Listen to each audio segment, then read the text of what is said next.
there's been a few problems with the Streamlab app, which we've been using. It's kind of loses the comments. So just bear a minute. It is I, Bragi again. I was hoping to continue the stream. I think we had to start a new one. It's okay. So we'll just wait for people to join.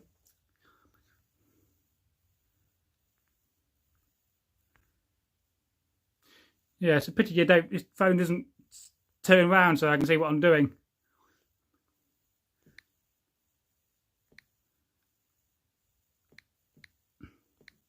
It's very difficult typing where your letters are sideways.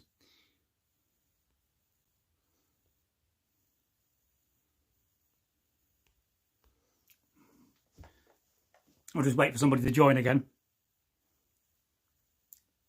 Yes, there's been quite a few problems with Streamlabs the last few weeks.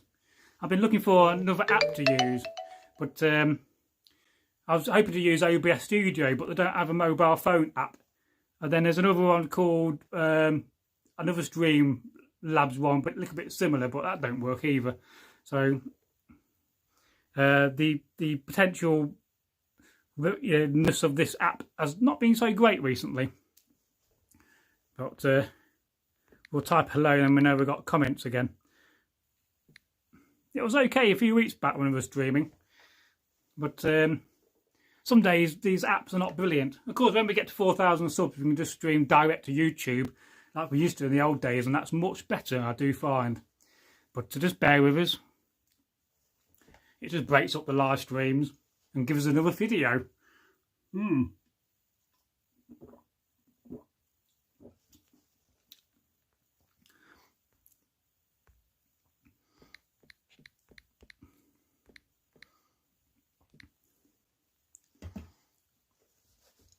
I am back. I'm back. Though I'm not Arnold Schwarzenegger. Hasta la vista, baby. Yes, we'll get to that point of the live stream when I get really tired and start telling jokes. It's normally about 2 or 3 in the morning that does happen.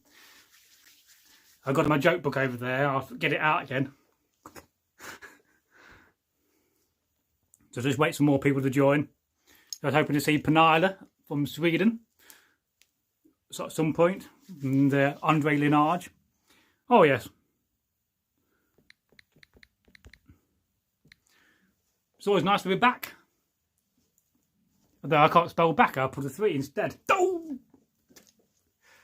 Damn keyboard, I can't see what I'm typing apart from the letters.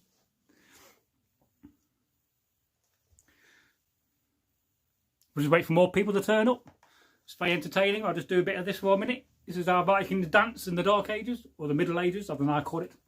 Yes, this is me pointing that way, and now I'm going to look this way. I took my cloak off, it was getting warm. I only wear this for a laugh. It's just my little reminder of Egil and his necklace of too many beads. This is the Egil Thorsson bead club. Oh, bless him. He's probably in bed by now. Old people go to bed early. I get rather jealous of old people going to bed early. I don't know about you guys. Do you get jealous of old people going to bed early? Yeah, well, you know, I've been moving all my life. It does make you think, how would Vikings dance? I mean, in America, we used to do a lot of line drinking, not line dancing. We stand in a line and just drink in a line on camp. We did the American Civil War Society. So I'm going to be joined this year with some of my Civil War pards and shoot some more Confederates. Rather relevant at the moment, considering their history is being totally destroyed. One day you'll never hear about a Confederate. So I never get drunk on camera. Yeah, we all thought about doing a video called Drunken Historians or Drunken Vikings, and just, you know, how I'll supply a hell of a lot of beer and then just see how drunk we can get on camera and talk about Vikings. It'll be very entertaining. I'm sure I'm going to have lots of volunteers for that one. All you need is a drinking horn or a vessel and some Viking clothes. And I'll supply a mountain of ale. Though I may have to put it on the other channel, which is the channel where we swear. And we tell folk tales where we swear in them. they do give a completely different dynamic to the tales, although I'm not quite certain if I want to record loads more. I don't know about that. So a part of me wants to start filming a load more folk tales with swearing tomorrow, because I could easily do a few hundred in a few dozen in a few weeks. And a part of me thinks, well, is that a good idea? But then again, for the audience that likes swearing, then it's great for them. And that's the Bragi Magnarsson channel. You can see it at the link in our little side panel of channels we kind of support. There's only 3 videos on there. I recently put out the video of the 3 effing pigs. Pardon my French. Oh, nearly swore them. It was very funny. It's a wonderful tale. But you kind of, when you're telling a folk tale and you're swearing in it, I kind of never thought about what swear words I should and should not use. Some swear words you may not want to use in a video. But, YouTube don't mind swearing, as long as you don't swear in the title, you don't swear in the description, and you don't swear in your first couple of minutes of your video. And you let people know that you're going to do that. But this is a family-friendly channel. Although we don't make content for children. Because of the COPPA rules now. COPPA. But we are open to everybody. I think that's essential, really. I mean, there's a vast audience out there. Millions and millions of people that watch YouTube. I think you can add all the television channels in the world and you don't get anywhere near the amount of watch time. But it's very difficult to break through on YouTube. Your first 1,000 subscribers are the most difficult because every day 360,000 videos are roughly uploaded. So you're trying to break out even in that niche of 360,000 videos, which I sure you imagine is a hell of a lot of videos. So Graham Turner says, drinking folks you up. I mean, it does. I mean, just look at Derby on Saturday when they opened the pubs and there was loads of fights. I mean, and like the police said, how can you stop drunken people from not self-isolating and keeping the distance? You can't. You get drunk, you'd be grabbing your mate, oh, right there, mate, around his shoulder. And if he's got COVID-19, you're screwed. So have the pubs been open a bit too early? Yes, granted, we need to get, the comedy back going and pubs open and so forth. But there you go. This is my recent Thor's hammer I bought a few months back from Lithuania. I think it was £14. It's not bad, actually. Lithuania, it's a Danish one, actually. But I just got it from Lithuania. Don't know why it ended up there.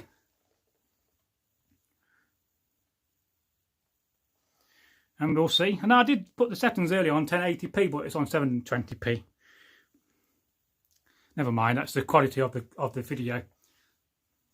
It's a shame we can't broadcast these in 4K, as most of our videos are 4K now. Although a lot of people don't watch videos in 4K.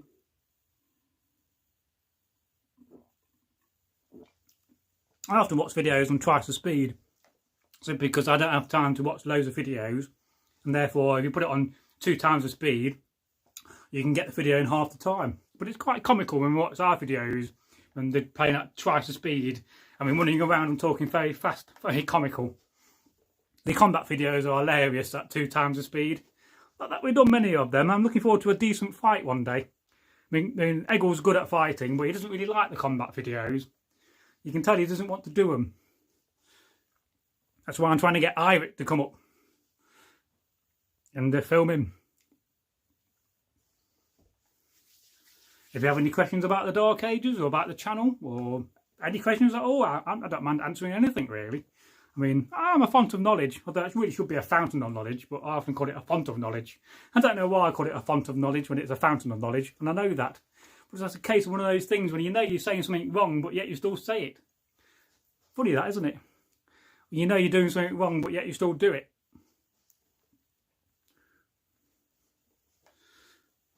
I don't know why I said that. Random humming and singing there. I promise never to sing on camera again. I've already done one video where I sing on this channel. I'm not telling you which one it is. You can go and discover that yourself. But I did kind of promise never to sing again on camera. Not that I've got a bad voice. I've got quite a good voice. But, you know. So,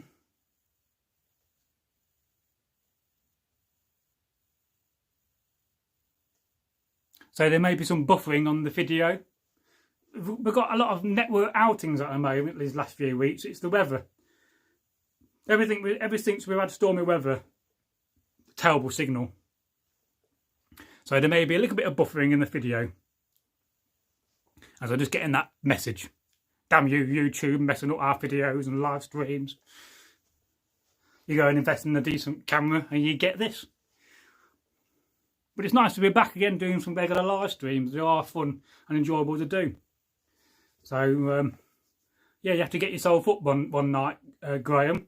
Bring a bit of kit, and in the studio where I am, have a spare bed. We could always send you back in a taxi. I kind of live upstairs and my dad lives downstairs. So, upstairs is my domain. It's like a granny flat, this is. It's got a bathroom, bed, film studio. What more do you want? Apart from a load of books there in another room. So, not sure the comments are showing up. I think they are. But she does not leave many comments. We'll see. We'll wait. I'll pause for a minute. Have silence. Never good in silence in these live streams. If you don't say something, I'll tell you a folk tale. I know many now. And I'm going to do a live stream when I'm going to do kind of a live stream where I'll just see how many folk tales can Bragi tell in a live stream. And let's face it, a 5-hour live stream, I could probably get, 20, 30 folk tales in. I've got to remember them. I do luckily quite well remember these folk tales. Some days you miss some like the details of the place names, but generally they don't go out of my head. So Graham Turner says, I am a fountain of knowledge. I spout all kinds of stuff, especially when drinking. Yeah, good idea. Oh, yes. Well, when we reach 1,000 subs, when we reach the 4,000 hours and you become a partner, you get something called Super Chat. Especially when you're big and you've got 100,000 subs or 1 million subs. And at the moment, only 30% of our audience is subscribed to us, although that's gone down to 25%. So technically, 75% of the people that watch this channel are not subscribed. So, there's another 3,000-4,000 people out there that do partake in the channel. And so when you do what a super chat is people can donate. And people donate small amounts, a couple of dollars, and by doing that, they can get their questions at the top of the chat box and get priority. But, I've seen people donate £1,000 or £500, and people are very generous in these live streams, and it's all about supporting the channel. But another thing we're going to start doing in the future is we're going to start our Patreon site again. And my idea is I'd probably a kind of a $5 fee each month, and all the videos we publish will be seen on there first. So the patrons will get to see our videos first before the subscribers. Kind of a bonus content. And then we will make some bonus content as well for Patreon. Because that's another good way to fund your channel. But your main funding will always come through affiliation. I mean, you can literally make thousands of pounds in affiliation in a few minutes through Amazon. Especially when your film equipment is very expensive. Granted, Amazon don't sell a lot of Viking swords, but they do sell the expensive cameras we use.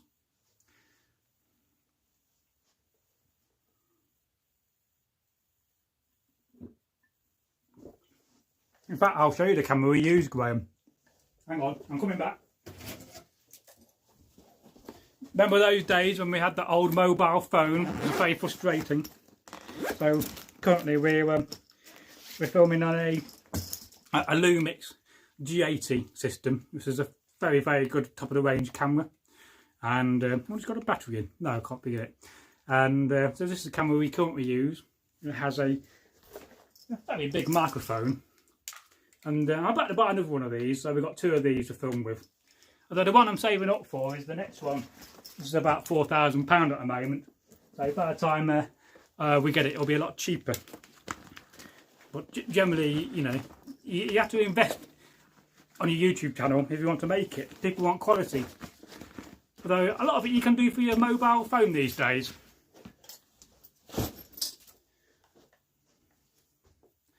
So there you go. I've probably got a picture of TK Graham in here. Let's have a look. The old days. Share some pictures of you. There's us outside the theatre. That is a Viking banquet. There's Ian there. Rest in peace, Ian. Oh, a picture fell out then. That was Wavy Day for an art. Remember that one? Another one. I'm dressed as a Roman. Oh dear, what a terrible thing to be dressed as. I found this the other day. There's a few more there. This is what we used to demonstrate and show people. Oh look, I'm getting more light on the camera. Hey! The gods are shining down on us. Oh, good old Boulder. Although he's dead. Fenrir got him. There's a picture of me there. Oh look, there's a picture of Njal without a beard. That's a very rare sight. Hope Njal's okay. Yes, I'm just looking at some of the old history here. There's a good picture of Ulf. Yeah, we did get in the paper quite a bit in those days. So here's a selection of Viking weapons.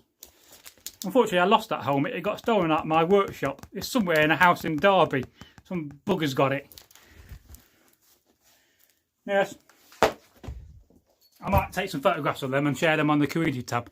So we've got a comment here from Rohan. Hello Rohan, how are you? Watch out for Jokey Yingling. He could be behind you right now, Rohan. Check your back, watch out. So Rohan says, the Yingling watches you at night, beware. Indeed. And I've heard he's very tall, is Jokey. Is he what, like 7 foot tall or something? I mean, that's a very tall man, isn't he? He's probably right now playing For Honor on some game PlayStation. So Rohan says, help! And Rohan says, he's here! Watch out! This is when you need a bodyguard like Bragi. They come and protect you. And it's always nice to see you here, Rohan. Rajesh Kashal. I do hope I'm pronouncing your last bit of your name right, as I said that before. You know, I would pick one of the worst channels to pronounce names on, especially when it comes to the Viking Sagas. I mean, some of them are extremely difficult to pronounce, which is why I don't often tell those stories. So, as I pull up the back of my shoes, I just realised that. So, Graham Turner says, Njal had to shave his beard in order to wear his PPEs. Ah, well, yes, I do hope you get him back on the channel one day as well, you know. So, it'd be good to see him. I did edit one of his videos again into 4K. And I have thought about doing that with all your videos, but I think in the meantime, I think it'd be a lot easier just to get you come back and record them again. But yeah, I think there's going to be very good things on this channel in the future. And I know lots of folk would love you to come back and talk about the Vendel period and Anglo-Saxon culture. I mean, I don't need to worry about you. I just know I can put you on camera and everything you're going to say is going to be bang on right, and I'm not going to be stressing about, have you done any research? Have you prepared anything? Long story. Yeah, you do have to do a lot of research on a channel like this. But luckily, you know, because we've been doing this hobby for a long time, I think between all the hosts, there's got to be well over 100 years of experience in this hobby of reenacting the Viking life. Viking pride, hashtag. So yeah, I hope Njal's okay, aka Sinbad. I'm sharing one of his videos, I think, next week on Wednesday on the community tab. I just want to let the older folk see some of the older videos. So Rohan says, how have you been? I've been okay, thank you. Not too bad, a bit tired. I'm a carer, so I often work long hours and I never really get a lot of sleep. I tend to get a lot of broken sleep. I'll get 3 or 4 in the night and a couple of hours in the morning. So on average I get between 4 and 6 hours a night. And then now and again I'll go to bed early and get 8 hours. But I'm kind of getting used to that now. But like Gordon Ramsay says, if you get 5 or 6 hours of sleep every night, you gain 10 years on your life. But you end up swearing a lot because you're always frustrated and in a bad mood. Which is probably why Gordon Ramsay is always swearing, because he never gets enough sleep. So, and I got bad insomnia as well. Don't really help. Insomnia is a terrible thing. You know, I went to bed the other night at 12:30 and I was still awake at 7 o'clock when the carer left in the morning. So that's bad insomnia, that is. But I got one of these brains that won't turn off, and it don't really help when you've got a YouTube channel. You're constantly thinking about it, thinking about ideas, you know, thinking about what to do next, where you're going to go next, what you're going to film next. And then you're also trying to learn stories all the time. As, you know, as a storyteller, you've always got to learn new stories.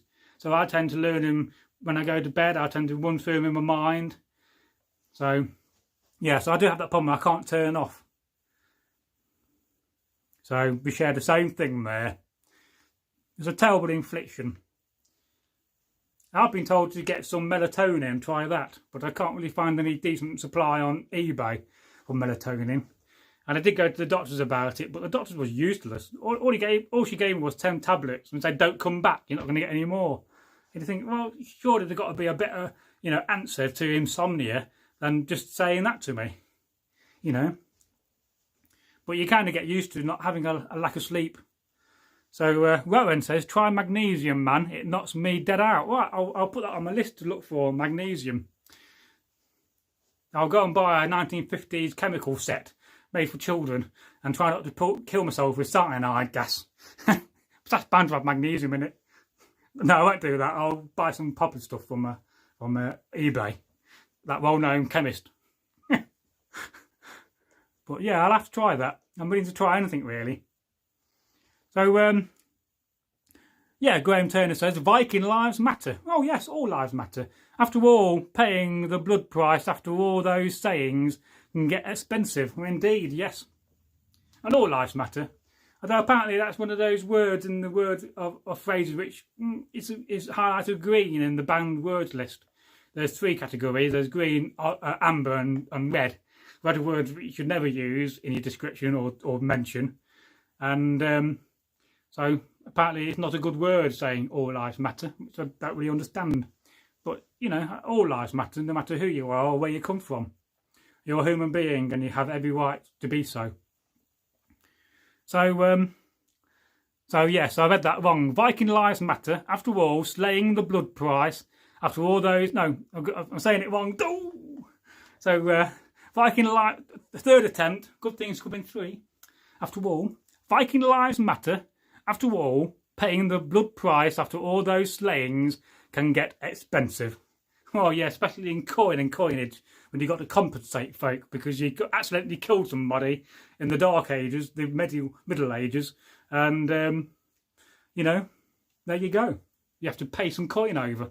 It's either that or you'll be done for murder, which you don't want to be done in the Dark Ages. You know, better get some coin out of your purse and pay.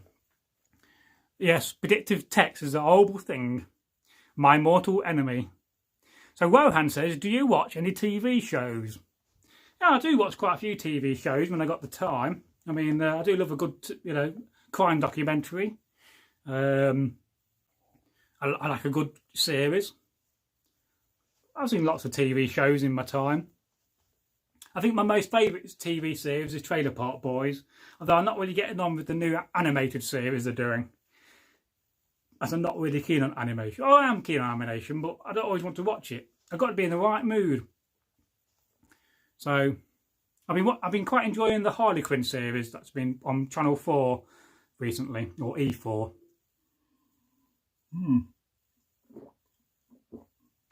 Hello. I'm drinking that way too fast. I've still potentially got another 3 hours or 4 hours to live stream. Thank the gods I got 2 more bottles of cider in my room. I could always go downstairs and fetch more, but it'd be awfully rude to leave you for a few minutes just to go and get a drink. Yes, whoever invented predictive text really needs to go back and shot, because it's awful, isn't it? I mean, you end up with some weird words in predictive text. Wish I could do predictive speech, but never mind. Yes, I'll go back here. I'll better on camera.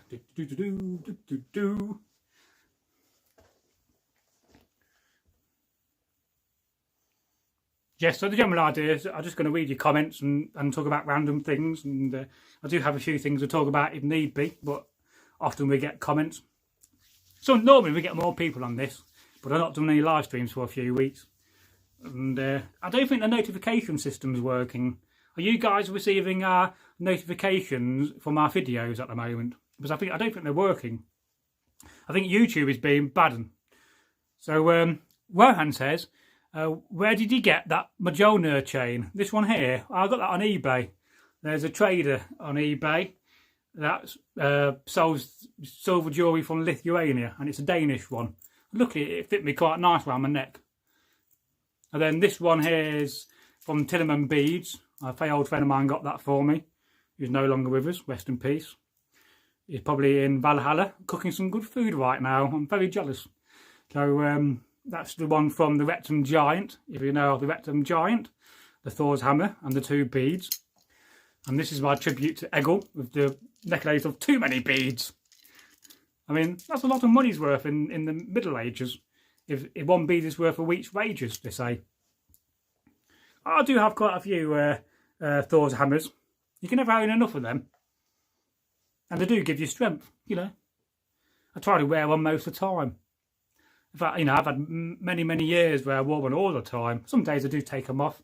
If you've got one on a leather thong, if you have a shower, take it off. It will ruin your leather thong. So Graham Turner says, Thorwolf was a splendid cook. He was indeed.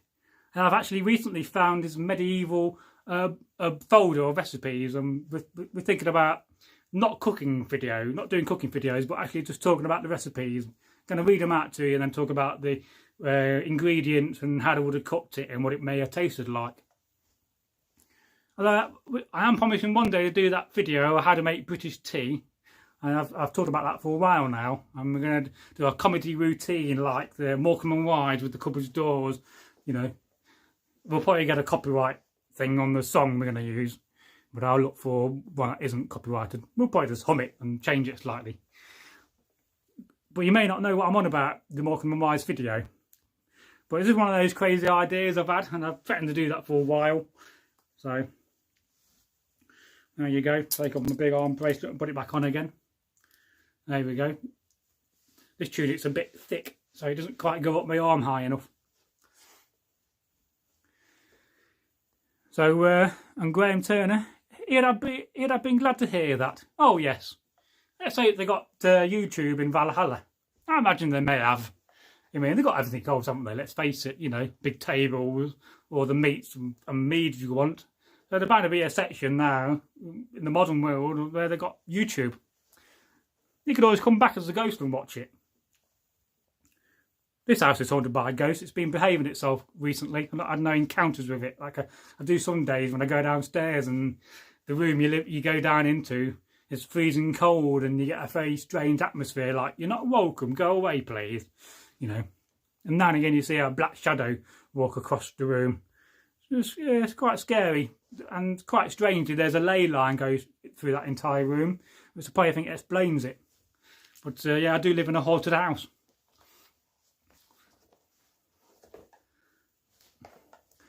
YouTube. Oh yes. Yes. Yggdrasil tube. Yes, those roots get everywhere. The tree of life. And it's quite interesting how the tree motive in many religions is there, in old religions and old faiths. Not just a Viking thing. Although only in Viking culture do you get a massive wolf and a sea serpent. I'd love to go fishing for that one day and take Thor along. That's another story, as we say. Oh, I have to do. Don't know what to do. Sing your song. I might go wrong. Route 66. Oh, yes. Yes, a lot of people go down that Route 66. I imagine it will be quite fun these days. You're definitely going to see less statues down that route now. Americans destroying the history. You don't know what you're doing. That's another controversial subject. And I do know lots of Americans, you know, pretty disgusted by it. Apparently the American Civil War reenactment hobby is now dead in America. Pretty much been destroyed. So, and I read the other day that Trump's going to pull out of the election. It can't be a bad thing. But who are you going to get instead? I mean, I never thought in all the 9 worlds we'd end up with Donald Trump as president. Well, you know, could be worse. We could have him as our Prime Minister. I mean, we've already got Boris Johnson, Bojo. I'm not doing too much of a bad job, but I don't think they've handled some of the situations in the last few months well. But that's another story. Let's not get political. But so Graham Turner says, I went down in 2007. Nice trip. Oh, indeed. Cool. Can't remember you telling me that. I'm very slowly running out of cider here. It's terrible, isn't it?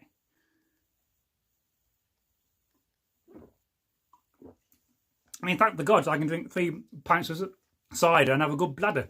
Which I'll be, when I'm really, really old on this channel, I have to keep pausing it to go to the toilet. I've got a good strong bladder.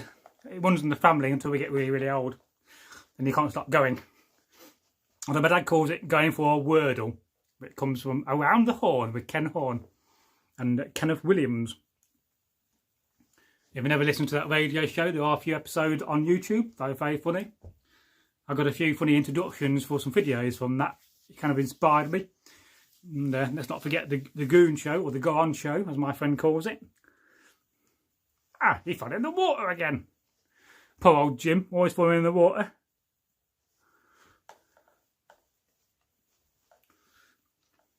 So I can put some more jewellery on my arm here. There we go. Couple of bracelets. I feel half naked when I don't wear enough silver. So Graham Turner says, on the way to Vegas, too darn hot. Well, yes, it can be very, very warm in America, especially as you go in, you know, that part of America. Way too hot. I mean, you know it's hot in America when it's 8 AM in the morning and you're roasting and no pubs are open.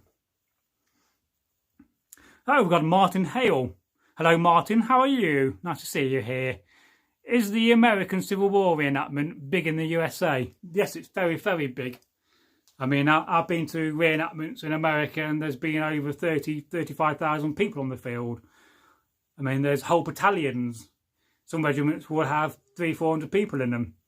Certainly the regiment I portray, the 14 Brooklyn, there's about 7 companies of them across the world, including the UK and Germany, and about 5 in America, from New York, Florida and Midwest. So yes, it is a very massive thing.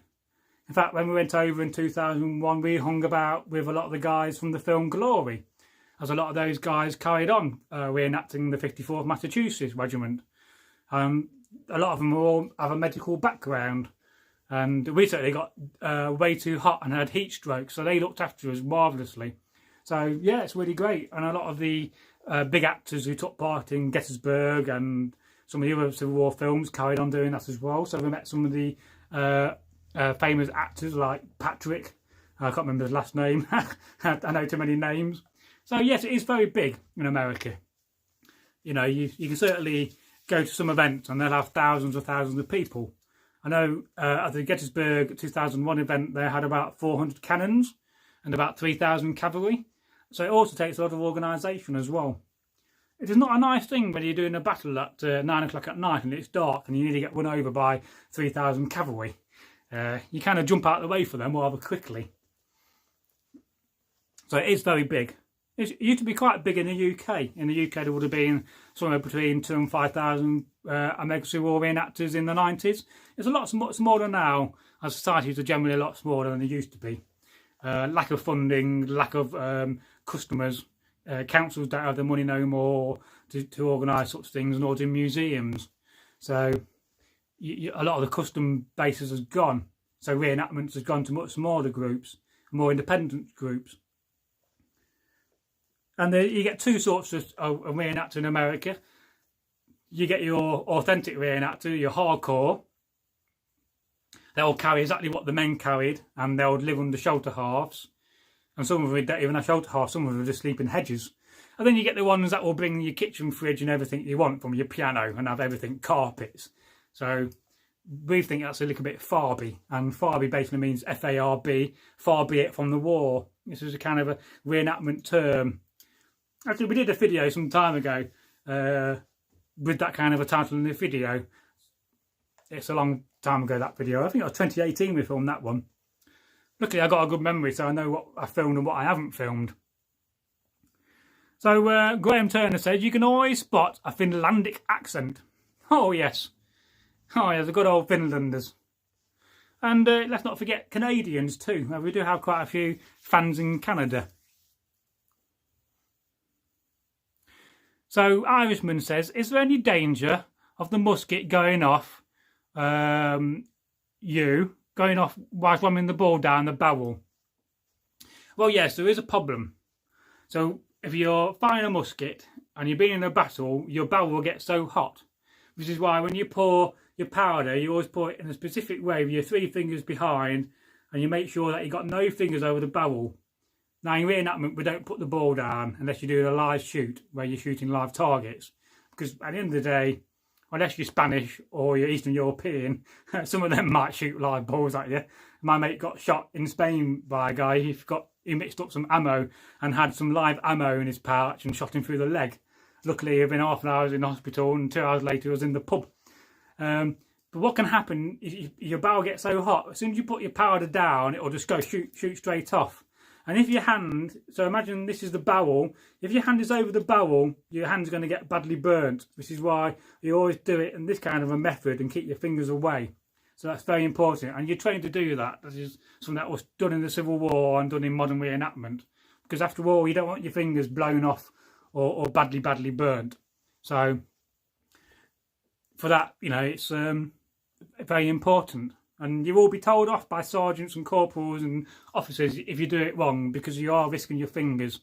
Especially after half an hour of firing 30-40 shots down your barrel's going to be piping hot. And I've seen that happen quite a few times. And another thing is that I don't really have a gun, so let's just pretend this spear is a gun. Is that when you're loading your gun, you also got to make sure your gun is at an angle. If it's straight up like that and you're pointing, you've got a chance of blowing your head off as well and burning your face. In fact, I've seen a couple of men had their hat blown off. You can see this in modern military drill. There's a few videos out there where a soldier has had his gun way too close to him and it shot his hat off. Very lucky not to be badly damaged. So you have your musket at an angle so that if your gun does go off, it doesn't go near the man in front of you, because you're only at arm's distance away. You put a fist out, so you're distance away from the man in front of you, and you're pretty much a distance away from the man next to you as well. You're quite close combat. You're generally touching the man by the side of you. So you have your musket at an angle, and then you can pour your powder down safely. So I was an officer and an NCO, so I never quite got to that stage where I get to fire my gun that many times, as I was always commanding men. And I think once on a battlefield, we had a massive battlefield. It was like half a mile square, and it was a day in the UK when it was about 95 degrees. And on that battlefield was one tree.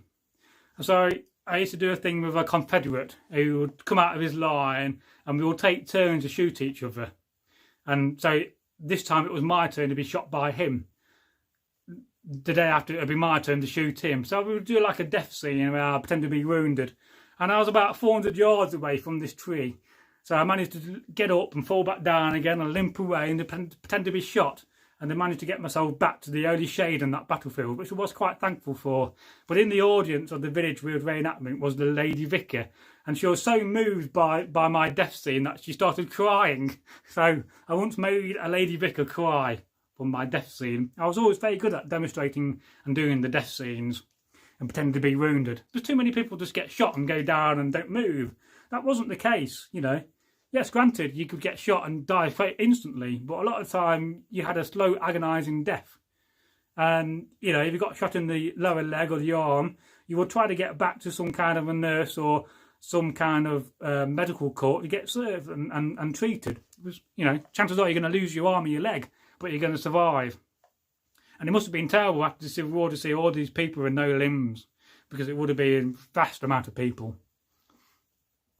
So Graham Turner, a mate from the White Company, got third-degree burns after protecting the public during an accident with a 14th century artillery piece. Ouch. Good for him, though. Well, yes, naturally so. I mean, one of the Perry twins. The Perry twins are two brothers that used to work for Games Workshop. One of them had his arm blown off. And certainly in the early 90s, I've seen a couple of very bad accidents where one guy had an arm blown off, and then another guy, and they were both underage. Those days used to get underage people of 14 or 15 using artillery, had a splinter from his elbow to his wrist, all the way through his arm. and that was not a pretty sight, and the poor guy lost his arm because of that. So, and that was basically because it was ramming the cannon the wrong way, and yet again the cannon barrel got way too hot, and it was putting the powder down, and it shot off, and the ramrod shot out his hands. Because he was holding it the wrong way, it shattered and splintered him. And today I was on Facebook and I saw a Union cannon, which at the front of the cannon has a Confederate cannonball stuck in it, and I thought that was quite amazing as well. And a lot of the cannons did come from Britain as well. We did fund both sides during the Civil War. We were playing the political game. What the Confederacy should have done, they should have abandoned slavery, freed the slaves, and then Britain would have joined them. But America would have been much different now. Would have been quite a few states, not one big state. So I hope that answers some of those questions to you. I think in the future we are talking about starting a 19th century channel as something we may think about doing when we've got the time, because I think we've got the knowledge and we've certainly got, you know, the uniforms for it. So we have to watch out for that. I don't know, we're going to do that for sure. But I am going back to the Civil War Society this year for next year. So Graham Turner says, these words, COVID has put reenactment on hold for the time being until COVID reenactment becomes a thing. Well, yes, how can you solve distance 1 metre when you're drilling? You certainly can't have a shield wall of Vikings with 1 metre distance. Wouldn't work. You know, that's skirmish, that is. So, Irishman, that's very interesting. I'd imagine there's a similar problem loading cannons. Yes, as I went into that. And Graham Turner, wow, good thing is Viking reenactment does include cannons. Oh yes, a bit like the Crimean War and the Charge of the Light Brigade, cannons to the left of me, cannons to the right of me, cannons in front of me.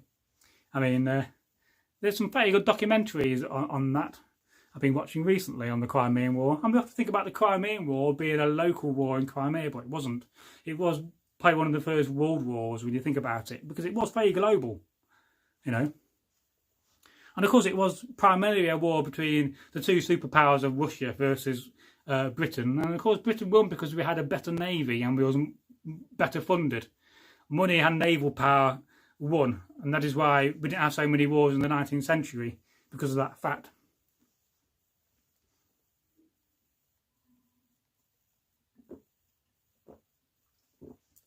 But I hope that answers a few questions. Like I said, in these live streams, we never really have a set plan.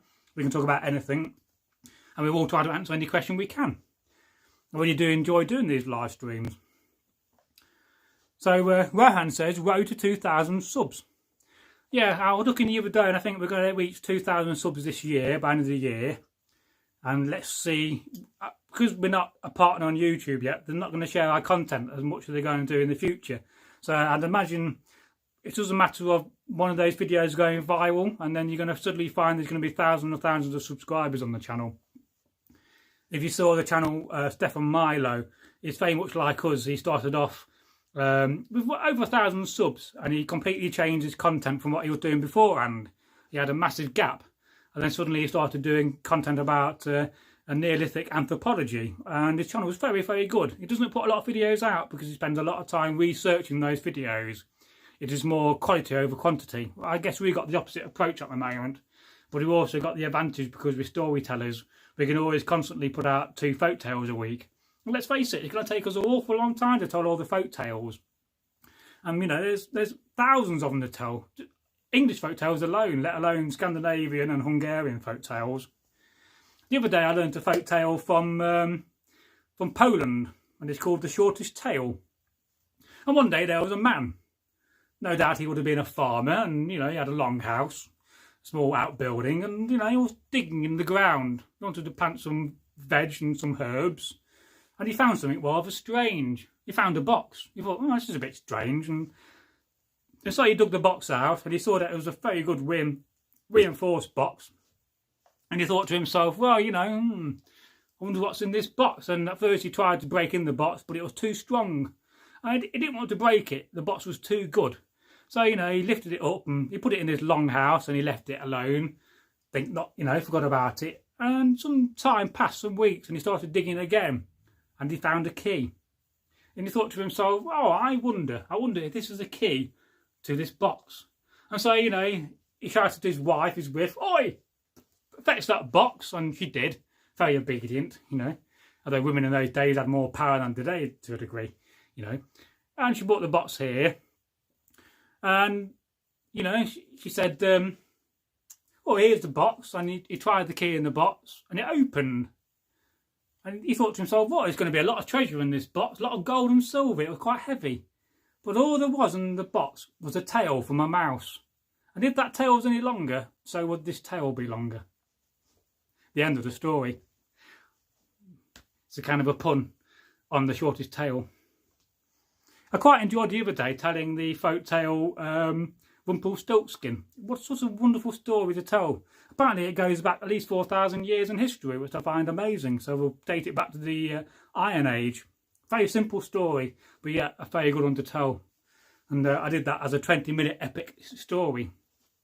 I think I watched a lot of Turkey's videos, and that kind of inspired me to progress my storytelling. And as you tell stories, the better you get. And you know when to add that little bit of fine detail. It does make a big difference. And you can certainly watch some of the stories I've told twice. Then my first story will be much shorter than my second story I told the same version. Although the other day I was thinking about the three billy goats gruff. I was thinking about reversing the story. So instead of having a goat under the bridge, I mean a troll. As you all know, trolls live under bridges, well, not caves. I was thinking about reversing it. So I'm going to have 3 trolls on the hill and a goat under the bridge. But I think to myself, well, would that work? I don't know. But it's one of those mad ideas I've had. I get some mad ideas some days. So we've got a comment here from Ragnar Breaches. Hello, Ragnar. How are you today? Hope you're keeping well. Oh, great live stream, Bragi. Or as Penilah says, Bogo. Yes, it's often a new nickname I've been given, Bogo Bragi. I really enjoy these as they're so natural. Yes, and it always amazes me when you think about every one of our videos, how they've been filmed on the first take, practically. I mean, I don't think there's any videos we filmed twice. And I think that does give that natural feel to the stories and the videos. Maybe not on the historical videos, because we can get things wrong. We're not perfect, you know. We're not, you know. I just don't always have the time to research, and I try to encourage Egil to do research, but you know he's a little bit lazy and he's getting old with retirement and he doesn't want to work too much, which I can understand. So, and I've been working behind the scenes recently on the British Horde series, which is a series I'm planning to talk about every horde in Britain, and there's about 4,000 of them. I kind of planned it might take me to around about 2040 to record them all. Which I do take a little bit of research, and then I have to have notes in front of me so I can read the notes and then talk in between. Those are my least favourite videos to do, those are, because they're more scripted. But most of our videos are not scripted. They're just off the cuff. I do think that's, to a degree, gives the channel that unique feel to it. But I'm fairly certain that Turkey will come on the channel and record a lot of historical content, and it will just, you know, it will just be amazing, and if videos will do very well, you know. And practice does make perfect. So so Graham Turner, Rumpelstiltskin, a phallic reference, really. Oh yes, there is a few strange origins to that story. And a bit like Snow White as well. I mean, there's a few dark origins to that story as well, which we won't go into on the channel for some various reasons, as it's not very PC. But I think I'm thinking about doing some videos called The Messed Up Origins, and then we can just talk about the messed up origins of some of these folk tales, because they are slightly messed up. So, so Rohan Rajesh Cashel says, what was it like on 2B2T? It was a wonderful experience. Although I don't like playing on keyboard and mouse. I do wish, if I could play on my Xbox controller on that world, I'll be on it all the time. Once I manage to log in. It can take hours. But it is, you know, if you're not being on 2B2T, which is a massive anarchy world, it's the worst Minecraft world ever. And it truly is. You've not really had that experience, and it's an experience. Everybody should do it once in their life. Try to escape spawn. And you can spend a whole lifetime just searching that world, seeing the wonderful things from abandoned cities to the most strangest of things. Of course, you do see lots of swastikas and strange things as well, because they're not very PC. But yeah, it was awesome. It was because I joined during the time when Russia was invading the world with all these Russia fans, millions of them. And I was kind of stuck between the veterans and the Russians. I was kind of independent. But I'm a very good Minecraft player and a very good Anarchy player. I'm well known on the Xbox for Anarchy. I mean, people see me and they run because they know I'm very good at hand-to-hand combat in those games, PvP. I've had no end of people to stop me and ask to take photographs of my character. Oh, if you're famous, can I take a picture of you with me? So, you kind of know you made it when that happens. But one day we may do some gaming content on this channel. I don't know about that, totally sure. We may do it on the other channel, but we may look at some Viking-based games. I think it would be very funny to put Egil on some of these games and see his frustration and the swearing. But we'll see. So Graham Turner, the only problem with talking about hordes is getting buried in the part. Well, of course so. Oh yes, oh that's a good one, that. And the hordes are very vastly unrepresented in we've all heard of the Coodale horde and some of the massive hordes like Silverdale. But there's so many hordes out there which are not known about. And I think it's only just it's a fair thing to get them out there. And I know I've not done any in the last year. I mean, I promised to do a series on longships and the different types of longships you can get, but I've not researched that yet. I just don't have enough time. When the channel's big and we've got lots of income, I'm going to hire somebody. I mean, if it costs me £10,000 a year, it's going to be worth doing it. Because you can make an awful lot of money on YouTube. I mean, I think the average earnings of a full-time YouTuber is between £150,000 and £250,000 a year, which is an awful lot of money compared to an average job. But that's because it's classed as a fairable business model compared to a non-fairable. So, you can suddenly find yourself on YouTube, you've got 100,000 subs, and suddenly you've got 10,000% growth on your income and your channel, growing 10,000%. You can never get that in a normal job. And I don't know why younger folk don't do this more, because it's a very good way to build up a pension, let's face it. Putting money in a pension these days is old-fashioned, but having a good amount of videos for your future, as long as they're evergreen, as long as they don't go out of fashion, in a way you're laughing. But it's not about the money for us, it's always about legacy. It's always about leaving the legacy of when I'm departed from this world in 50 years' time, hopefully, I'm going to be watched again. And, continue to be watched. I think it's quite a debatable thing what happens to your channel when you die. That's something I have to think about. So we've got a comment here. Rich Huggan. I'm going to start a new reenactment society for anyone interested. We'll be spending several sunny weekends every summer self-isolating for COVID. Well, as long as you self-isolate with lots of beer and mead, you're all right. Yeah. I mean, if they suddenly discovered yesterday that beer is a good antidote for COVID, then there's going to be no beer left. So Rohan says, how old are you, if you don't mind me asking? I'm in my early 40s. I've got to think now, how old am I this year? I think I'm 44 this year, but you've not heard that from me. I tend to keep it a secret. But I know I don't look my age. I've never been married, I don't have kids, and I don't have a mortgage, I never will have. So, we can't beat horde jokes. So, how old are you, Rohan, if you don't mind me asking? I think you're old as you feel. Society, in the modern society, likes to give you your age and you to be that age. Let's face it, I mean, how many Vikings would have known how old they were? Birthdays are not celebrated like in the day, You never saw a Viking like, Howard Howard to say, oh, it's my 40th birthday, I'm going to have a big party, bring a hat. So Rohan says 16. Oh, wow. I remember being 16 a long time ago. And what a great age to be 16 in the 21st century.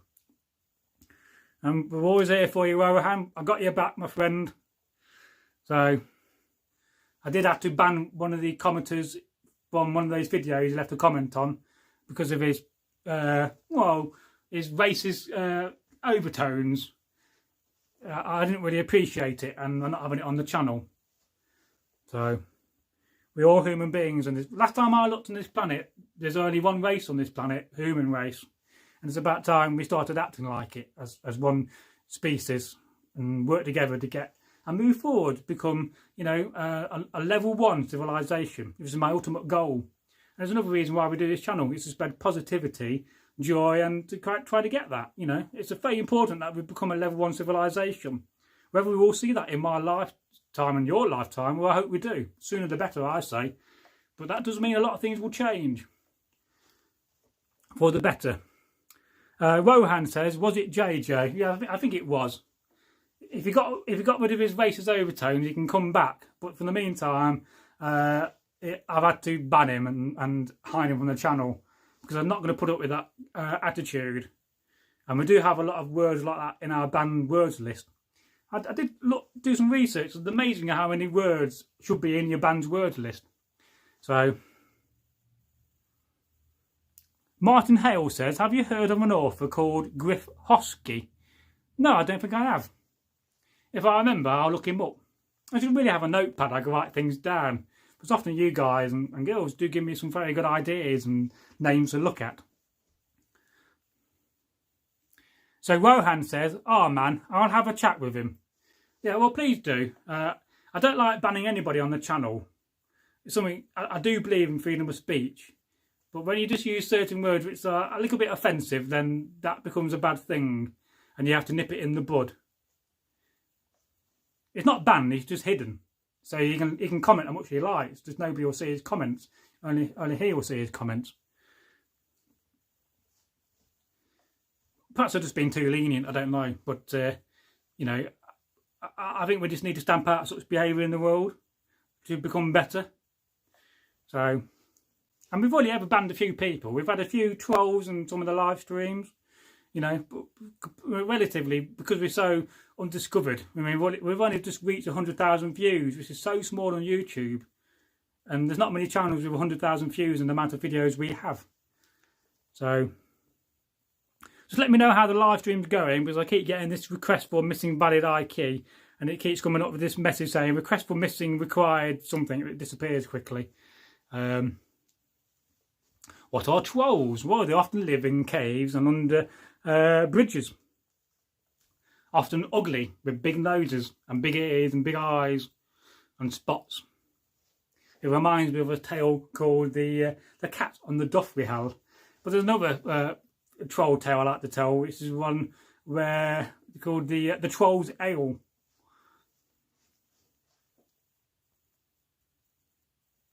So I don't think I'm seeing your comments at the moment. So I may need to just restart this live stream. It's just this app I'm using. It's not been very good recently. And I can't see your comments in the main comment section on the thing. So just bear with me. I'm going to have to restart it, I think, to get your comments back. I don't like doing this. But I can't see your comments. And normally I'll have a tablet. I could pick my tablet up and see that. But I think it needs charging. So, and of course I could use my phone, but it's there in front of me. Yeah, let me just restart it. I'm getting this request for missing valid API key.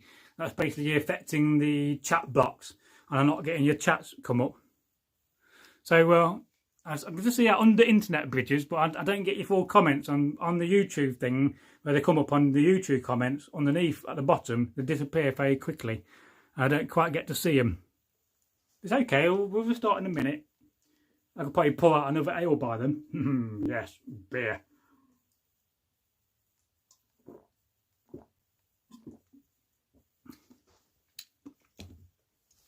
And I must say, Rohan, that's a very cool name you got. Mountain ash, wonderful tree. Tree of the ancients. So just bear with me, I'm going to restart. It'll take me a couple of minutes to do this. As normally, I need to get my hammer out and hit my mobile and tell it to behave. Behave, will you? Damn mobile. I'm going to blame COVID-19. Just blame COVID-19 for everything. You know, you fall over. Oh, COVID-19. You know, you've stabbed your toe on a wall. COVID-19. You know, you run out of beer. Oh, damn you, COVID-19. So I'm going to be back in a second. To do that much quicker this time. Yeah, how professional I am. Yes, Damn trolls. Now I'm still getting that request for missing authentication credential. I'm going to have to find another app, I think, to stream in the future. Because Streamlabs doesn't seem to be so good these days. But as long as your comments show up, we should be okay. I do like to read your comments. I could just walk off and try to find my tablet, but I hope it's got some battery on it.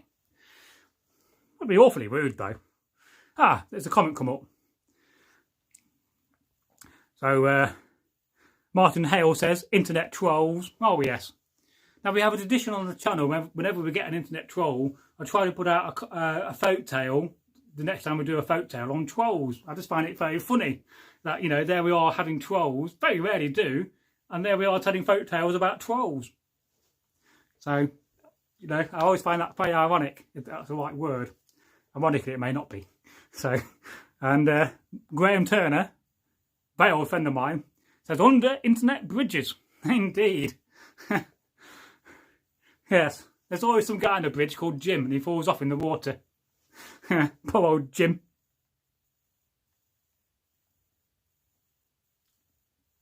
And Graham says, the COVID swearing, I mean. Yes, damn you, COVID. I've been saying that a bit now on live stream. And Ragnar says, actually, there's a race that are not even classed as human.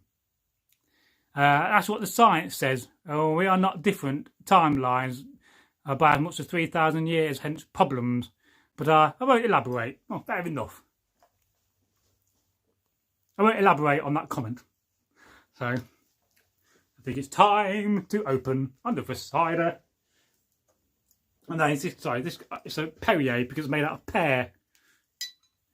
Now, they call this, apparently in Sweden, they call this dead body water or dead body beer. Because where they get the beer from, it goes through a medieval graveyard.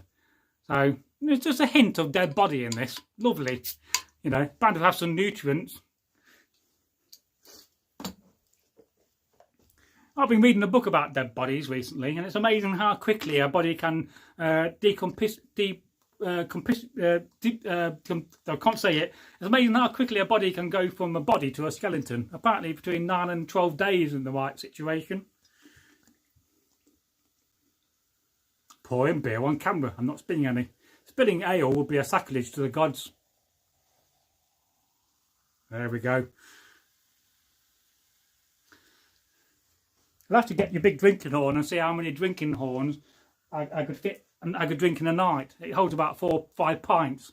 So I'm bound to be very legless by the end of it. Yeah, you can listen to the bubbles. The sound of Perrier cider.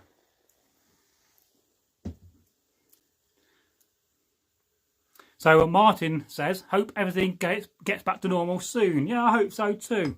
I'm missing my weekly visit into Derby on a Wednesday and having a few beers. It's about the only time I get out. I can do a bit of shopping and get out from the house because I'm pretty much housebound, being a carer. You know, I've got to be looking after my dad all the time. He's 89 next week and he's got dementia. Terrible infliction. Really is. But luckily my dad's doing really good for it considering he's had it 8 years. So, oh yeah, I just realised I'm wearing Egil's hat. Oh dear.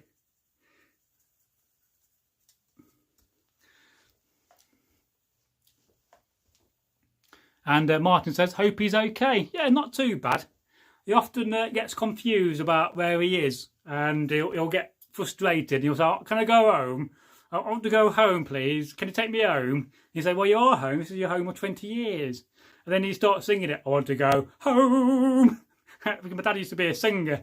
And then I'll come back to him and say, you are home. It's very difficult to deal with when someone with Alzheimer's wants to go home and they are in the home. Some days you just tell them the truth that they are home, but some days you just go along with it. You say, well, you've been sent on one of these jaunts by the care home and we'll go home tomorrow.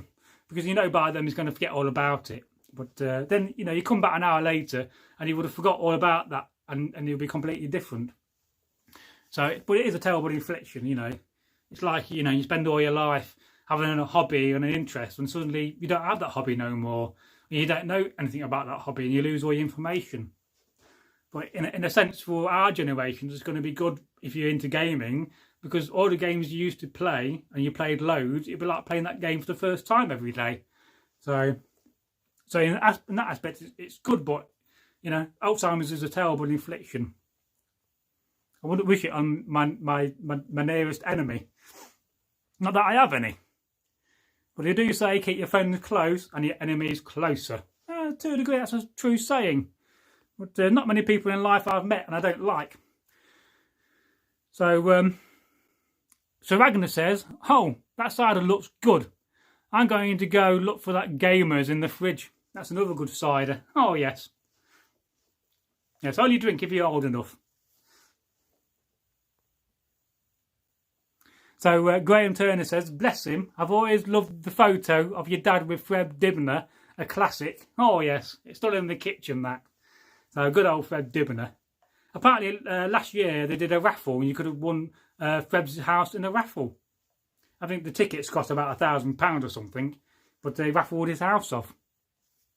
So Martin says, have you played Warhammer, as in the figurines or the game? I've played both. I started wargaming when I was about 13. My mum got me into it. I went to Derby War Games Club and I was very much into 40k and fantasy. And then when I was about 19 or 20, I sold all those figures off. And then when I got into my early 30s, I had a massive urge of buying a lot of Warhammer figures back. So I have literally thousands of Warhammer figures, you know, from the 1980s. A lot of them were painted, a lot of them are unpainted. Some of those figures are worth a lot of money now. It's scary how much they go for on eBay. And I did that as a living. So I used to sell and buy on eBay. I was a trader. And I got into importing from Pakistan and India. And then, because I was often struggling, one of my local contacts, a friend of mine called Ian, is probably one of the most biggest second-hand war game dealers in the world. I mean, I can tell you how big he is. He's currently got about 65,000 lots on eBay. And I used to go around his house and I'd take my car there and he'll just literally fill my whole car with war game figures. You know, from top to bottom, you couldn't move, you know. And it was classed as what you call, in the war game industry, it was classed as shale. And shale is, if you go and buy a massive collection of war game figures, let's say, you know, somebody's died and they've got 50,000 figures in their war game collection. He'll go in and he'll give them £10,000 for it, or he'll take them sale on return, and he'll get all the regiments he wants to sell and put on eBay and on his website, and then he'll just end up with a load of war game junk, and that is classed as the shale. And he used to give me the shale to sell on, and then I used to go and sell it on eBay and give him some money back. You know, and I owe him some money. I got to go and see him in the next year or so and give him, you know, £200. I know he's not bothered about it, but, you know, in the sense that he knows he's going to get it. And I want to get my car going again and get my car filled up with more wargame figures, because he will literally fill my whole car up full of junk. And you'd be amazed what you get, you know. So I'm not really into the new stuff. I've always been into the classic wargaming Warhammer period, because, you know, the thing about Games Workshop, although they rebranded themselves, haven't they, recently to Warhammer, is that, you know, they always bring out new rules and new figurines to get the new age and the new your younger folk interested. Then the old figures go out of fashion, because it's all about making money for them. So I've not really seen the new Space Marines, so without going to Games Workshop, I couldn't really tell you. But now I've still got a lot of, you know, white metal Space Marines back in the old days from the 90s. You know, I never painted. And I do have lots of them, you know, from, you know, I got so many armies for that period, let alone historical armies. But I do have a lot of Viking armies as well, and Anglo-Saxon figures, Romans. So we have talked about, perhaps talking about some Viking battles, like the Battle of the Home, or some of the other famous battles. Yeah, so we may think about doing that and demonstrating some of the battles with wargame figures. It's something we're thinking about, but it's going to be a long-term project rather than a short-term project. So Graham Turner says, and cider's authentic for the Dark Ages. Oh yes, oh yes. And let's not forget Perrier and good Frankish wine. You know, if you're rich and got a coin, you could import from Francia and get some good wine. Let's just hope it's not gone off by the time you get it. So, and Ragnar says, these words, I have not seen a photo of your dad with Fred Dibner. Where can I find that? Oh, it's in my kitchen. One day I may show it to you. So, perhaps I may put it on the community tab as a rare treat.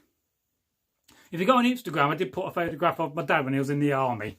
I do have probably about 165 posts on Instagram. There's a few pictures of you there, Graham.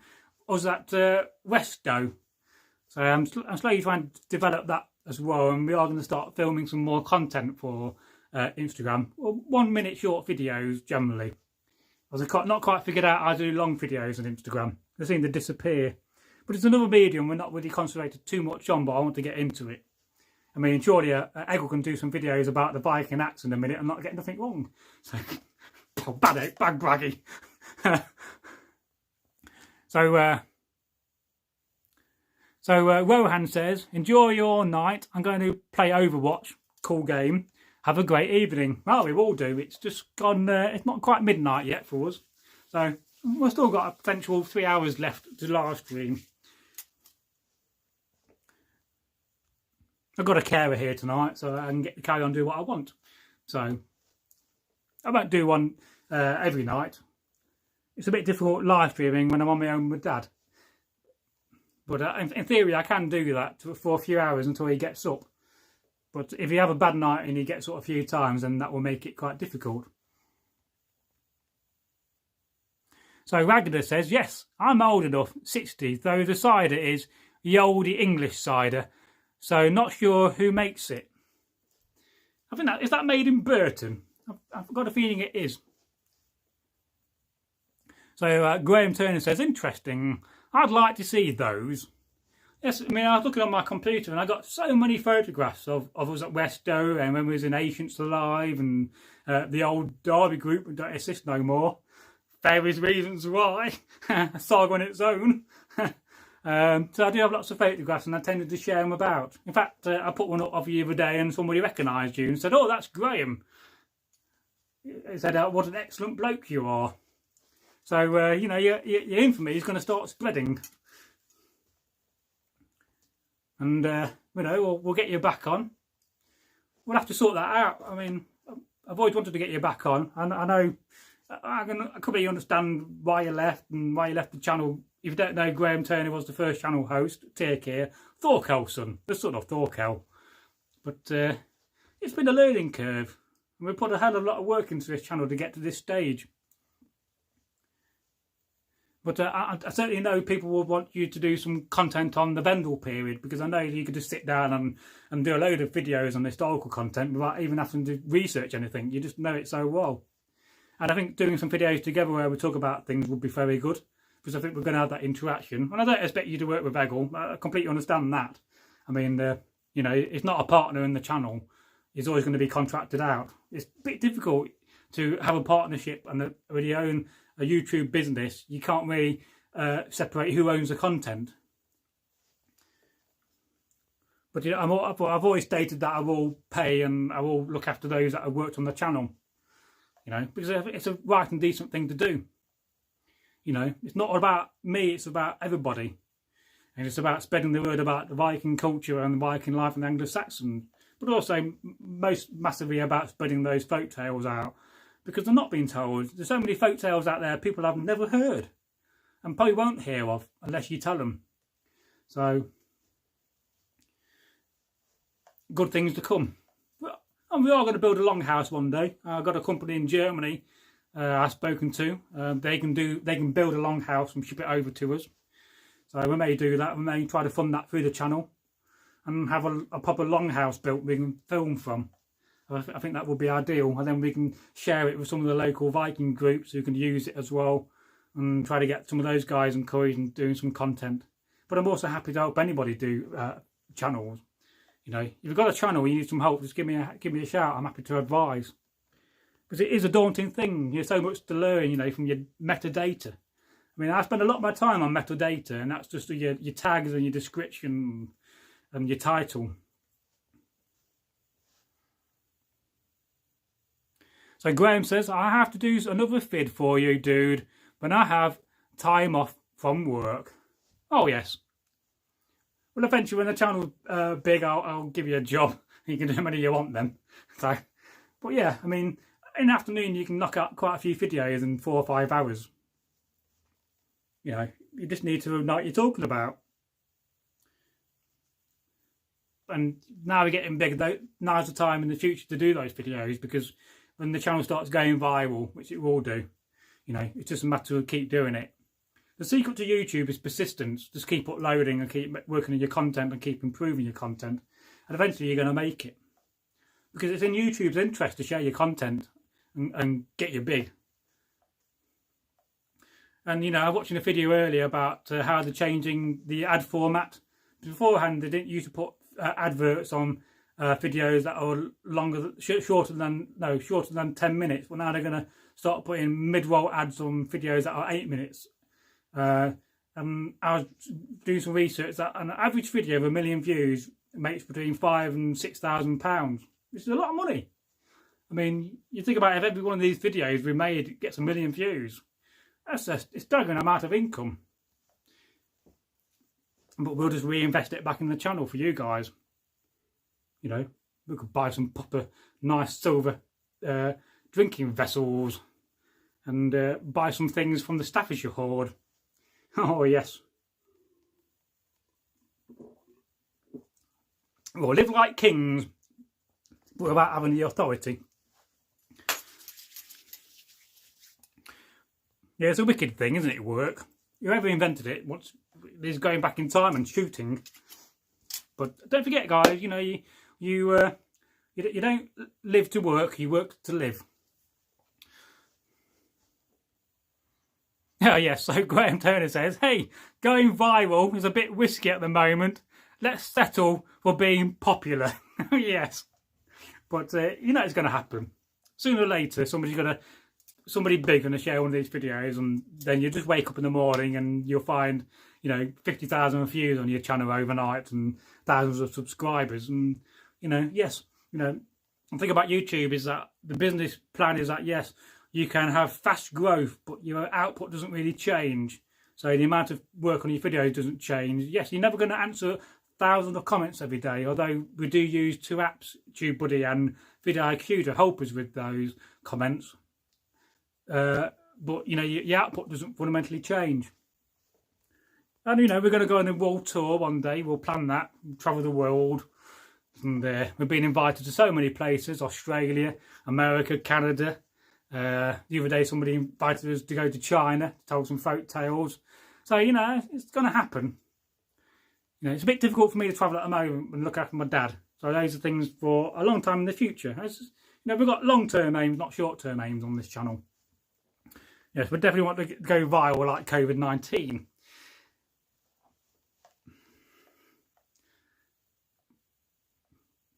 That's the other thing about drinking, it gives you hiccups. This is why I started Egil eating on camera. And I must apologise that when you used to go filming, I never fed you. I often feed Egil, give him bacon sandwiches, and we'll correct that in the future. Yes. I've got some nice venison in my fridge for the weekend. Can't beat a bit of deer. Very expensive, actually.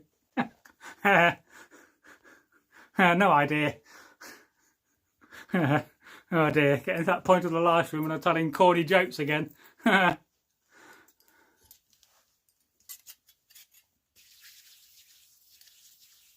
course, if you have any questions about the Dark Ages, and let us know. You know, if I get desperate, I can start telling you some folk tales. I told a few in these videos, often bonus content to these live streams. And I am preparing to do some sewing on camera and to tell Beowulf when I found a copy which is not copyrighted before 1922. I'm working on that. I think I found a copy. But I got a copy of Beowulf on me. I thought I could always read the first chapter. I also bought another copy of Egil Saga the other day, as I gave my copy to Egil, hoping that he might learn it chapter by chapter, and we could record the whole series. It's a massive thing to do, that, actually. It's the long, complicated names which you have to write down on an idiot board, which we have one here. Look, this is the idiot board in front of us. It's got some things I can talk about if I'm desperate. So Martin says, has Egil done any live streams? Yes, he has done a few live streams in the past. If you go to the live stream playlist, you will see us both on camera. And I was going to text him today because we're going to start filming next week again. now that we both feel that we kind of got out of the situation where we can film with a 1 metre distance. So I think one of the first things we're going to do after doing a couple of videos is put Egil on a live stream. It'll be very entertaining, and he'll probably have to wear glasses. So yes, watch out for that next week. I won't advertise it beforehand because you can never guarantee you're going to walk up in the rain. You don't like walking in rain, does Egil? I mean, I walk in Derby every Wednesday. I don't mind get wet. It's the way it goes. Well, the Egil Saga is such a wonderful, wonderful saga. So is Njal Saga as well. That's another good one. Have you ever seen the channel Dr. Jackson Crawford or Jackson Crawford? One of my favourite Norse channels. He's a cowboy who talks about. He's a professor in this in Viking culture. So wonderful channel. Though it doesn't make me laugh often. So Ragnar says, a minute ago I was on my other computer whilst in finding that cider, and you had 78 watches and now only 4. I think something is wonky with the stream count 4. Yes, I'm not seeing 78 watches. I don't think we've ever had 78 watches so far on a live stream. I think the most we've had is early, about 2022. 23 I think is the record. So the problem is I don't really advertise these beforehand to let people know. I'm not very good at sharing things. I never really have been. I am getting a little bit better at it. I'm trying to share some of the things. And Thomas Dale did help us quite a bit sharing our content on Twitter, but he stopped doing that for us recently.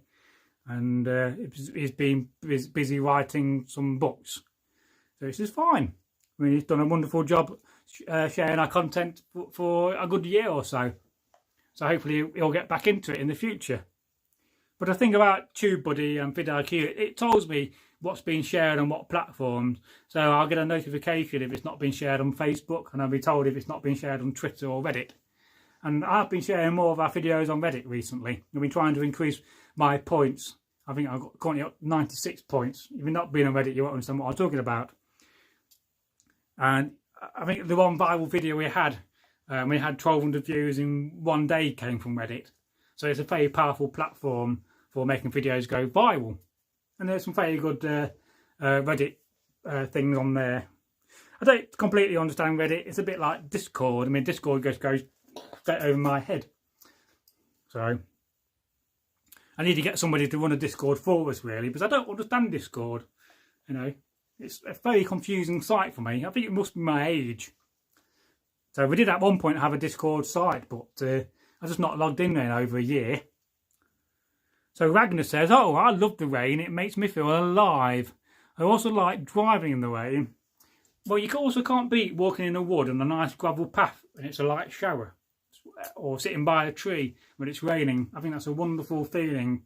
And I think that's very old, you know. That goes back as old as the hills when there's old Olaf the Viking 1,000 years ago. Walking back to his village and it rains, I think, oh, I'll just sit under this tree for a bit and watch the rain. So I think that's a very old thing. And we do appreciate, you know, we've got to appreciate the rain. It's a wonderful thing, but it also can be very dangerous. You've already got to see the amount of flooding we had last year and beginning of this year. And it's quite scary to think we're going to have a lot more flooding in this country. But, you know, let's face it, 1,000 years ago, or more than 1,000 years ago, the water table was much higher. So we're also quite lucky that way. So Graham says, Njal does a cracking rendition of the Head Ransom poem. Splendid. Oh, right. I don't think I've heard that. I'd love to get Njal back on in the future as well to tell some more of these stories. We do lack a little bit on the old saga content. I know we call Northworthy sagas and stories, and there is a lack of saga stories. You know, I find it a little bit too complicated to learn at times. But we will try to address that in the future when the channel's bigger and we've got a bigger audience.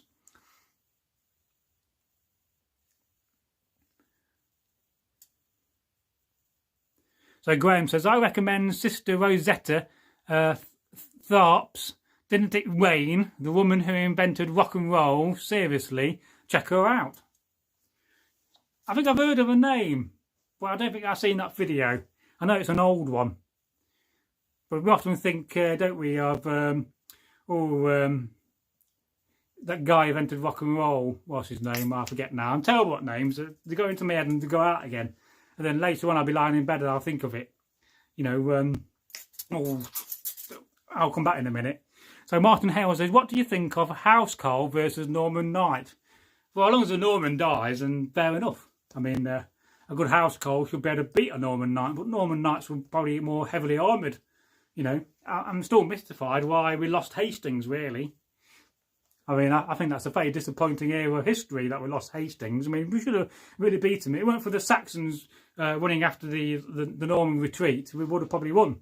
And again, that's quite controversial. And they still don't know where the Battle of Hastings was, so they say. There was a very good series recently about the Forgotten Battles of Britain or something like that on one of these obscure history channels. So yeah, I'll definitely say housecarl. I don't want Norman to win. And I'm still not looking forward to that video where we're going to do Norman versus Viking, where I'm going to have to dress as a Norman and get out the old kite shield. I'm not looking forward to that video. I can get my mail on and dress as a Norman. I mean, I can't think of anything worse, really. I mean, I'd rather dress as a clown. But we're not going to do that video for you. I think the first thing I'll do in that video is just kill myself. I'll just die. And that'll be the end of the Norman. What do the Normans do for us? I always blame bad management on Normans. I mean, let's face it, Vikings and Anglo-Saxons had good management. But, you know, if you ever get a bad manager, just blame the Normans. That's my policy. Bloody Normans, inventing bad management. And let's face it, in the world we have lots of bad management. Look at Donald Trump. and I certainly experienced bad managers before. So have I missed any of these comments? No, so that's good. Groovy. Makes you think how old that word is. I can get my book over there on etymology, have a look. So Graham Turner, killer clowns are very fashionable these days. Indeed they are. You know, at least we've not had that continuisation of people seeing clowns when the It movies were coming out. Although I think was it in Norwich during the COVID crisis 19, there was a man going out in a 16th century plague outfit with one of those massive noses and all the outfit, and the police were looking for him. I thought that was quite amusing. It's probably some 16th century reenactor getting bored and not doing his hobby and thought, oh, I'll just put on my 16th century death plague outfit and go and terrorise folk. So I did find that very funny. But, you know, more people dress like Vikings in modern society than now dress as a Viking more often out in public. But it's not yet caught on yet. We need to increase paganism vastly, which is one of the fastest growing faiths in the world, I believe, especially in Iceland. You know, it's about time we built a temple to Thor in Derby. You know, I mean, we've got everything else in Derby. We can only but dream.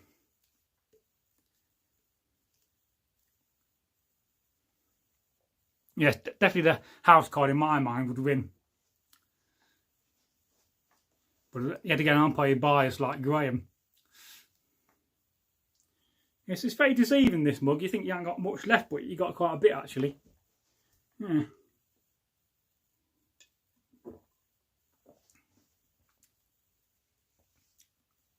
Yeah, well, nobody likes the Clintons, let's face it. I mean, what they've done to the world is disgusting.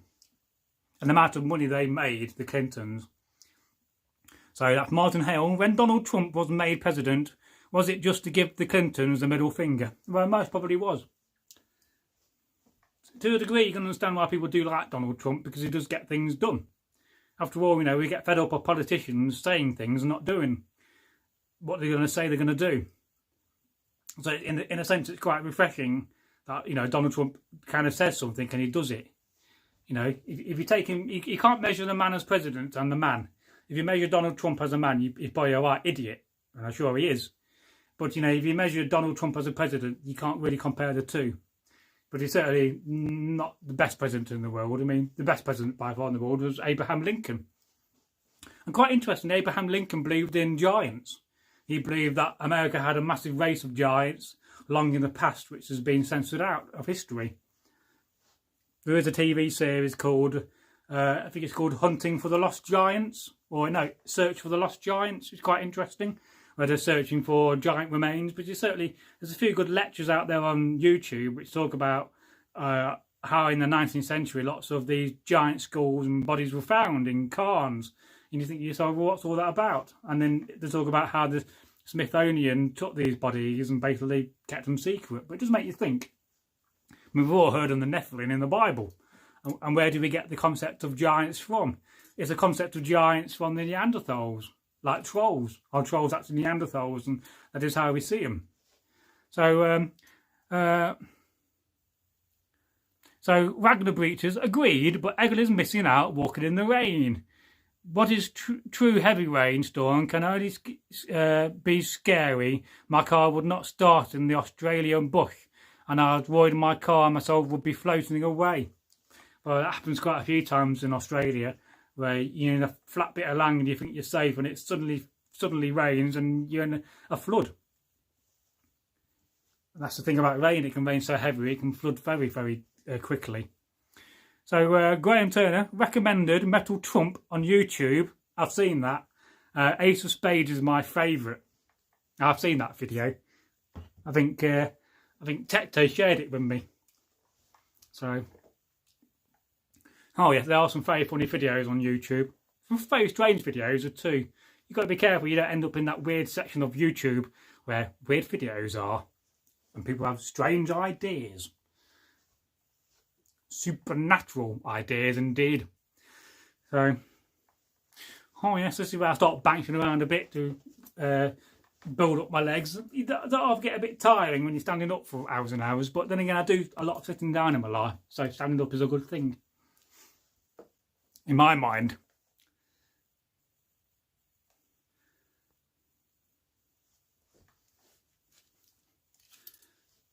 Getting a bit warm in here. I opened the windows earlier, cooled the house down. It was way too hot in this house earlier. You can tell you live with somebody who's really old when the house is too warm and it's summer. You go, oh God, it's too warm in this house. Even when you got all the radiators turned off, I bought the one downstairs. Yeah, so I'm going to have to look at that channel and look at some more of their videos, I think, at some point in the future. There's just too many good channels out there, that's a problem. I don't always get time to watch content. I watched quite a few videos the last few days and I've been commenting on videos. I should do that more often really. It'll help spread the channel, as people with large subscribers always at the top of the comments generally, and people with big channels are more likely to reply to a channel with 1,500 subs rather than somebody with 5 subs, because they can highlight those comments. But I do watch some strange content at times.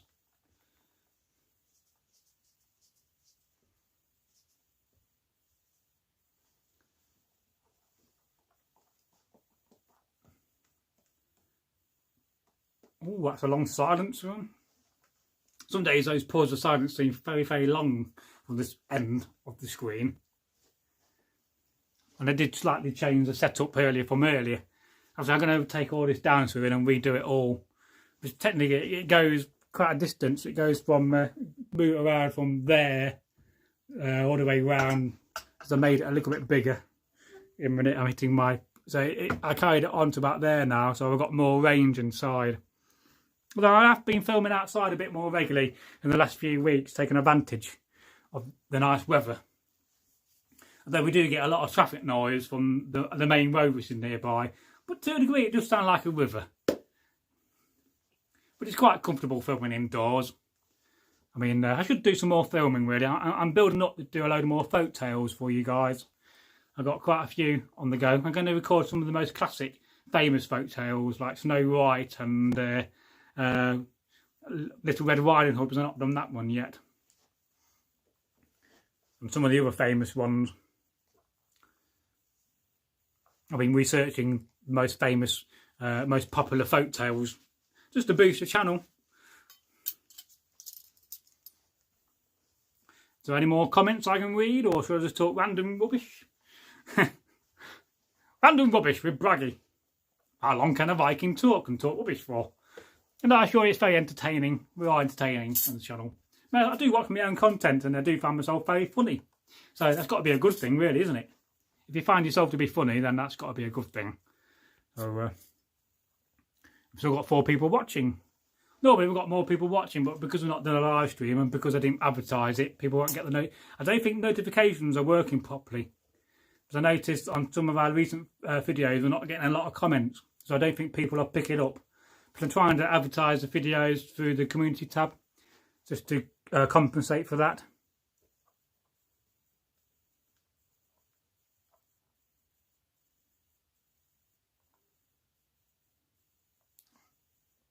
So, Ragnar Breaches, Bragi, I hope you and the listeners got my drift with my concise antidote. It's hard to put a story in a few words, as my Australian scary experience in a storm just mentioned. It reminds me of a film. I don't know what film it is, where a guy's in a desert and he's sleeping in his car and suddenly he wakes up and he's in a massive flood. But I can't remember the name of that film. It's been a while since I've seen it. It's funny what things you remember and don't remember. I've certainly been in a few camps when the field has flooded and you wake up, you know, and you got 6 inches of mud. And I know one time we did an event up in Lancashire and we was next to a stream, and that stream became a river overnight, and it was quite scary because we weren't that far away and we were thinking, well, is it going to breach? Luckily it didn't, but the sound of the water when you're next to a rapid river or stream is quite eerie and quite scary, and I'm kind of glad I got rather legless that night and slept through it.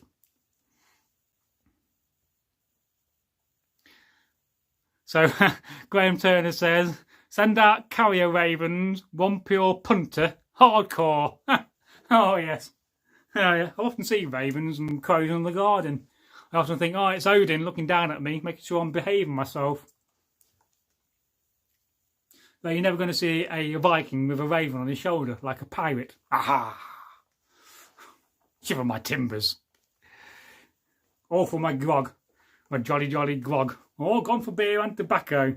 So I spent all my tin down at Southgate drinking gin, and the rest of me has gone for better weather. So Martin Hale, who is the best Norse god?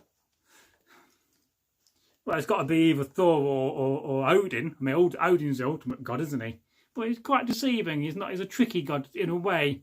I mean, Thor is more plain talking. So my favourite god is probably Thor.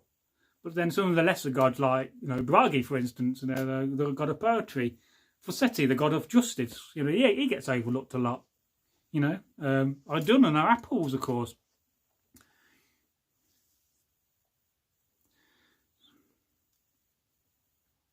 So Ragnar Breacher says you need a Telegram channel to get your notifications out. Well, how will that work? I've heard of Telegram. I was on it some time ago, but I did delete that app. So perhaps I need to use one of those apps to build up the audience to get the notifications. What we need is what we call a notification squad, like Skippy6 Gaming has, and some of the gaming channels, so people do it for him. So, because anybody can help with that, and that'd be great. I mean, there's only so much I can do on the channel. I mean, I spend a lot of my time editing. I mean, a 10-minute video can take me 3 or 4 hours to edit now. If I'm going around deleting the breaths and minusing out any lip smacks, stuff like that. I mean, I'm not so bad on it. Egil takes a little bit more work, and especially when we're doing videos together, that's a bit more work, because I'm much louder than Egil, and Egil's a little bit quieter. He's like a mouse, and I'm more like a lion. So, and because he doesn't watch content, he doesn't have internet, he doesn't get to see that side of YouTube, so he doesn't quite understand it. And because he's not had a gaming channel and he's not been through all that, he doesn't understand about vocalization and putting your voice out a little bit louder than normal. So Graham says, I'm Thor, but I've got thumb meat ointment. Thor meat ointment. So Martin says, have you heard of a Warhammer channel called Arch Warhammer? Oh, no, I haven't. No, there's a few wargame channels I used to watch and follow over the years. There's some very good ones on scenery and so forth. But I think they'll be subscribed on my other channel, my old channel. It goes back to about 2008. Well, I don't really watch wargaming. I kind of had a big, massive break from wargaming because when I was buying and trading and selling wargame figures, it kind of took over my life. So at one point it was my hobby. I did it for myself, and then I did it for other people, and literally it took over. My whole house became developed in wargame figures. You know, you can't go any room in this house without seeing a wargame figure. I mean, there's quite a few in here. Yeah. So, and the Njal attic's full of wargame figures and scenery, and I've got a whole room dedicated to wargaming. So I'm trying to get back in the hobby a little bit and paint some figures again. So I got armies from the 90s I never finished painting. I've got work to do on. So I specialise a lot in the American War of Independence. I've got quite a few big armies for that, display armies. And they're not the cheapest thing to have, you know, £10 a figure, 3,000 figures in an army. You calculate the price of that. You know, it's a lot of money's worth. And literally, there must be 100,000 figures in this house, easily. And, you know, I'm not going to count them all up, I haven't got time. But I bet you there's over 100,000 wargame figures in this house by the time I calculated and counted them all. I mean, I've just got boxes like that, just full of white metal figures. Just, you know, there's at least 400 file boxes full of figures in this house. So it kind of took over my life, and then I got disillusioned with eBay. I kind of saw it as an old-fashioned thing, and I kind of saw YouTube as the future thing. So that's why I started this channel as well. You know, it's the future, making content. People are going to have more time on the hands.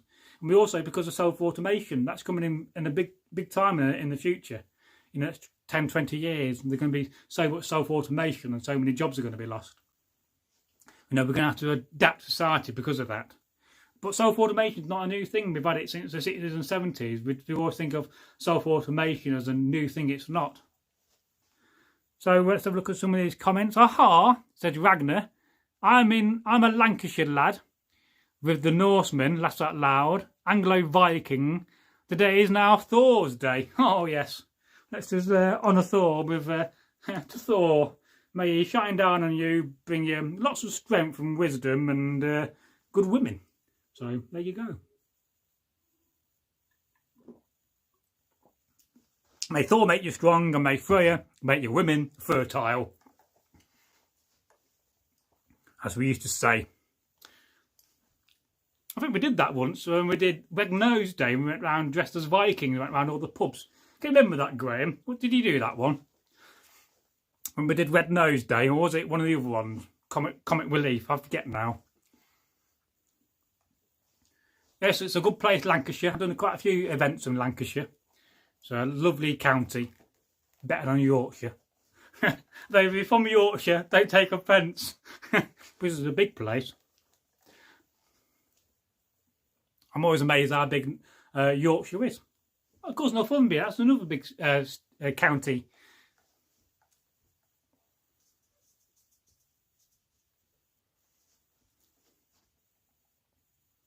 Yes, we've still got a few hours left on this live stream.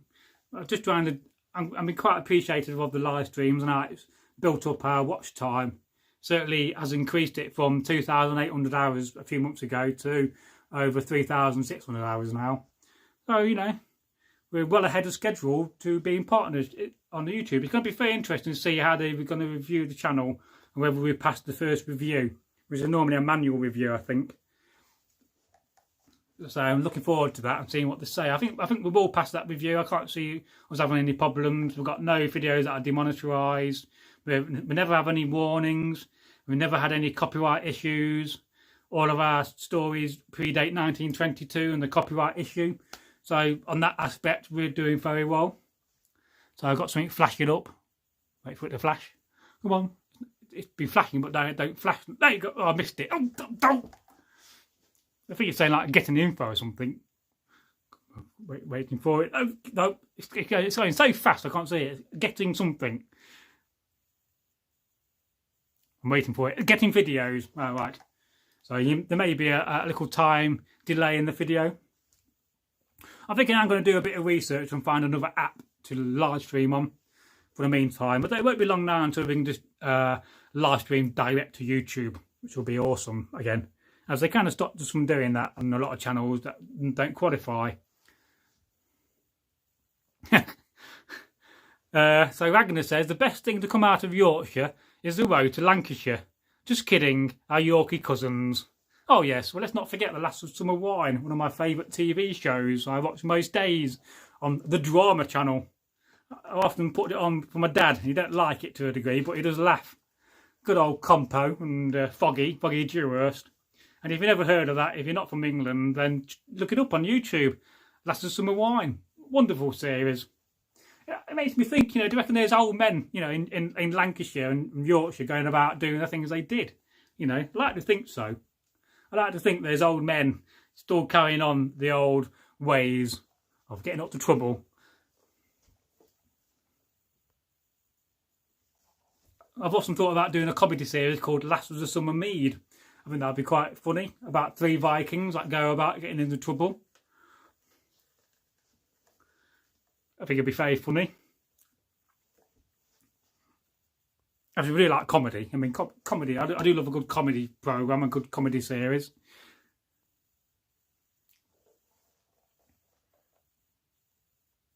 I've done events in Yorkshire as well. It is a lovely county. It's within the distance of travel I would travel to. Not that I've driven my car for a good while. It's been off the road for about 1.5 years. I just can't afford to keep my car up. But things are about to change soon, and I'm about to get a good income back again. So, long story.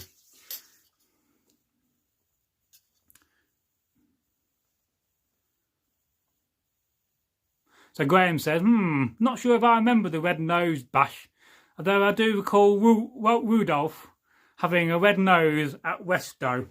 I found some pictures of him the other day when he was there on my computer. I'll bring back some good memories. And I often think about him, thinking, I often say, hope you're having a good time, mate. He's one of our dear friends and one of the first subscribers on the channel who sadly passed away with COVID-19. Very, very sad. There you go. But I like to think of him looking down at us from a good seat in Valhalla. One day we'll join him with mead. Because I do believe, I have a theory called the theory of everything.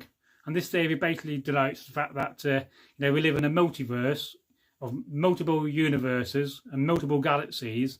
So who's to say there's not some planet called Valhalla, or somewhere in the multiverse there's the DC world or the Marvel world, and that these stories are just an echo of the stories that we pick up because everything's connected.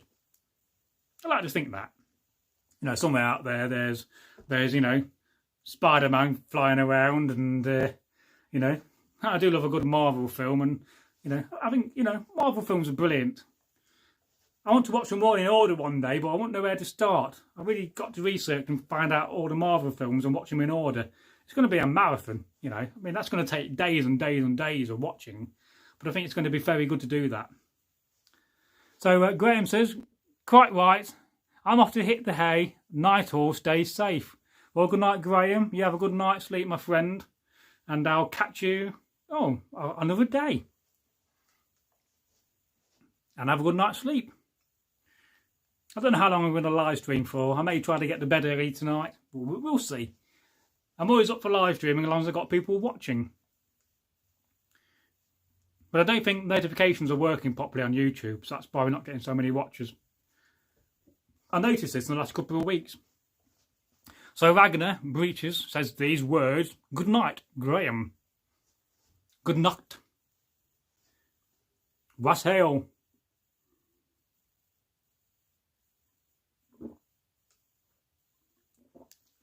Technically, I can't go to bed yet, because I've still got another side of the drink. But we'll see. I mean, you can't stay up all night. Live streaming. Not that I'm going to get to sleep in the next couple of hours. I doubt that very much. Not on my terrible insomnia. I I mean, I'd love to fall asleep like that. I'm very jealous of people who can just close their eyes and nod off so quickly. I mean, I tried all these techniques, you know. If you research, the American Army have taught their pilots how to fall asleep in 1 minute. And I find that amazing. You know, they imagine themselves on a raft on a lake and somehow they can fall asleep in a minute. Oh, I'm very jealous of those people. But I did have about 5 hours last night. So I did get some sleep. Then I had a weird dream. I was in Derby. I do have some mad dreams, and I was like in this massive enclosure where the mafia were running it. And I kind of got stuck in this enclosure, and I was running late to get back home for the carer, and I was panicking. Thinking, oh my God, it's 6:30, I should be back at 6. And the carer's going to go nuts. I have some mad dreams. It makes you think, you know, what would an Anglo-Saxon or a Viking dream about? You know, would they be dreaming about battles? You know, they'll probably be dreaming about the next meal, you know.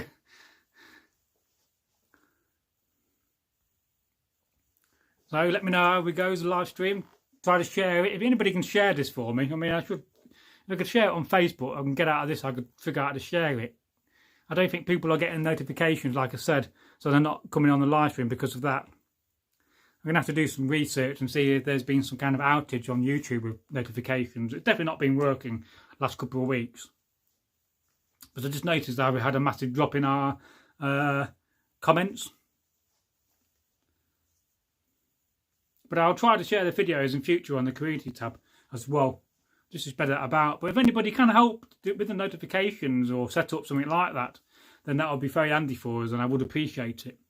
You know, there's so much to do on this channel for myself. I mean, I wear so many hats, you know. I'm a host, I'm a director, I'm an editor, researcher, you know, sound man. I organise the kit and the equipment we use. I find the content we use. I mean, generally, Egil does not find content to film. Most of the videos he does, I suggest to him. So, you know, it'll be good. You know, I'll read you the first verse of Beowulf, because that won't be copyrighted. If you read too much from a book, you'll get copyrighted, as I've been researching this for when I read Beowulf. But I thought it would be interesting to, on a live stream, to actually read the whole lot to you. It's going to take me about 4 or 5 hours. But I'll read you the first verse. Attend! We have heard of the thriving of the thrones of Denmark, how the folk kings flourished in former days, how those royal athelings earned that glory. Was it not scoured Shelfing that shook the hills, took mead benches, taught encrouching foes to fear him, whose found in childhood lacked clothing, yet he lived and prospered, grew in strength and stature under the heavens, until the clan settled in the sea coast, neighbouring over the Wales road. All must obey him and give tribute. He was a good king. A boy, child, was afterwards born to Skald, a young child in Hall Yard, a hope for all the people, sent them by God, the griefs long endowed, were not unknown to him the harshness of years, without a lord, therefore the life bestowing, Roder of glory, granted them this blessings, though the northern lands the name of Beowulf, the son of Skard, sprang wildly.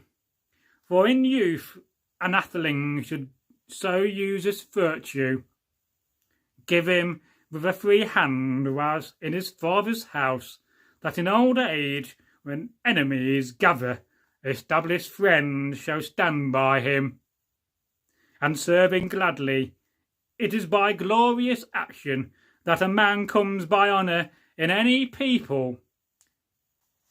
That is the first 2 verses of Beowulf. Let read no more. And just, oh look, I've just found. And because the problem is you read too much from a book, which is post 1922, that can end up with a copyright.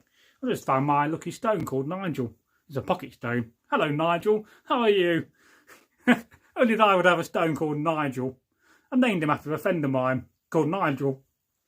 Put it in my pouch. And you may be asking, what is a pocket stone, Bragi? Well, a pocket stone is a stone you put in your pocket, and hopefully after many, many years it will end up being nicely polished. But I often think it gives me good luck. Ooh, what have we got in here? Got a pair of little shears for sewing. And I've just seen some keys. Here's some Viking style keys. Often in the Dark Ages, the keys would be held by the woman. I've seen these are slightly messed up. Let's just alter these for you. So these would open chests. And keys were quite simple to a degree. I mean, I'm sure you agree that's a very simple key. I used to make these for people. And there's two more on a little chain. And this would be worn by a lady generally. But in this case, I've got it in my pouch. And then I've got another key. As I drop something. Oh no, that's my lucky stone called Nigel. Give me a second whilst I unravel this. There's another old Viking style key. Keys were very important because you had chest. And in your chest you would have kept your weapons and your silver and your coinage. And often these would be controlled by the women folk. And of course another pair of shears. Now quite amazingly, these are modern and are still manufactured today, but they're very close to Viking and Anglo-Saxon shears. And they're not changed in over a few thousand years. In fact, you can go back to the Iron Age. This is how far these will go back. And often these were used on bonsai trees. These are bonsai shears. And, you know, often, you know, you can find these for a couple of pounds, but if you're into bonsai, you can spend literally a few £100 on a set of these. They're handmade. And then I got another key. This is the key to the war chest. You can't really see the war chest. One day we'll film it on camera. That used to belong to Graham, and that's the chest where I keep my weapons. And I think it's a very good practice. If you do have a lot of weapons, you try to keep them locked up as much as you can. You know, because it's something you want to do because, you know, you don't want that to change in the future where we're going to have to get a license for your swords, because that'll be a nightmare. You know, especially for me, I got so many of them. So it's good to be responsible for such things. I'll just pick up my, that's actually a Civil War patch, but you get away with it for the Dark Ages. It's always amazing me how some kit can transcend from the 19th century into the Dark Ages.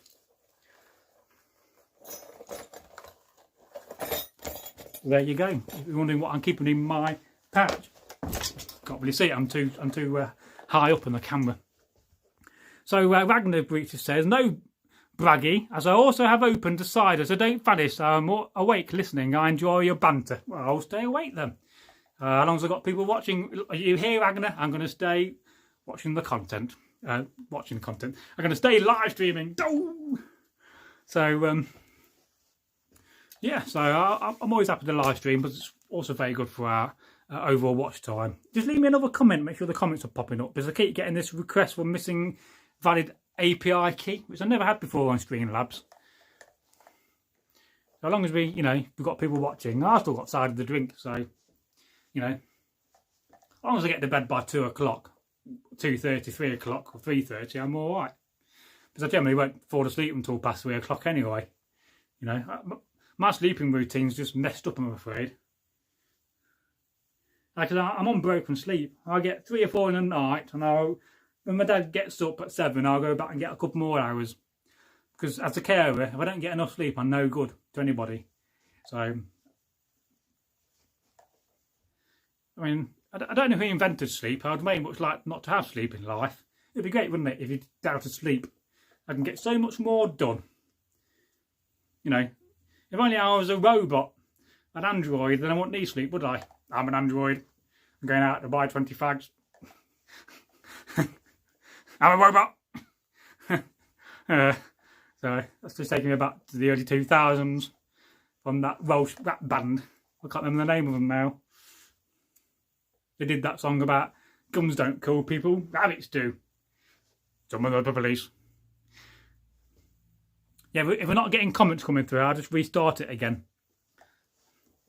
I could sit down, but oh, there we go. But you don't see much of me. Hello, I'm down here now. Hello. What's it like? What's it like up there? I don't know. Request missing required authentication credential. Whatever that means. But I can see your comments on the bottom. I get comments twice, basically. I get the comments from YouTube at the bottom of the screen here, which you can't really say I'm pointing at. And then I get the main comments on the Streamlabs comment section. But we'll just keep going. What can we talk about?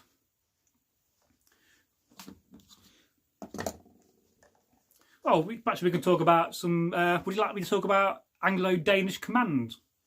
And Viking commands?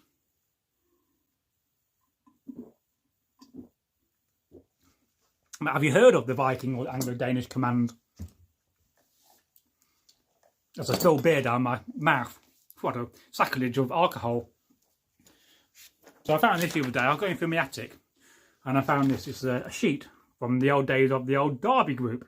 And I'm fairly certain this is the writing of Graham Turner, aka Egil Thorsson, the son of Thorkel. And when we did the Viking reenactment in Derby, it was quite a well-known regiment, well, not a regiment, troop. So the first command would be flock, maketh trommer. Now it says here at the back, it says pronounce all E vowels at the end of words as So I just got that wrong, didn't I? So flock maketh trommer, which means form up into troop or company. And I find that quite interesting to think that, you know, they used to call themselves troops or companies. We often think about regiments having companies. A standard 19th century regiment would have 8 to 10 companies, normally 100 men plus officers. So an average regiment in the Civil War would have been about 1,100 to 1,200 men. I'm sure you agree that's a lot of men in a battalion. And then the next command would be Herknet, attention. And then you get different kind of commands. You get commands which are kind of preparing commands, so you're telling someone to prepare to do something, and commands of action when they're actually meant to do the action. So the next command is Yareth, that is prepare to. So you could say Yareth flock maketh trommer, so prepare to form up into troop.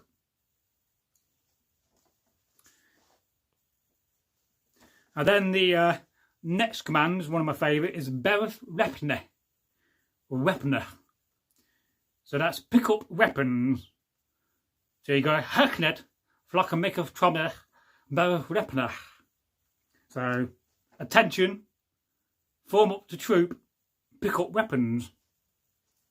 So from these commands you can make more commands, and you had to be quite well known in the commands to drill. When I used to be a training officer, in fact when we was training the Derby group, we had one of the most toughest Viking groups in England. We was pretty much unbeatable when we had about 30-40 men. And ladies, of course, we had some very, very tough ladies, including one of them called Bridget. She was a very tough warrior. We used to call her Bridget the Midget. An excellent lady, and I hope she's doing well. And then the next command will be Gangeth Forthlach, which basically means walk forward. The Viking word or Anglo-Danish word for walk is Gangeth. Gangeth Forthlach. And Forthlach is basically forward. And then the next command on the list is Flock Standeth, which means company, stand. Which is of course a very important thing to do in Viking battle. You had to stand your ground. You did not want to retreat too much. You wanted to always stand your ground and move forward. Put pressure on the enemy, especially on the Normans and the Saxons. And then after that, the next command is Yareth Shardwal.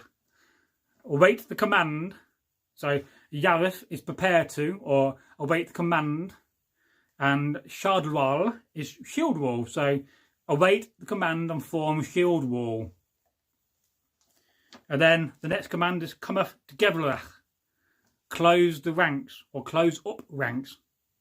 So cometh, come in the Viking tongue or Anglo-Danish.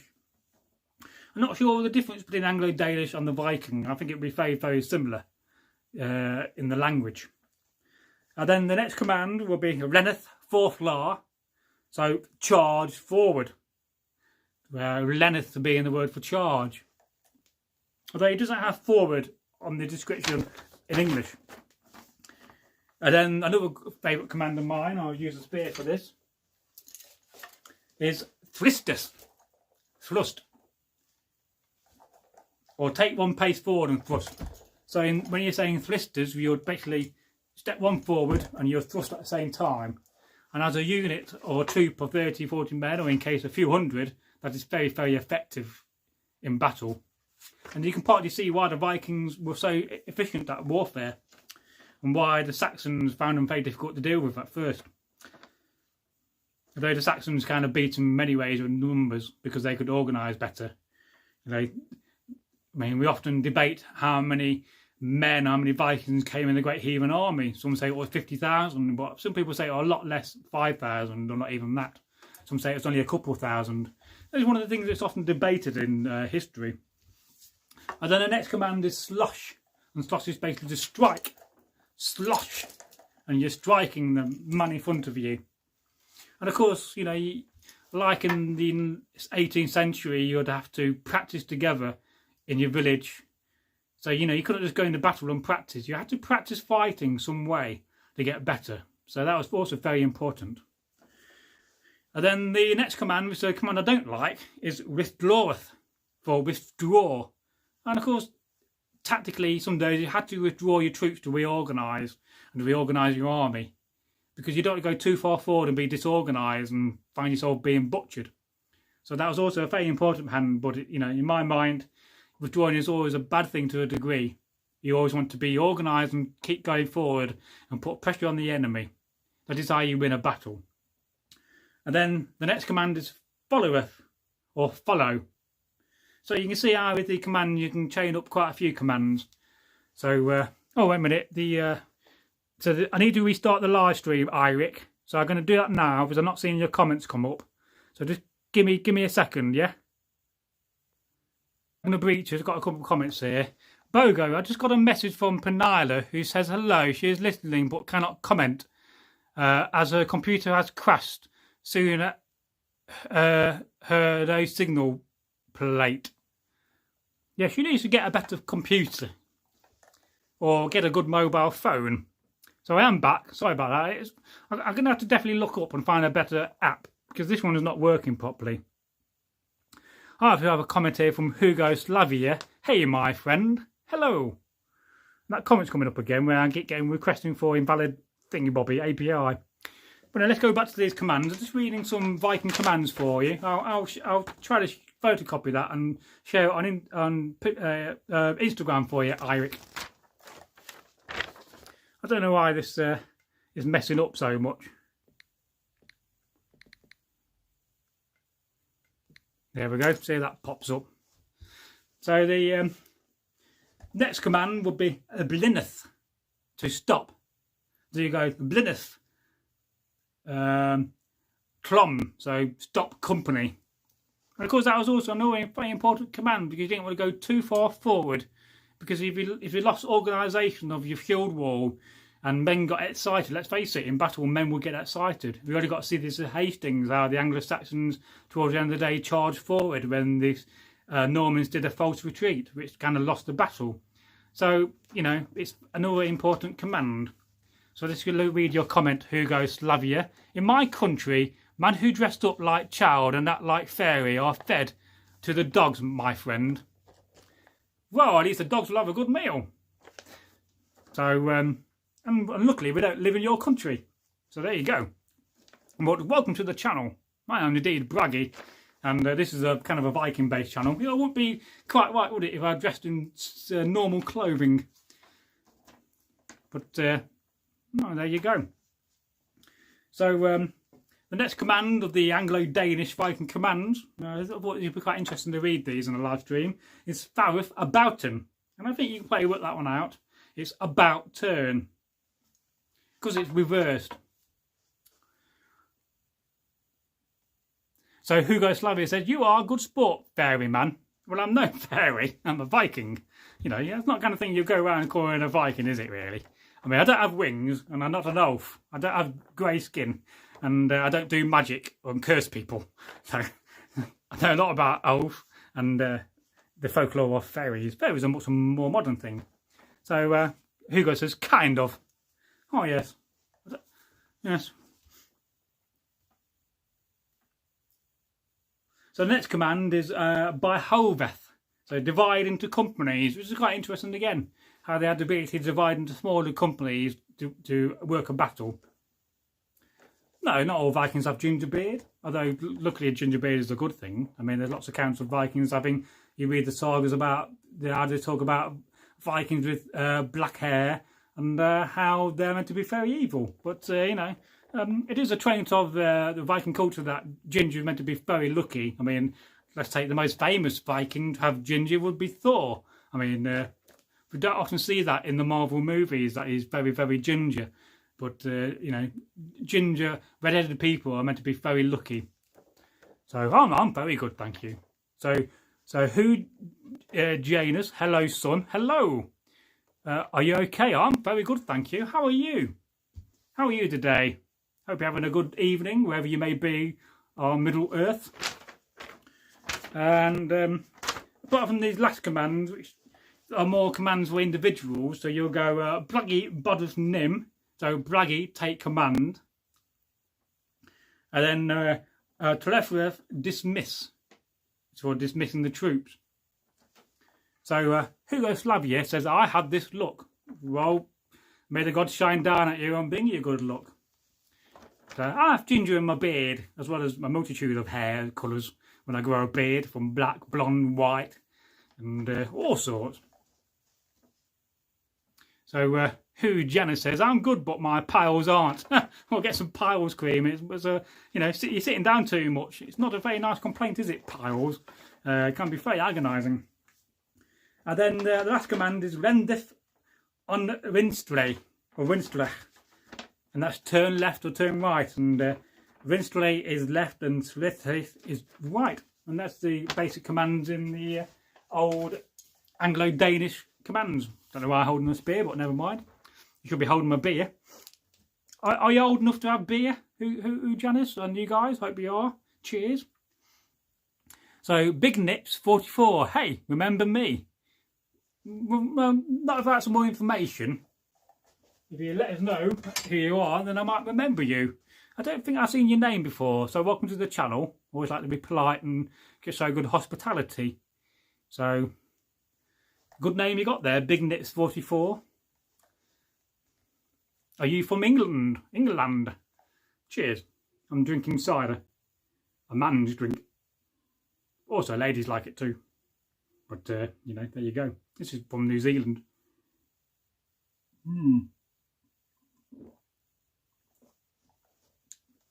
So, who Janice says, I'm 65, son. Well, you're definitely old enough to be my dad, so there you go. I won't tell you how old I am. You can guess my age if you like. I'm trying to keep it a secret for as long as possible on the channel. Ah, Ivan Holmes, flower pot, drinking red, riding hood. Oh, right, I've not been in the flower pot for ages. I keep meaning to pop in. And of course, we've had the old lockdowns, so it's nice to be pubs open again. And when I get out again on a Wednesday, I'll be going in again. And most probably have to be in the standing order. It's a very good pub, is the old flower pot. We do some marvellous beer. Some of the ciders are quite nice too. Actually, last time I was in there, the landlord gave me a pint of cider for free. So how about that? So I may remember you, yes. I've talked to a lot of people in there over years. Was it a few months ago we talked? I often do tell people about the channel. What do you look like? It's a pity you can't share pictures on the chat. But no doubt I'll be going in there soon, in a few months, in a few weeks. I'll be going out again on a Wednesday. I'm not quite ready to go out yet. I'm waiting to see what happens, you know, in the old lockdown. I know we're getting out of it. Technically, we're still in it, the old lockdown here, until we're told to get out of it. But, oh yes. You said they were like pieces of salami. I do like salami, good pepper salami. Oh yes, I had some earlier on cheese on toast.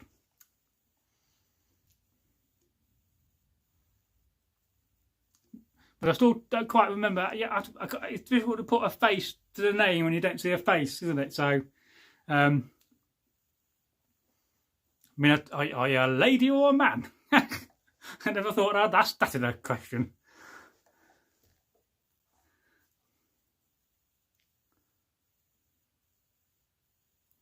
But it's a very popular bud though, the old flower pot. As it opened, I take it it's reopened again. And those standing order are putting in for a planning permission to open a beer garden. I think that would be very interesting. So Yugoslavia, Flan and Nan sees an opportunity. There's an opportunity everywhere we look for it, my friend. But you have to just seize the moment. I'm taking my silver armband off. It's getting a bit tight on my arm. There we go. It's a bit of hack silver.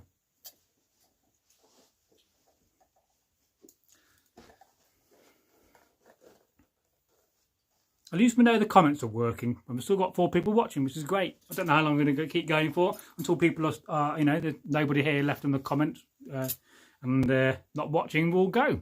But I'm quite up for continuing this live stream.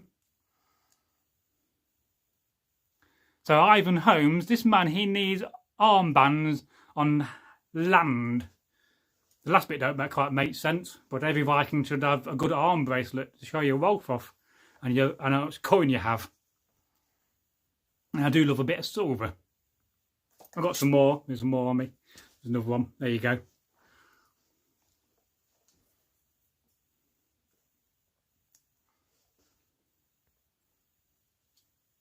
Do you have any questions about Viking society or anything like that? Or any questions indeed? I'm more than happy to answer questions. I'm quite knowledgeable.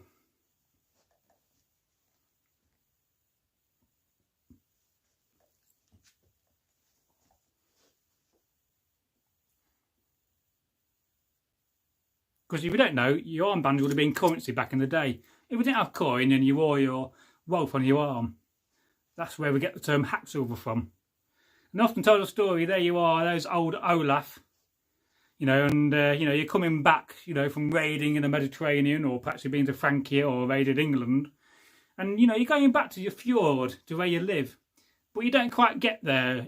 The weather gets too stormy and winter comes in, and so you know, you pull up to a nearest fjord, and in the distance you look, you see a longhouse, and so you know, you beach your boat and all your men get off, you know, 30, 40 of you, and you walk up to the longhouse, spilling a bit of beer, sacrilege, and you know, you knock on the door and you say, hello, we're just coming back from a raid, and can you put us up for winter? And then you get, you know, your armband off, your bracelet, your hat silver, and you get your axe out. You know, we all need a good axe. I'm pretty good with these. And you know, you get your axe, put it on a stump, you chop it in half. And then you say, there you are, you can have half of that now. And then when you fed us, and when you give us good meat and meat, throughout the winter, you can have the other half. And that is currency. And of course, it's also about tax evasion. Because back in the old days of England, every year, every 2 years, you have to collect all your money together. And you have to take it to the moneyer. And then with the moneyer, he will take 1/3, he'll give 1/3 to the king, and then you get 1/3 back. But if you're clever, you'll get all your silver beforehand, and you go to a good jewellery maker, a good craftsman or blacksmith, and you say, turn it into jewellery for me. By doing that, you avoid the tax. So you often think about tax evasion being a modern thing, but it's not. You know, over 1,000 years ago, there was avoiding tax. You can't really blame them to a degree, can you? So Rich Huggins says, next year's 50th anniversary of the Viking Society. Well, wow, what an achievement that is. I've been in that society for a couple of years. So I think that's an amazing achievement. So how old is Region Glorum? Because it must be the same age. I think, if I'm correct, Region Glorum is slightly older than the Vikings Society. But I'm glad they're still going. Both are great societies. So, Ivan Holmes, is that a wig? No, it's my real hair. There you go. Not doing too bad for my age. The amount of people I went to school with who are really, really fat, have no hair, and 5 children, and no life, and a mortgage. I mean, I'm lucky. I've never had that. So, that is my real hair. Every Viking should have long hair. I should have a beard, really, but I don't like having a beard. I look old with a beard. One day I will grow a beard. when I feel like I'm the right age to grow a beard. But I do say, you know, beard makes the man.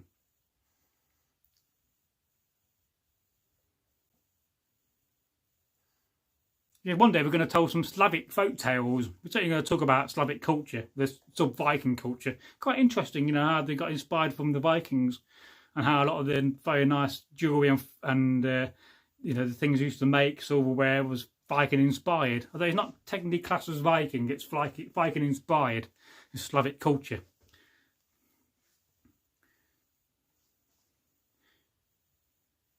So Rich Huggins says, couple of friends were bowled by teens. Oh yes, I got some friends like that. I mean, my dad went bowled at 21, pretty much so, apart from hair around the back. So I'm doing quite well, really. I think I inherited my hair from my mother. She had good hair.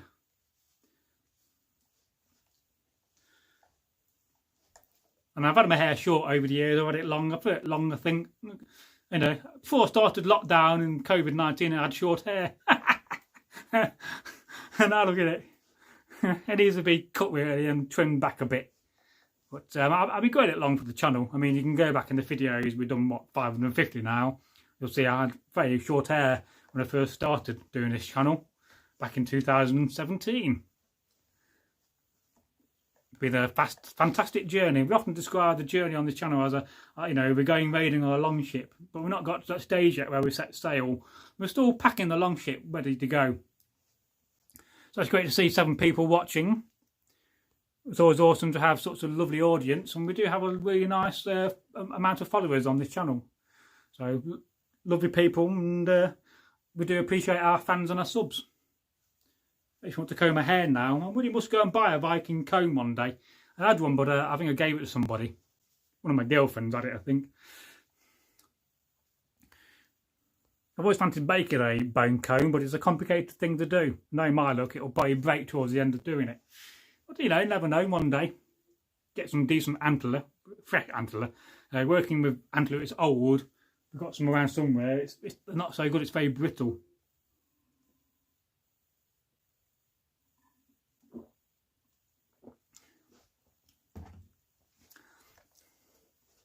So we've got a comment here from Andre Linard. Aha!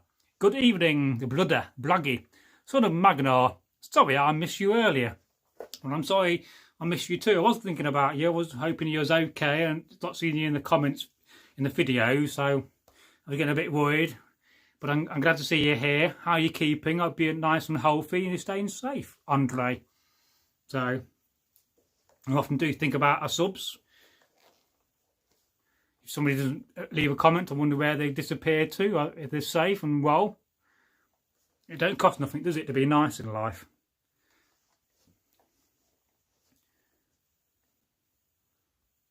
I know Panada's watching, I believe, but she's been having problems with leaving comments. So you really got to sort that. So we do miss you on the comment section and your fascinating comments. The good old prov. So Andre says, I'm fine, been sleeping a lot. Yeah, that's been me last couple of weeks. I've been trying to sleep whenever I can, and I don't get a lot of sleep, being a full-time carer from my father, Magnarsson. And I've been very tired last couple of weeks, which is why I've not done any live streams. You know, you got to have energy to do this. You know, there's no point doing it if you're tired. I know, you look at some of the videos, I do look very tired. I've probably got bags under my eyes now.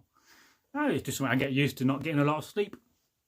If I can get 5 or 6 hours a night, I'm doing well. But we'll keep live streaming as long as I've got people watching and I've got cider to drink. We'll keep live streaming. I've still got another bottle open, so we're doing well. I'll keep having to restart the live stream because after about an hour or so, this app is messing up and I'm not seeing the comments. So we're probably going to have quite a few short live streams in one, but it's going to boost the video amount up anyway, which is not a bad thing in my mind, because you know we are trying to get onto the road to getting 4,000 videos on the channel. Not one of the goals, you know. I think the average channel with 1 million subscribers has 3,700 videos. The more videos you have, the more you're going to get shared and the more you're going to get watched and liked. And there's so many subjects we're not talked about yet, and so many folk tales we're not told, and so many aspects about Viking and Anglo-Saxon history we're not talked about. So, you know, that's going to be a wonderful thing to do, and, you know, we're going to concentrate on that and try to get some of the former hosts back on.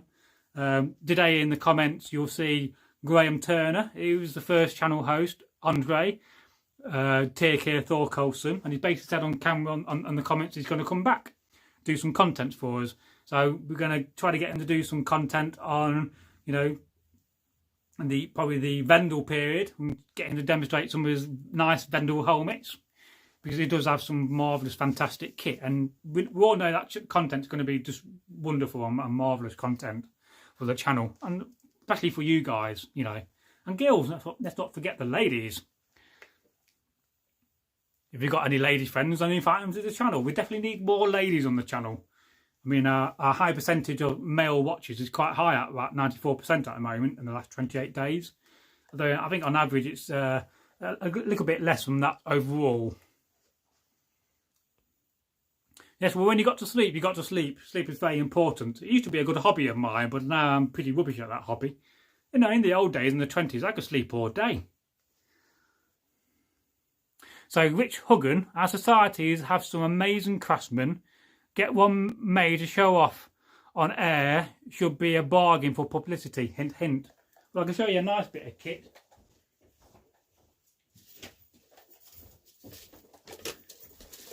How about that then? It's an Ivor Lawton helmet of the Coppergate. There's not many decent copies of that around. You get some very cheap copies, but I sure you agree that is a very nice copy. And I paid 4 figures for that from the former host, Tick here. But he's got some Ivor Lawton copies of the Vendel helmets. You know, it's very expensive stuff. And we will get some of that stuff in the future from that kit. I'm quite happy prepared to spend, you know, thousands of pounds on kit over the years. You know, and get some nice garnets and gold. And silver. So, Rich Huggan says, "'Tis indeed." Yes, that's one of the good things about both Reggae Anglo-Norman and the Viking Society, is that they do have some marvellous craftsmen, and it's a wonderful hobby to join, and you can learn as many crafts you want. And I always found that fascinating and a wonderful aspect of reenacting the Dark Ages, the early Middle Ages. So, and we should appreciate those craftsmen. I mean, I'm a craftsman myself. I'm a blacksmith by trade, and I can do, you know, silversmithing as well as a multitude of other number of crafts, from bone carving and woodwork. But I don't do a lot of that these days as I used to. I've done a lot of casting as well in my time. I always enjoyed lost wax casting, but it can take over your life if you're not careful. And, you know, I wanted to do it more on camera and start this channel, as I'm pretty restricted as a reenactor. I can't get out being a carer, so do it on YouTube. It's a much faster audience, you know. We're currently reaching about 1.5 million people a year, and we're still sort of a very small channel. So you know that's going to double in the next year to 3 million, and then that will double to 6 million, and then before you know it, we'll be reaching tens of millions of people a year. But we're always going to promote, you know, your society, you know, the Vikings and Reggae. We're always going to promote good societies, because you need promoting, and we need promoting about Viking culture. You know, it's a good thing to get into the mainstream media. Plus, you know, I started this channel because I asked myself the question, as a modern Viking, what would you do? As a Viking, I can't exactly go and pick up my axe and my sword and go raiding. I mean, it'd be very nice to get, you know, a few thousand of us together and build some longships and raid France. But somehow I don't think the French government are going to like it, nor would the English government like it, and it's not very PC, is it? So I asked myself the question, well, what would a modern Viking do?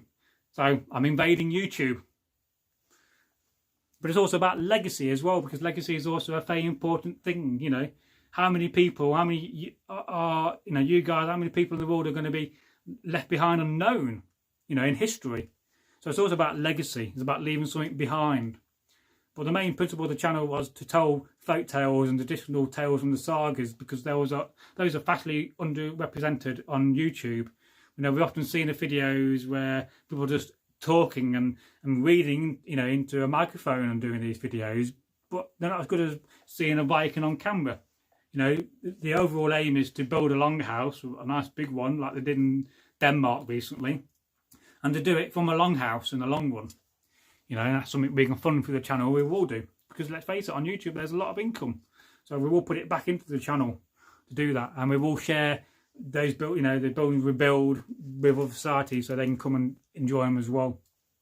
You know, it's not all about greed and ourselves, it's about sharing the knowledge, sharing the passion. Let's face it, you know, Viking paganism is vastly growing these days, you know. But if you have any questions or anything like that, please let me know. If you don't know who I am Bragi Magnarsson, the son of Magnar. It is my Viking name. I won't tell you my real name in the modern world. Some of you may know it, some of you may not. I don't have to give all away, you know, the secrets straight away. So, as I stretch my legs, I'll get aching when you're standing up on your legs all evening. And I've already done an hour and a half live stream earlier. So now, Andre, I'm planning very soon, if not Friday, next week, there'll be a surprise live stream in the afternoon with Egil, because Egil's coming back next week to live stream and to start filming again. So watch out for that. I don't think notifications are working, but I will try to advertise it either at the time or just beforehand through the old community tab.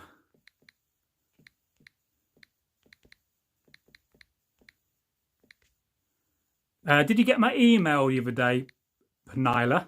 I've got to go back into my email account and check whether you replied. And I'll probably explain what I've been going through. It's quite a shocking thing, to be honest with you. But I can't really explain it on camera because of legal reasons. Not that I've done anything wrong, it's not me. Bad family. So Andre says, hi, at Penila, hi Prof. Hope you and Daisy, Sunflower Cow, are both keeping safe and well, and that you can see this message. Andre says, be great to see Egil on camera. Yeah, I do have a contact email. I'll write it in for you. You can find it on the main description on the page, but if I write it here for you, then you can just email me anytime. Plus you can also talk to me on Instagram, Facebook and all these other accounts we have. Give me a minute whilst I type it. It's not easy typing with fat fingers.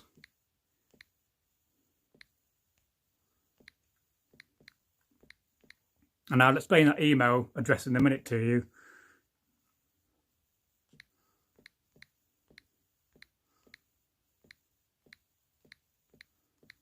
Yeah, you really do have to concentrate when you're typing. Although I do have a good email bot, so I can't get spam really. So there we go, that's my email. And that was a part of a group we was in when we left Reggae Anglorum as the old Derby group because of various politics, and literally they lost 30 members overnight. We formed up a group called Ancients Alive, which I gave the name to. And then we did various events like Resto, and we did some very prestigious events, and we got a very good reputation. And then from Ancients Alive came the society, the Orbit Vikingar, which you probably heard of. And also another group which kind of came from that was the Hedner, the guys that do the Vendel period. But that's my email. So I'm always happy to reply, to reply and say hello. If you've got anything you want to share, if you're any good at making thumbnails, you're more than happy to email me thumbnails for our videos. I mean, I do struggle some days with the thumbnails. Yeah, Andre says, you're not giving up your real world. Oh, don't. Yeah, don't. Yes, no, yeah, don't. Just saying that. Oh, what a mistake of a maker. Yeah, well, my name's Andy. So there you go. All good people are called Andy or Andre. So it's a bit difficult to give away your email when you got your beginning name at it. Never mind, I should have thought about that. It is a no indeed. But I think that's very funny. So you're not giving up your real world name is a good idea. I still believe there is power in a name. Well, of course, there's power in a name, but it's also a part of your legal fiction. As there's two of me. There's the real me and there's a legal fiction me. If you understand what a straw man is in your legal fiction. So that certainly was a dull moment. I've been up too long. So, hopefully people won't watch the end of the live stream and not understand it. Well, it's quite easy really to find my name. I got my Facebook connected on the main banner and Instagram, so it's not exactly difficult to find out what my name is.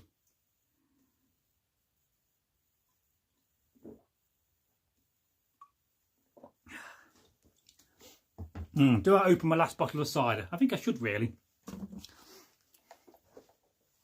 It'd be rude not to. And it is a Wednesday, so I've got to celebrate Odin.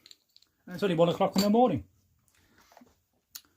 You missed earlier when I read the first 2 paragraphs of Beowulf as a practice.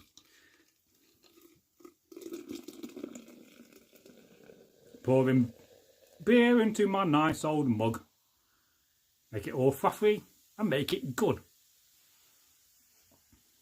Drink it fast and drink it quick. As long as they don't call me Mick.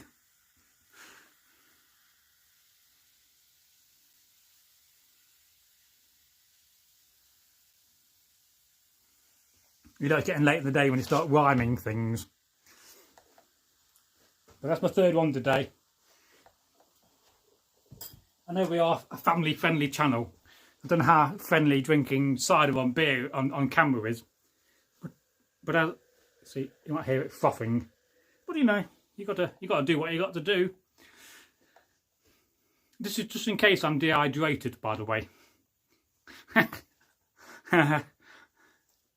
It does remind me of that tale called The Troll's Ale, which is a Danish folk tale.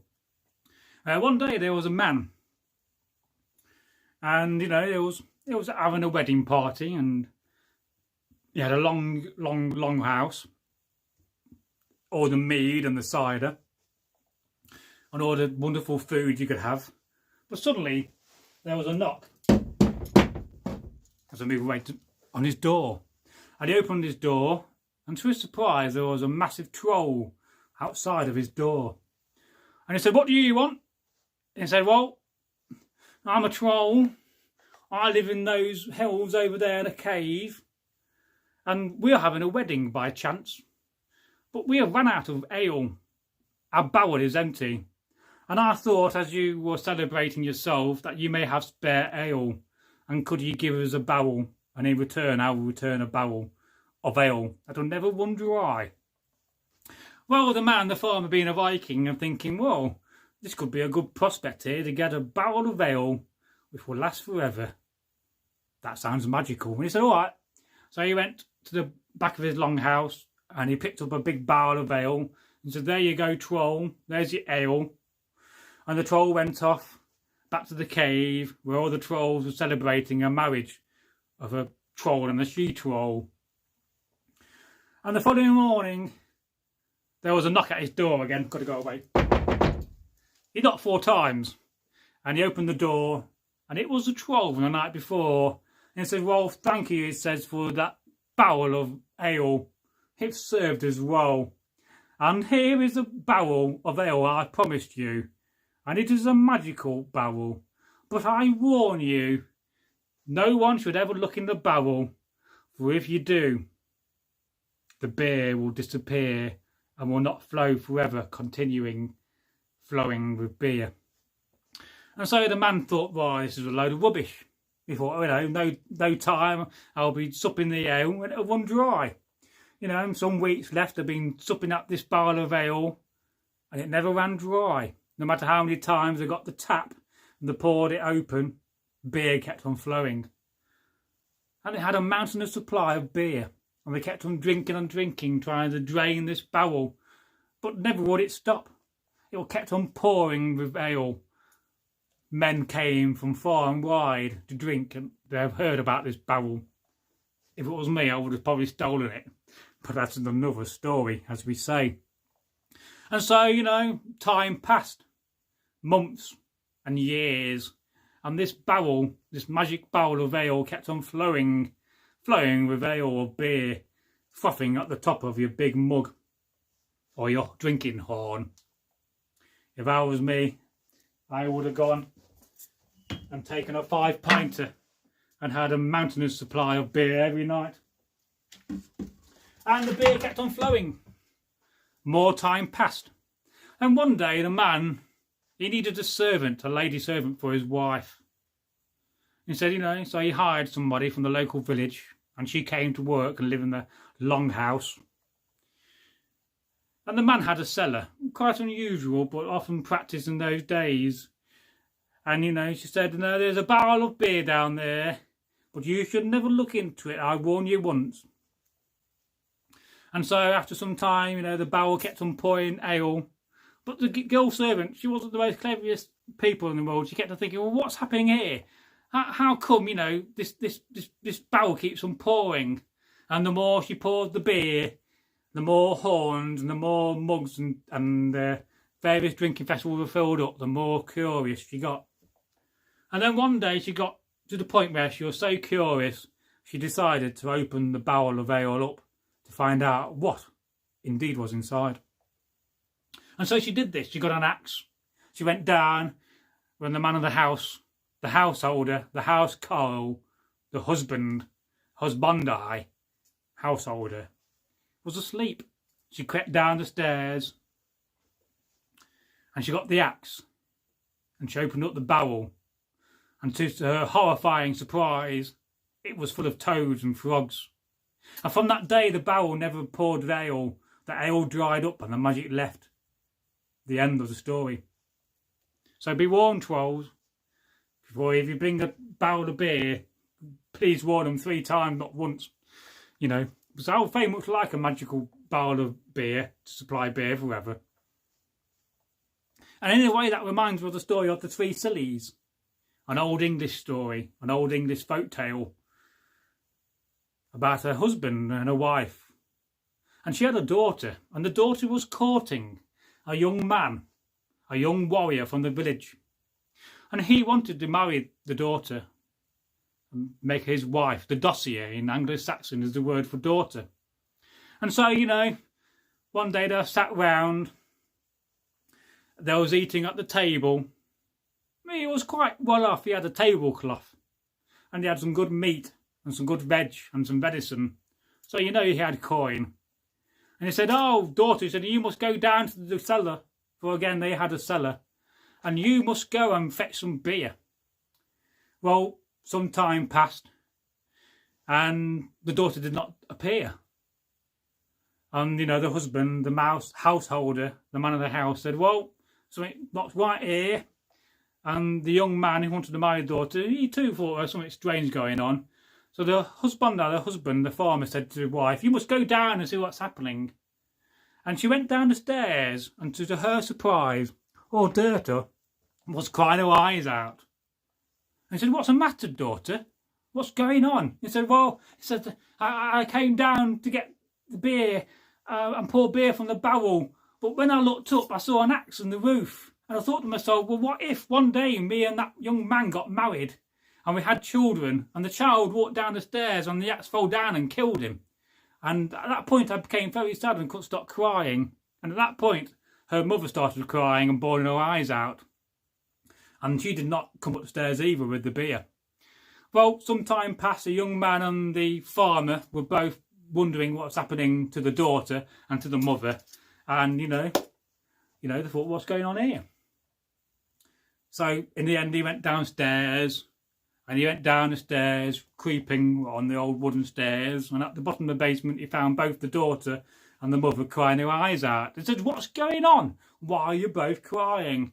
And, you know, the daughter explained to her dad that, you know, she came down and she was going to get some beer out of the barrel, but in the rafters in the roof of the cellar, there was an old rusty axe sticking up there. And she thought, well, you know, they both got married and had a child, and the child came down many years later, and the axe fell down.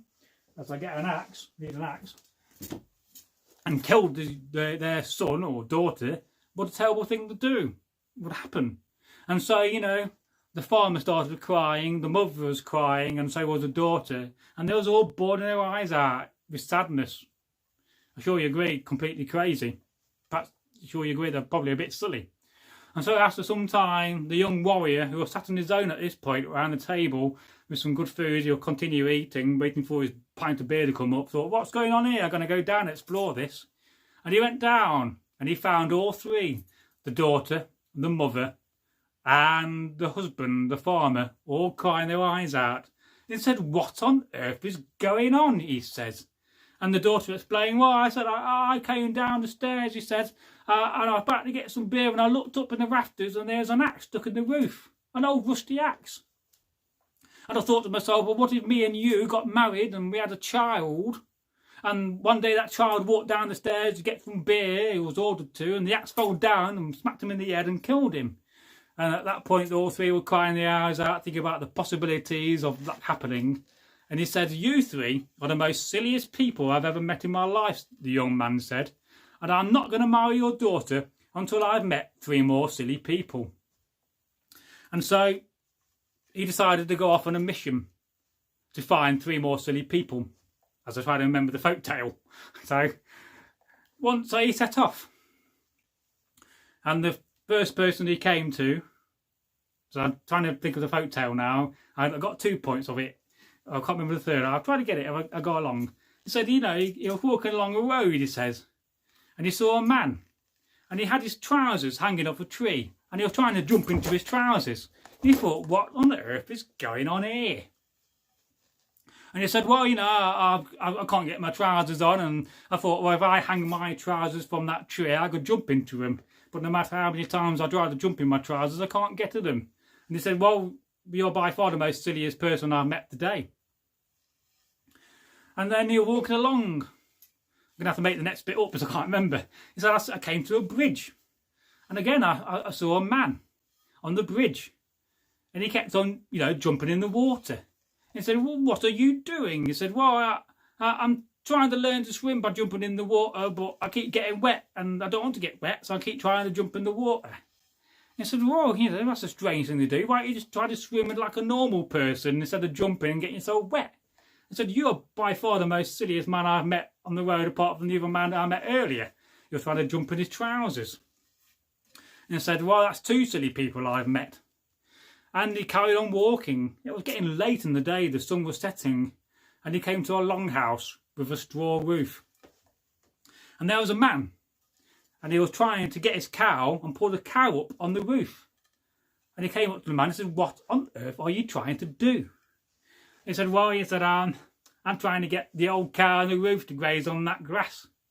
And said, what I did, I said, I got his lead, he was on a lead, and I fed it through the chimney in the top of the house, and I thought if I wind the old chimney down and pull the rope down, I could drag him up from the roof and he could graze. He had a turf roof, it had grass on it, so that's why the cow could graze.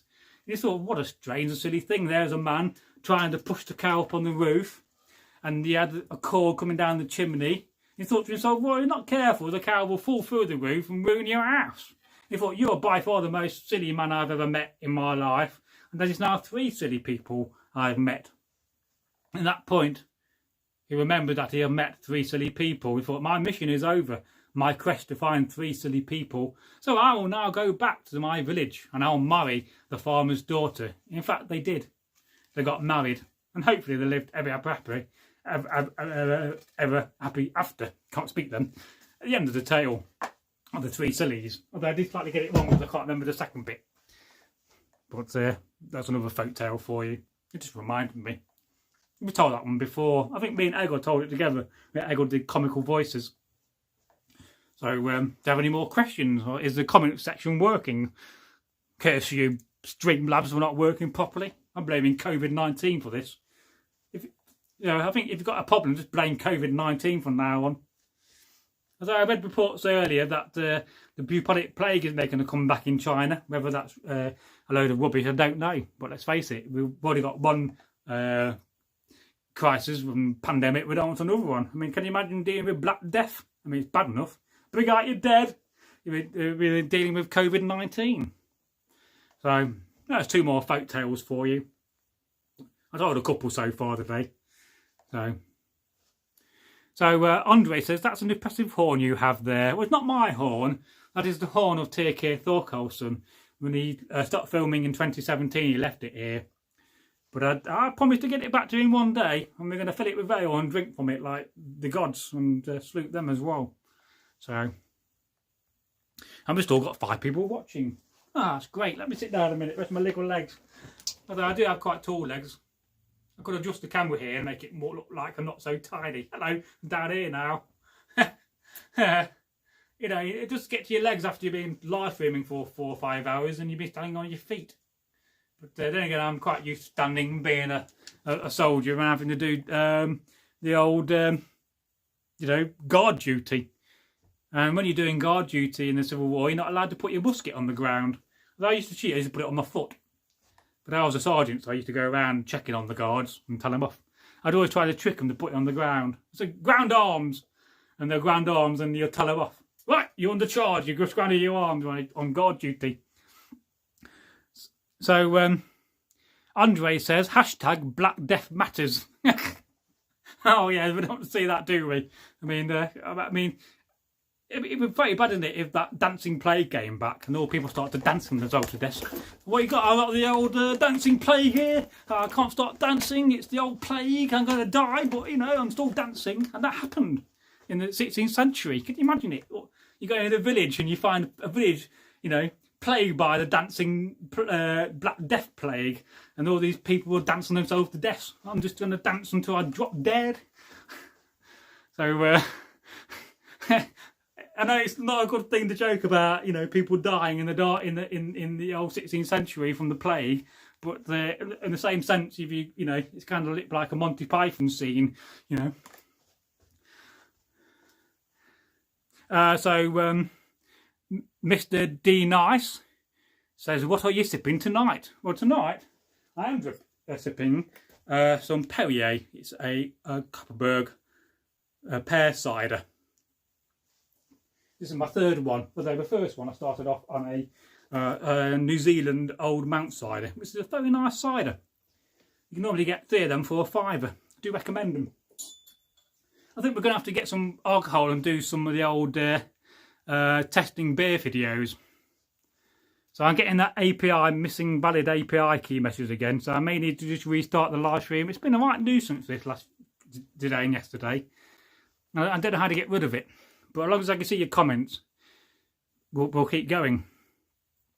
So, and this is more, it's not a Viking vessel, this is more 12th, 13th century. Anglo-Norman, late Anglo-Norman at the most. And I do love these kind of vessels. They're just lovely to drink from. And you know, you get £1.50 for one of these. So, you like to imagine, you know, that you're on the 12th century, you know, you got a bit of coin and you're a bit wealthy, you're sipping off that rather than a wooden vessel. Although I do like a horn drinking vessel too. Look, I've got a needle in there. Sorry, needle. So that's what I'm drinking. What are you drinking tonight? Where are you from? You can't beat the old cider. I'll leave it in a comment, see if it pops up.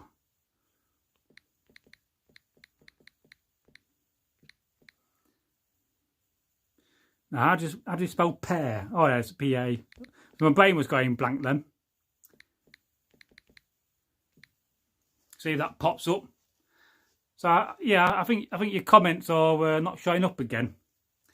So Mr. D Nice says, I'm a cider fan as well. Oh, that's cool. I didn't used to be a big cider drinker until probably in my 40s. A friend of mine called Robbo got me into cider on camp, and he used to give me a kind of strongbow, and it was late in the night and he was already quite drunk, I was. So I would always happily drink anything. But so we've got a comment of XXX leg 2, but I can't quite see it because it's not showing.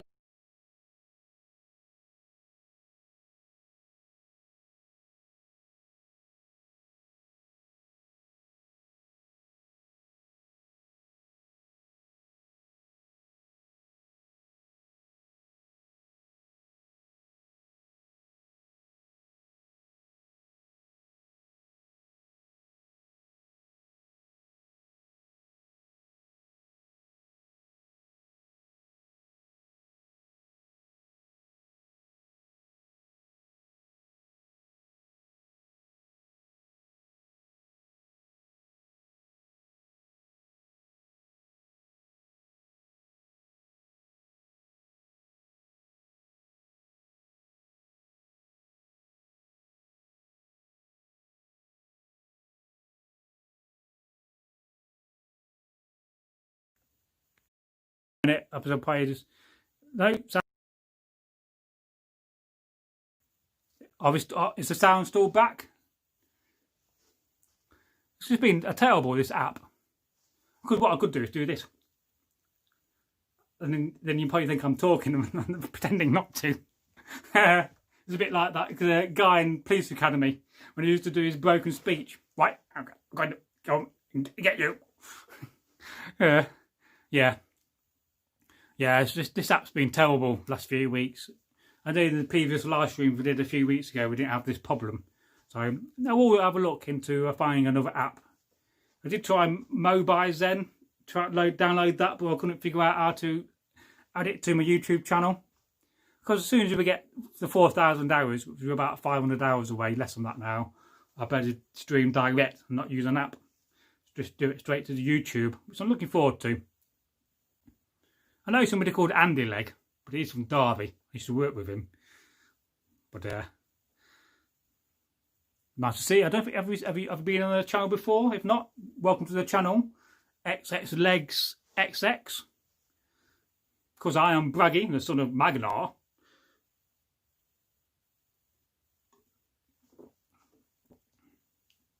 So Andre says, I like the Kopparberg cider, but it plays havoc with my diabetics. Well, right. Do some ciders play havoc and some don't, though? Because it's very difficult to understand what it's like to have diabetes when you don't have it. I mean, I'm fairly healthy for my age. I don't really have any health problems apart from insomnia. I mean, I've not got to that stage yet when I need to take tablets. So, because I do have a risk of heart attack in the family, it's kind of a trait. My dad had a stroke when he was in his 50s, but that was mainly for overwork and working too hard. So, XX Legs, XX Cheers, got lucky to catch one other live stream before. Love the channel and the information you provide. Well, thank you very much. It's always great to get lovely feedback like that. You know, we do this content and this channel for you guys. You know, it is not my channel; it's your channel, equally much as mine. And so there you go. You know, we're like the community we have. We have a very friendly, warm community, and we're building that up. And we are predicted to have 100,000 subs, I think, in 5 years. That's going to happen. But I think that's going to happen faster than we think. So Andre says, how is Magna this week? Oh, Magna's doing okay. Every week changes with Alzheimer's. As he goes throughout the day, he gets a bit more confused. You'll start asking me, well, can I go home? He'll say, I want to go home, please. Can you take me home to my home?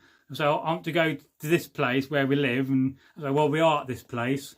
And he gets quite angry with it. He'll start shouting, I want to go home. And then, quite ironically and funnily, because my dad was a singer. My dad nearly went professional, actually, at one point. He sings it. He'll go, I want to go home. And then I'll reply to him, you are home. So it's quite comical. You try not to smile, because it's not one of those things you smile at, really.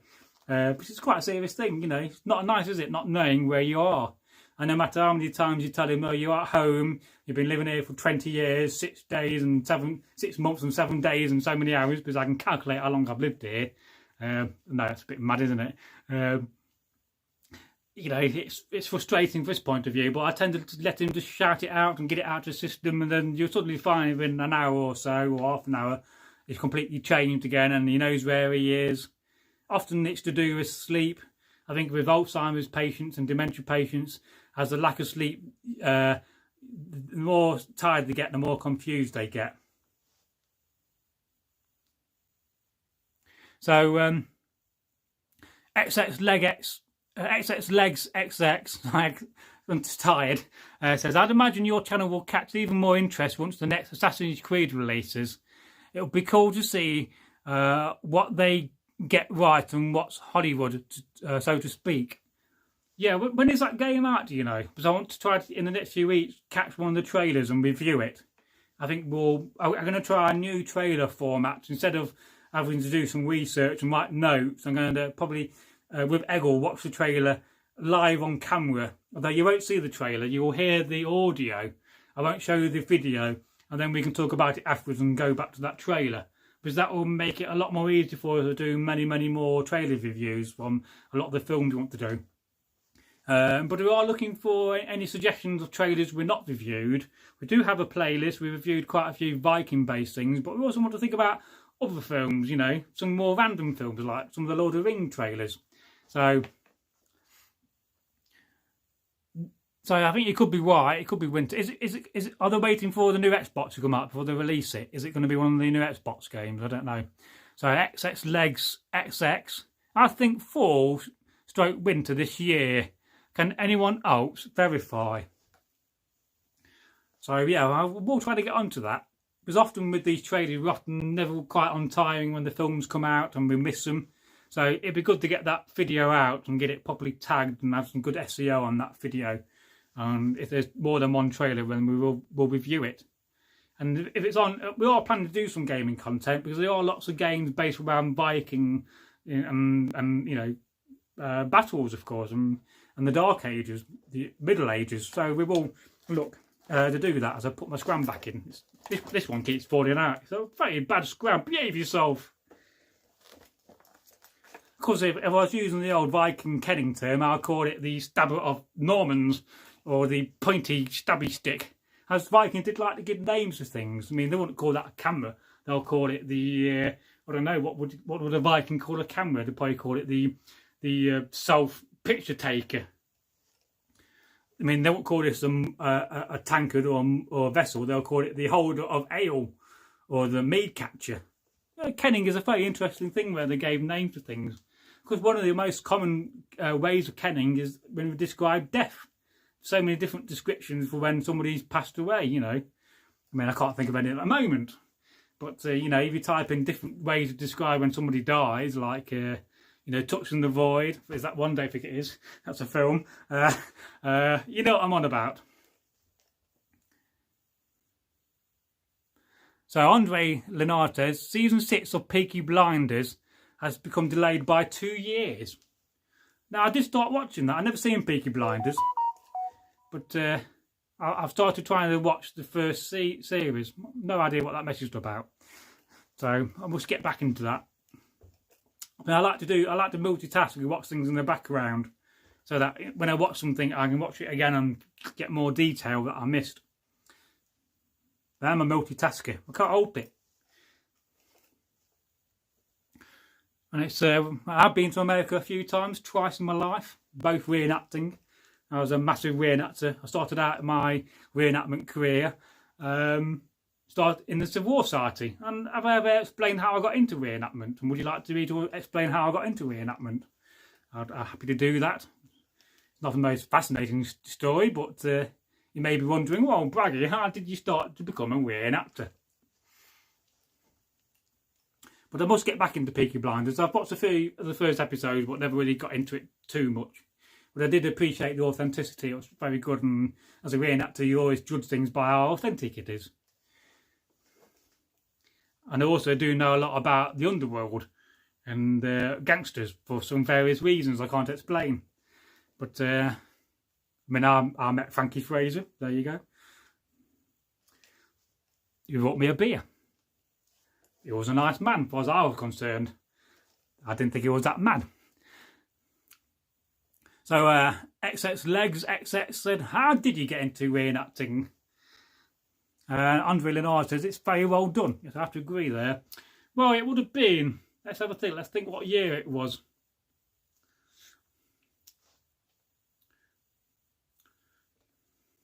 It was about 1993, 94, maybe slightly earlier. I was into wargaming.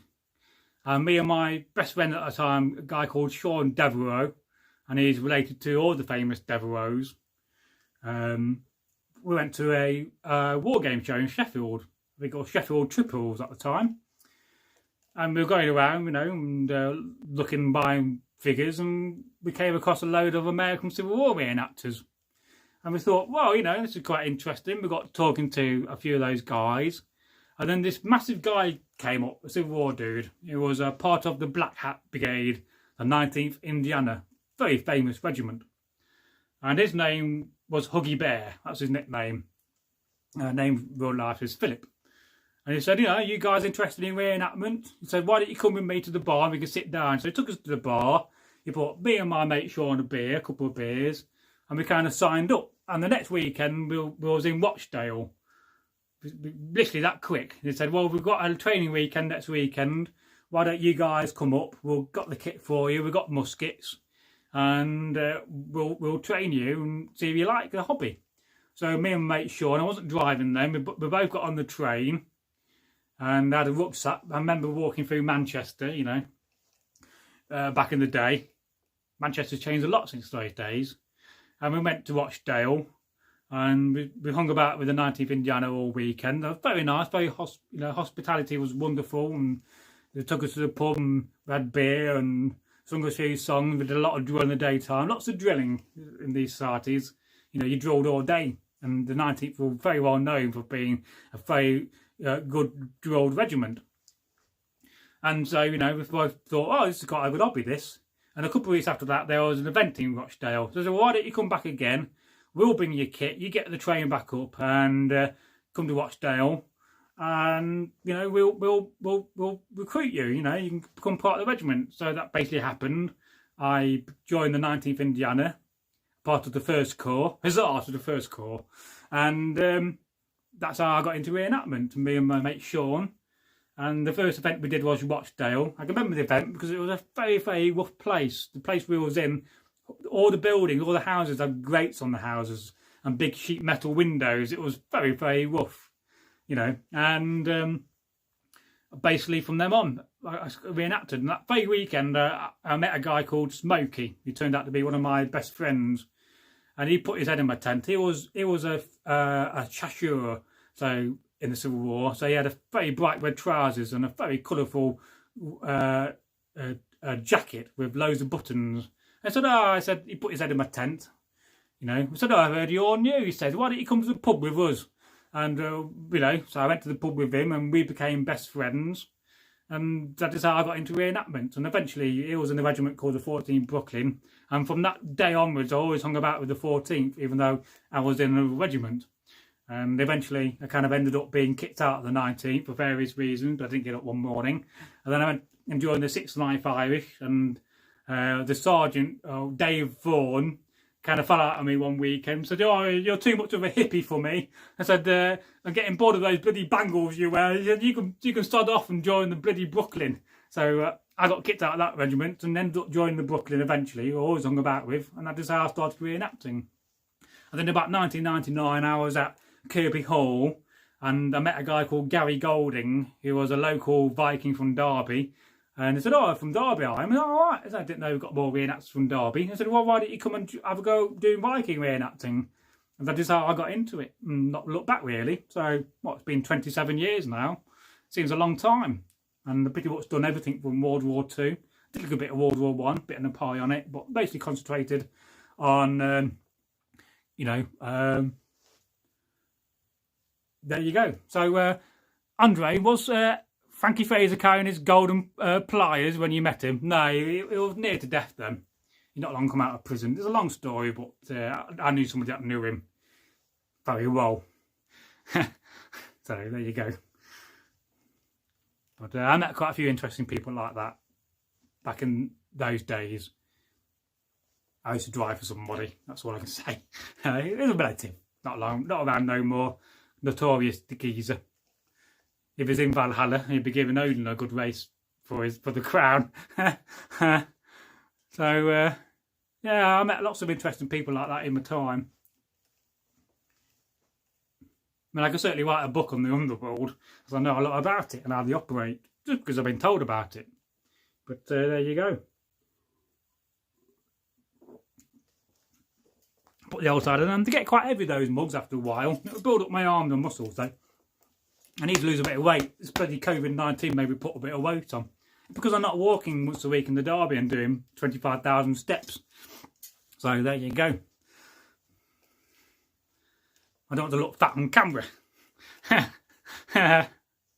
Luckily, this kit don't really show you weight off in this kit. So, any more questions? We keep going. It's 1:37 in the morning. Gotta keep going until at least 2, maybe 3. I'll have to go to bed at some point, but normally I don't fall asleep until at least 3 o'clock anyway. So, hey, says XX Leg, XX, we don't call it fat, but rather tactical padding. Well, whenever, you know, we talk about being slightly overweight, don't forget that research, I think it was done by one of the top universities, that demonstrated that slightly overweight men make better lovers. Remember that. Braggy's tip for the day. When you're slightly overweight, you make a better lover. Dear. Well, we talk about some random things, don't we, on these old live streams. I don't know why I said live streams like I did that. You do some daft things as well, but some days those little daft little things you say are the best things and the most funniest things. So I'm laughing at myself here. Oh yeah, laughing at myself on camera. Yes, you did miss earlier when I read the first 2 paragraphs of Beowulf as a demonstration. I could read them again to you if you like, but I'm still looking for a copy to read. I bought a copy of Egil Saga. This is my second copy I bought. I'll give my first one to Egil. And we are going to attempt to record every paragraph, every chapter, and build them up until we got all of them. And then, oh my God, look at the rhymes in that. You're going to hate that. It's a long, massive job to do, that is. So, XX Legs XX says, random and variety is the spice of life, my friend. Well, I definitely agree with you there. Let's face it, who wants to be normal and boring? I don't. I'm certainly not normal and boring. I'm certainly not normal. There's no such thing as normal. What's normal? There's certainly such a thing as Norman. Norman? Damn Normans. Bloody ruining up bloody Hastings and ruining history. It's just as bad as bloody COVID-19, isn't it? Oh, I don't know what I hate worse, COVID-19 or Anglo-Normans. At least Anglo-Normans are half English. Pure Normans I hate. I don't really hate Normans.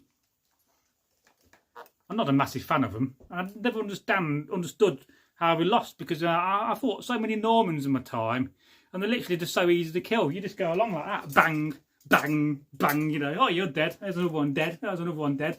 That's 5 there, just killed in a minute. How come we lost Hastings? Right, I don't think it really helped when we did a charge forward, when they did a tactical retreat. And they had probably more cavalry. We should have sided with Howard Hardwater and formed up and formed a much bigger Viking Anglo-Saxon army and kicked them back into France. But that did not happen. You know, it makes you think, if you had a time machine, you could change history. You know, where would we be if we got the Anglo-Saxons to win Hastings? What would happen? Would time suddenly change? Would I be here? Would we have YouTube?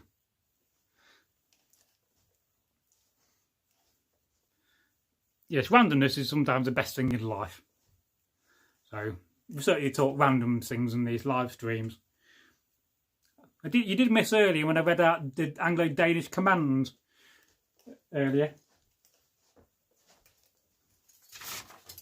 Got a little sheet here. I'm going to do a video on this about the Anglo-Danish Viking commands. But you go back, you'll see it in the video. Although there's going to be quite a few of these live stream videos, but I don't think they're going to move together. Hopefully they will do into one video. Because in the option when you stop a video, you can go back and continue your live stream, which is quite a cool option. So, XX Legs XX. Now, there's a question for all. If you can go back in time, where would you go and why?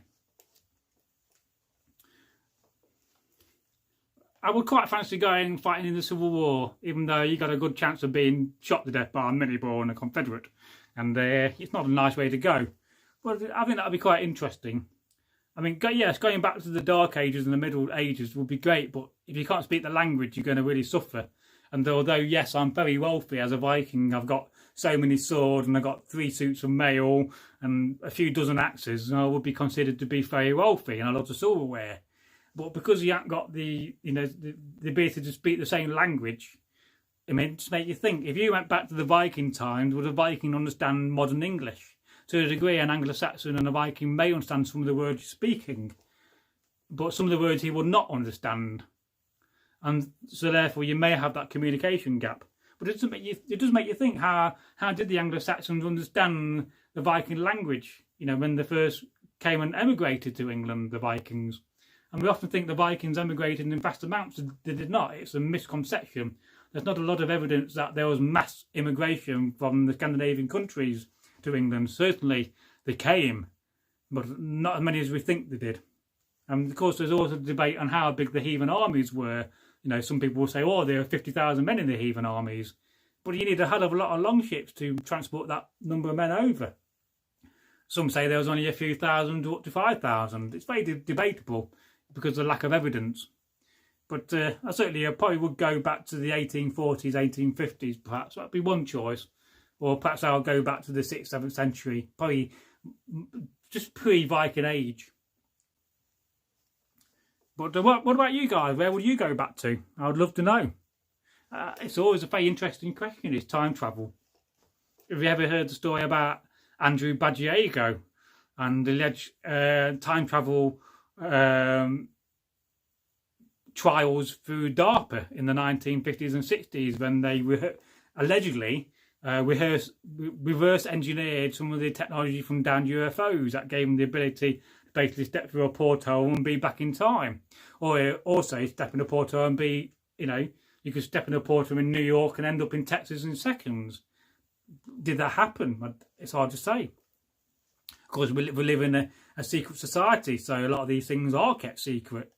It'd be quite shocking if we do have the ability to, you know, walk in a portal and I could be in New York in seconds, because, you know, you could see why they would censor sort of things, because they want to use all the petrol first and make all the money they can. I mean, certainly in society we have a thing called technology censorship, but it's a very controversial subject. So XX Legs XX says, I for one would love to go back to Ireland in the ancient times to see exactly how their stories came about. Celtic history fascinates me as much, if not more, than the Norse. Yes, and we are going to cover Celtic history and tell more of the folk tales and stories from the Celts, because, you know, it is fascinating, and I got quite a few books on that subject.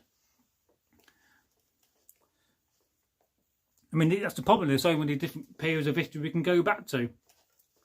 But, you know, well, if we get time travel, well, let's say time travel is made public, would time travel tourism be a thing in the future? Is it a bit like that film in Star Trek when they're on that planet and they're all invisible because they're watching the people? I can't remember which film that's the one with the planet when they're trying to destroy it. I can't remember the name of that film. I remember seeing it at the seminar. So Andre says, I'll go back to watch the pyramids being built and bring back photos. Oh, yes. I mean, that would be fascinating too.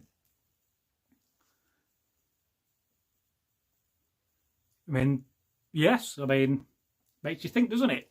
And XX Legs XX says, nice. Seeing one of the wonders of the world being built would be cool. It would be, yes.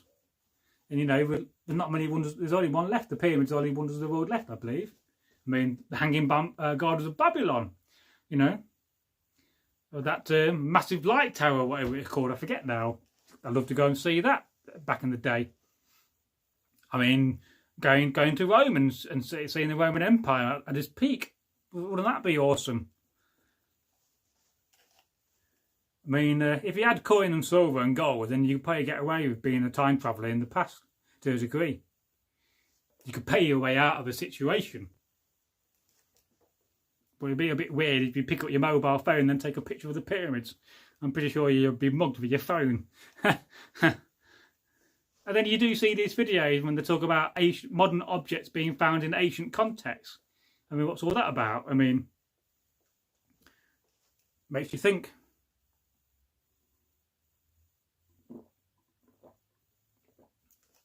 And it does make you think, how were the pyramids built? You know, they all speculate. You know, they had a lot of manpower and they used a lot of canal systems. So we're certainly learning more and more. Certainly on Channel 4 there's been some very good programmes about Egypt in the last few months. If Channel 4 is a channel in England, I'm not sure you can see it in America. No doubt you might find some of those videos on YouTube.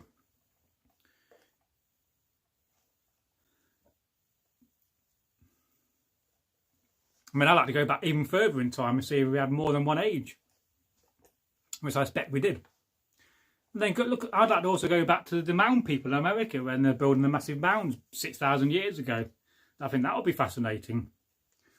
I mean, you see some of the artwork from 25,000 years ago, like some of the Venus figures, the first one found, 25,000 years old. You think to yourself, whoa, that's amazing, you know.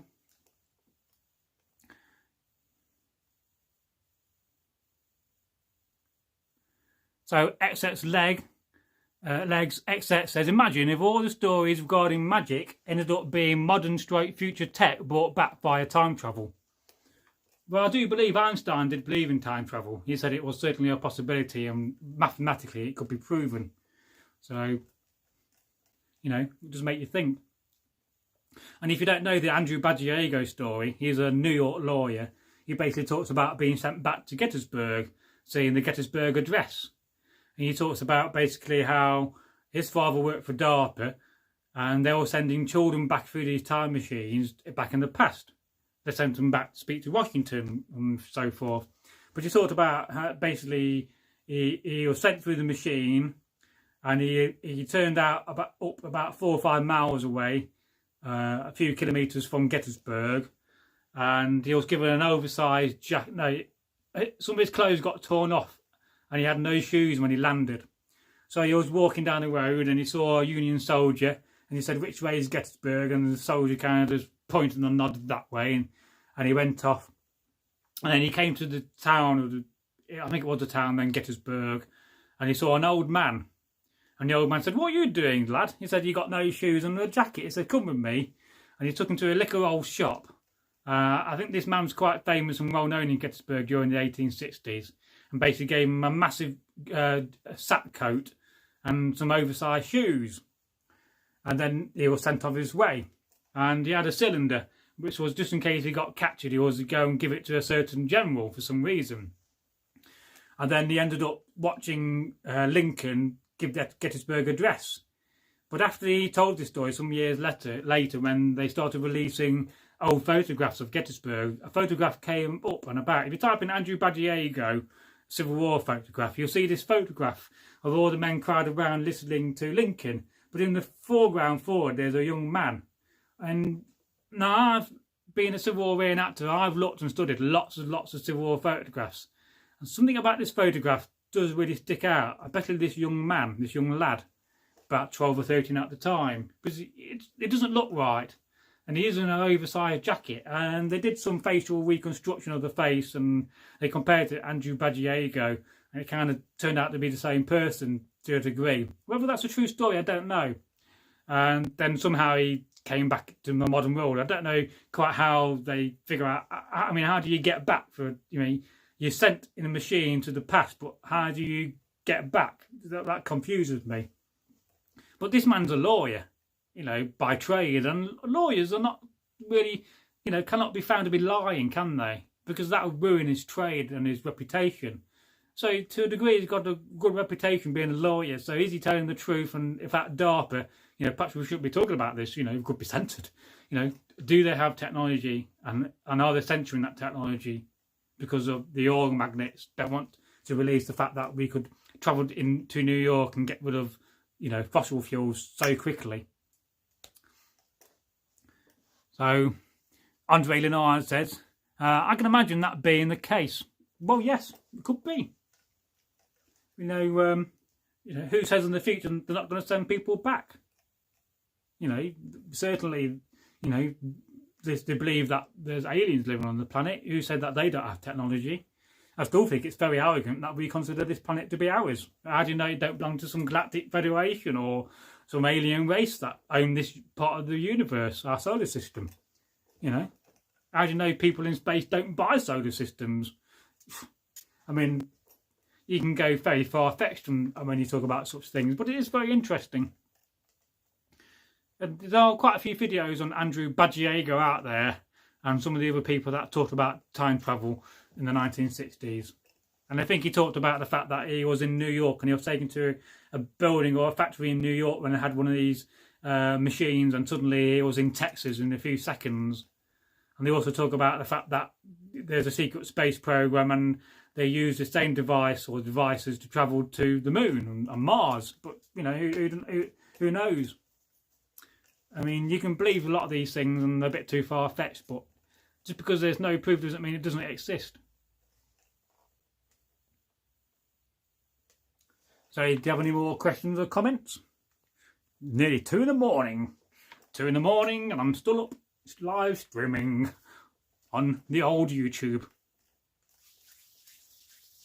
Now, one way you can help the channel out, I talked about this earlier, is helping with the subtitles. If you're ever bored, on our channel we allow people to do a few things. We allow people to help with the subtitling, which is a really nightmarish job. You can tell by my voice then. I've done it a few times, it's really laborious. You basically got to stop and pause and write. And because we use such names like Bragi, it comes across as sometimes as buggy or various other words, and Egil comes across as Evil Thorsson or Egil Thorsson, or sometimes it comes across as, I've seen it as Major Egil Thorsson or Major Evil Thorsson. So one way you can help is by doing the subtitling. Anybody can help with any subtitles on our videos. But another way you can help is by doing thumbnails. If anybody's good at doing graphics and you want to help with the thumbnails, and that's another way you can help. Another way we allow people to help on the channel is by suggesting good titles and by suggesting and writing descriptions for our videos. Because, you know, I'm sure you imagine there's an awful lot of work goes into a YouTube channel. I mean, I live and breathe it basically every day, you know. I mean, I work 6 or 7 hours a day on this channel, every day, and I don't have a day off. Even Christmas Day I'm working on it, and I've not had a day off for 10 years. I need a holiday, somewhere very hot with lots of beer, you know. I'll probably end up doing a holiday live stream them and not getting away from it. But so that's a few ways you can help on the channel. But of course the biggest way you can help on the channel is by watching the content and by sharing it out with your friends and inviting people to join the channel. Because we're not just you know, I know both me and Egil are pagans, but we're not a religious pagan channel. We're open to all. I mean, I'm more of a shaman by faith, but shamanism isn't religious. It's non-sectarian. Shamanism is very much like an app. It's an app for the mind. It's an app, and it's one of the most oldest forms of practice in the world. Without shamanism, we won't be here now, and you wouldn't have language or storytelling or singing or none of this. It would not exist.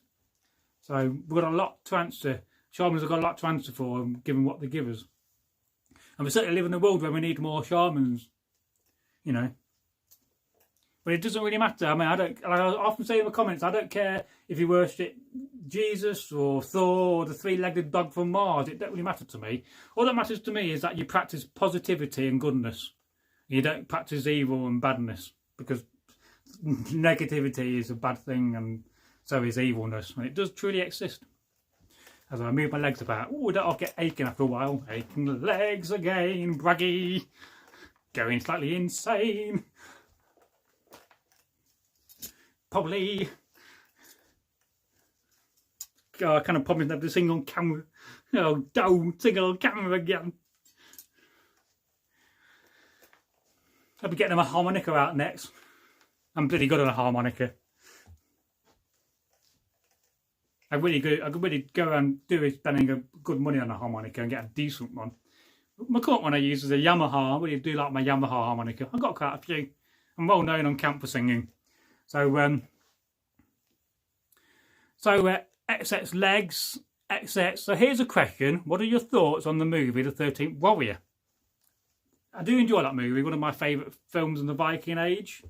We have actually reviewed the trailer of it.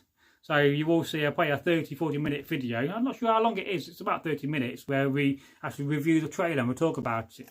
And there are some very good scenes in it. But of course a lot of these films are slightly Hollywoody and wrong in many aspects. But you know, a lot of the things they got right about it, like the horse sizes were lots smaller. That was good.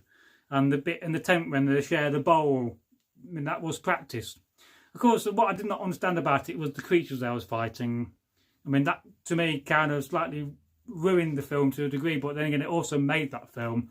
And it probably is, you know, is it a cult classic? I'll probably say it is, or it's beginning to be a cult classic. So, very good cast, very good film.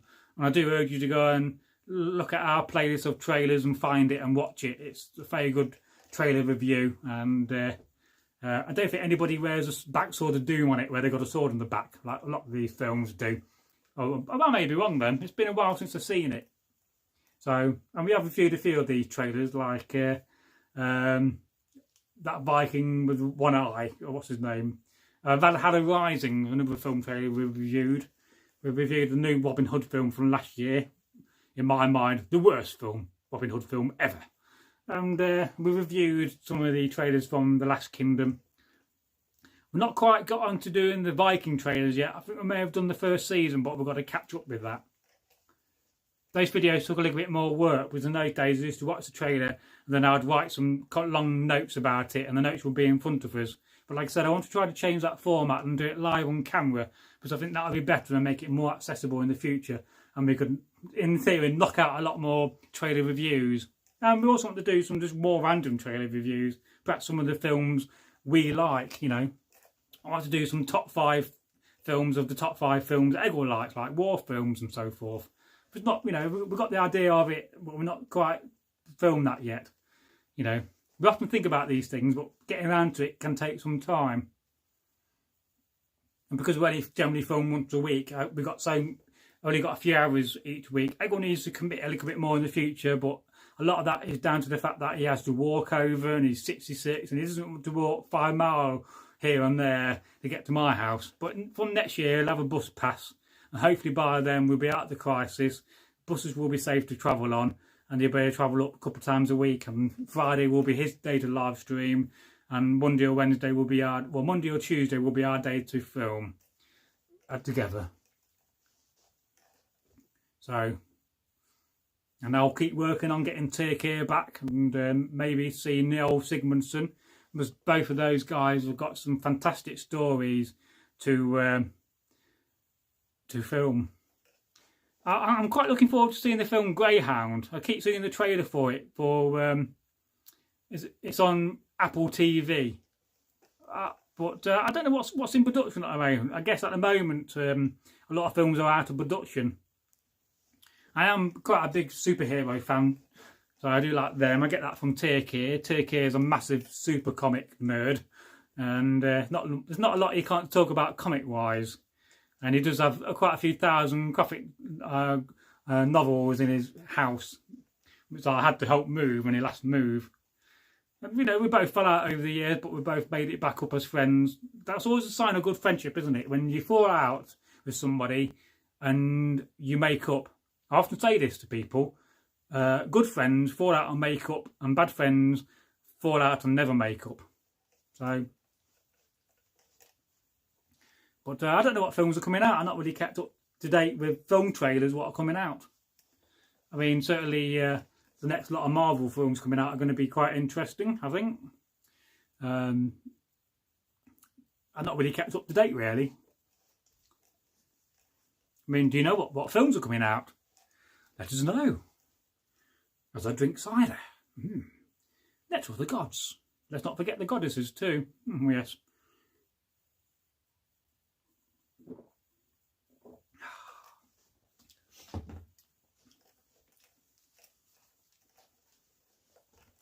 Oh yes, oh yes, oh yes. Don't know why I said that. I sound like the dog from the advert. Oh yes, oh yes.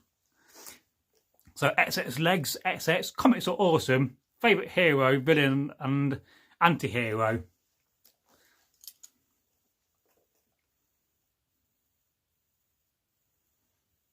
So I'm trying to think, what would an anti-hero be classed as? I mean, I guess one of my favourite heroes, maybe Batman. The Flash was another one I quite enjoyed reading. Swamp Man was another one I quite enjoyed reading the comics off and the origin stories off.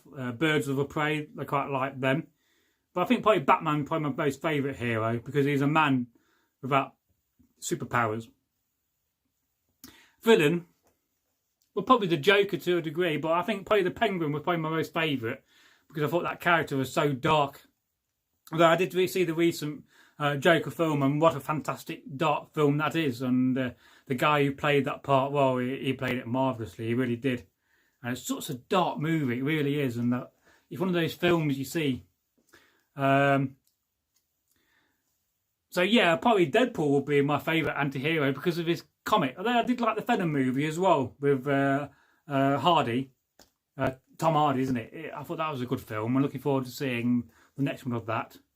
So I think Deadpool is I'm not really read a great deal of anti-hero characters, but probably from the movie, Deadpool is one of my favourites because just the way the film was made and the way the superhero was. I mean, was he like that in the comics? But I never read any Deadpool comics.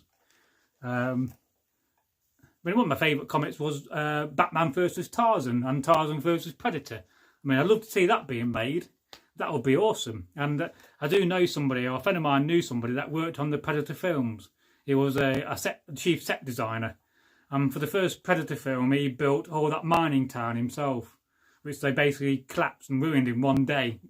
And if you go around his house, you go in his hallway, and he's got a full Predator outfit and a whole full alien in his hallway. But the first time we went round there, I scared the shit hell out of me. Oh, I need this one camera then. Oh dear. So yeah, and Tom Hardy's such a brilliant actor. I mean, if you ever seen the film Bronson, what a great film that is, and what a great character he plays of Bronson in that film. It's got a great soundtrack as too. And to a degree, it's pretty terrible that he's been locked up for all these years for doing very little. Although, yeah, fair enough, he's been pretty bad inside, and you know, maybe we should really support a criminal. But I thought that was a fantastic film, and Tom Hardy, what a great actor, you know. I think he was in that Star Trek film I was talking about, playing a villain.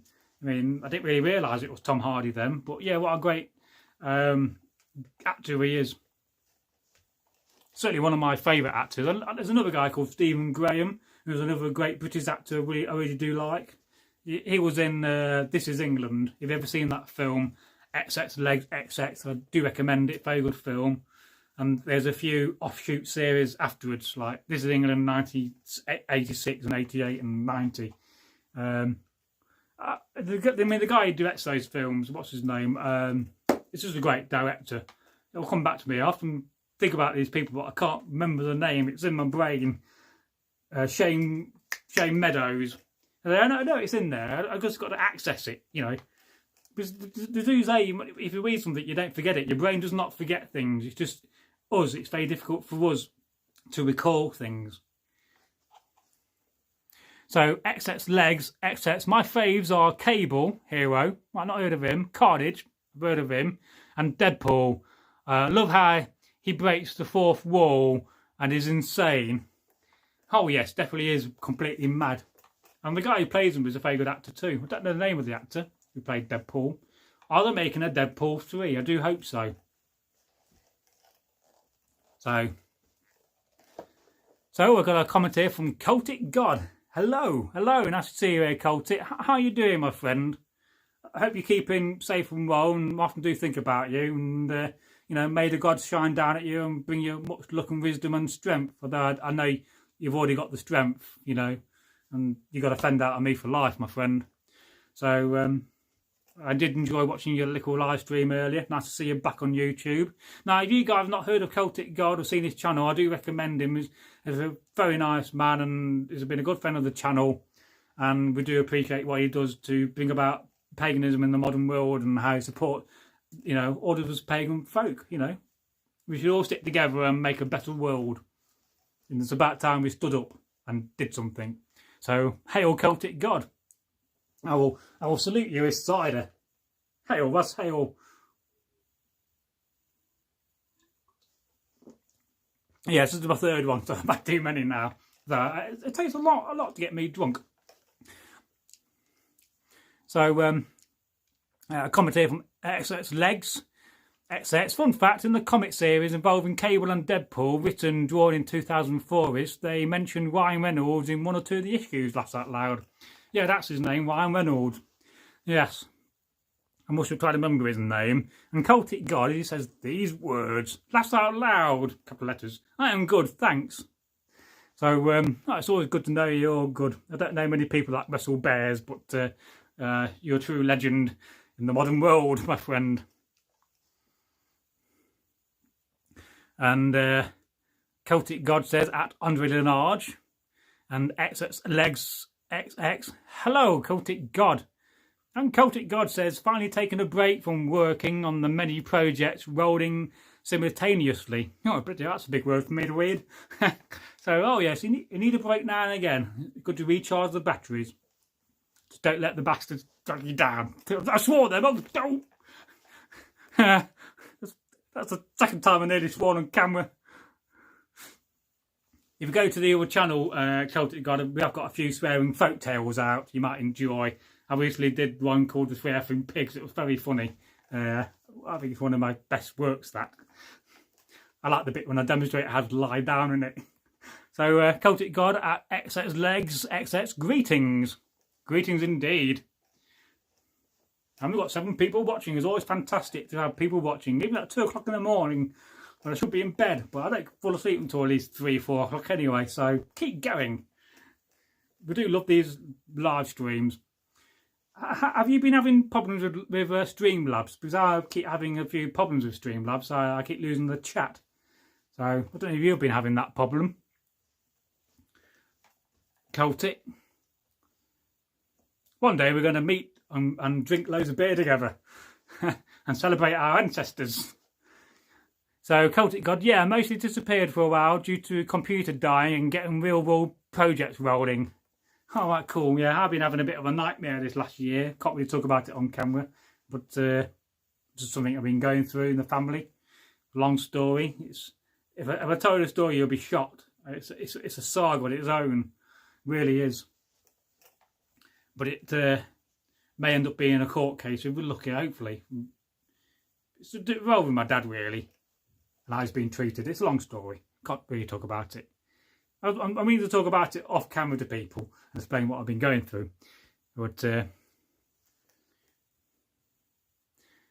yeah, so perhaps I need to turn on the YouTube chat and turn off the chat on the Streamlabs, because that's been dropping out, that has.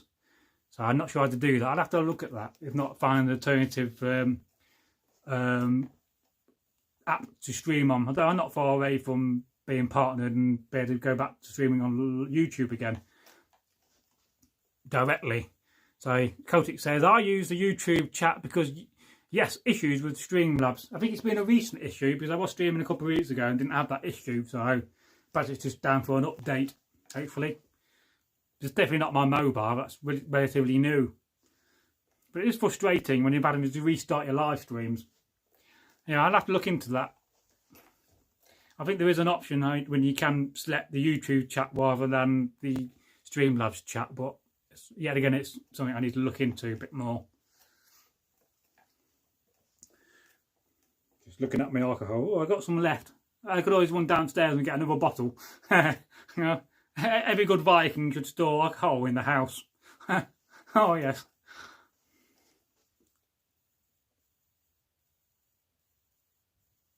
So Celtic got, to use the YouTube chat, I open the Streamlab as viewer, then use pop-out chat box. Right, I'll have to look into that. I mean, we won't be using it. We're only using it for the short term. Long term, we'll be off Streamlabs soon. So, but I think it's just an update problem. It needs to be updated and get rid of that problem. But I certainly wasn't doing that 2 weeks ago when I was doing regular live streams, when I was more awake and had energy. So these are quite fun to do. I mean, we did one the other day for nearly 6 hours. It's a long time to talk on camera.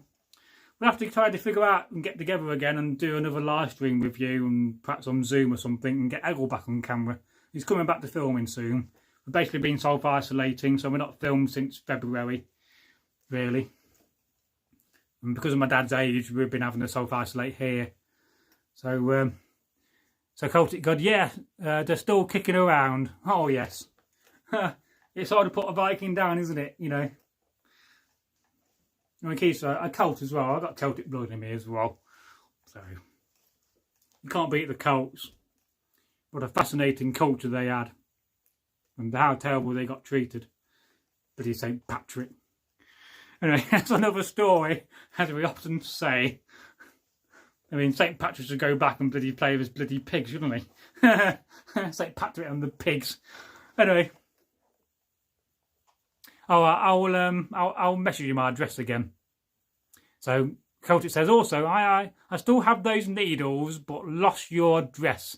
Send me another address and I'll get them to you ASAP. Well, cool, because I've been practicing over the COVID crisis sewing, And I'm now getting to the stage where I feel comfortable about sewing on camera. So next I need to figure out how to live stream pointing down with my face on camera and the sewing. And then we're going to start advertising that and start off doing one of these hats, I think, first of all. Which I'll provide the pattern beforehand. And then people can fundamentally sew along with me. So yeah, that's going to come. I've been really working on that behind the scenes and getting to the point where I feel confident I can sew on camera and I won't make a fool of myself. So I promise I'll do that, and I will do it. So, and we can teach people how to sew Viking and Anglo-Saxon and Celtic gear and spreading the knowledge. That's what it's all about, spreading the knowledge, isn't it? Spreading the love and the knowledge and the positivity of the world we live in. So that'll be very cool of you, and I'll make something in return and send it back to you. Buy a hat. So, I sew my own way, so everybody's got their own way of sewing. I did do a little bit of sewing in one of the live streams previously, but I've just got to figure out how to point the camera and get my face on camera at the same time. But I'm working on that. I may need to sit back a little bit, but we'll figure it out. Or perhaps I may also film it at the same time on the other camera. I'd have two videos. We'll figure it out as we go along. But I think that would be very cool. So, and I've been quite enjoying. I made a few tunics for Egil and a few for me. And it's all been hand sewn, of course. We don't use machines, not for this period. So Celtic God says these words, sweet. I still know a few people taking up sewing and interested in learning more tips. Oh yeah, you do learn, as you go along. Sewing is a learning curve. I mean, we all make mistakes and we all have our own way of doing it. But if we don't teach such things, then it's amazing how many people don't know how to sew. I mean, some people, a lot of the younger folk don't even know how to make, boil an egg. I mean, I think, so what's all that about? I mean, how are these people going to survive in a massive crisis? I mean, yes, we've been through a crisis, but we've not been through a massive crisis. They say at any point there's only 6 weeks worth of food in the UK. If we get a massive crisis, that's going to be, up Straßenstrasse, Scheidenstrasse, as my dad would say. So, people need to learn these skills quickly.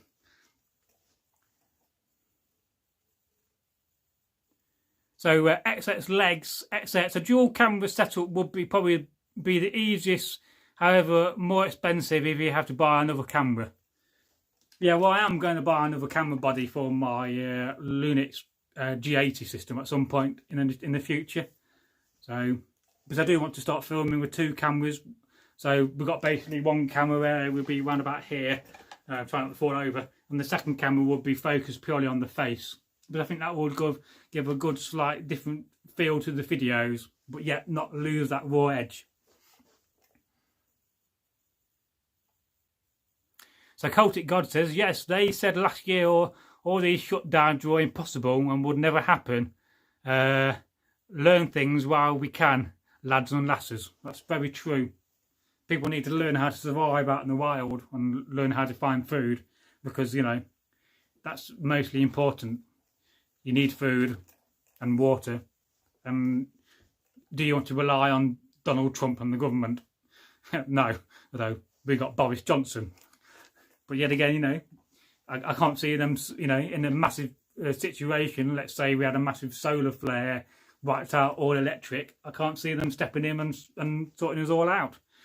Myself, I don't think they could do. So people do need to learn how to look after themselves. More so than ever.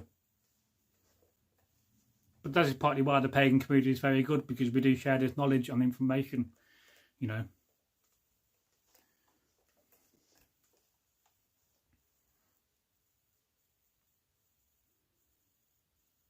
So XX legs, XX words of wisdom. Thankfully, there's a lot of informative videos on YouTube to learn from how to do and be more self-sufficient. That was the word I was thinking of, self-sufficient, but I couldn't think of it. Yes, and that's the wonderful thing about YouTube. You can pretty much learn everything.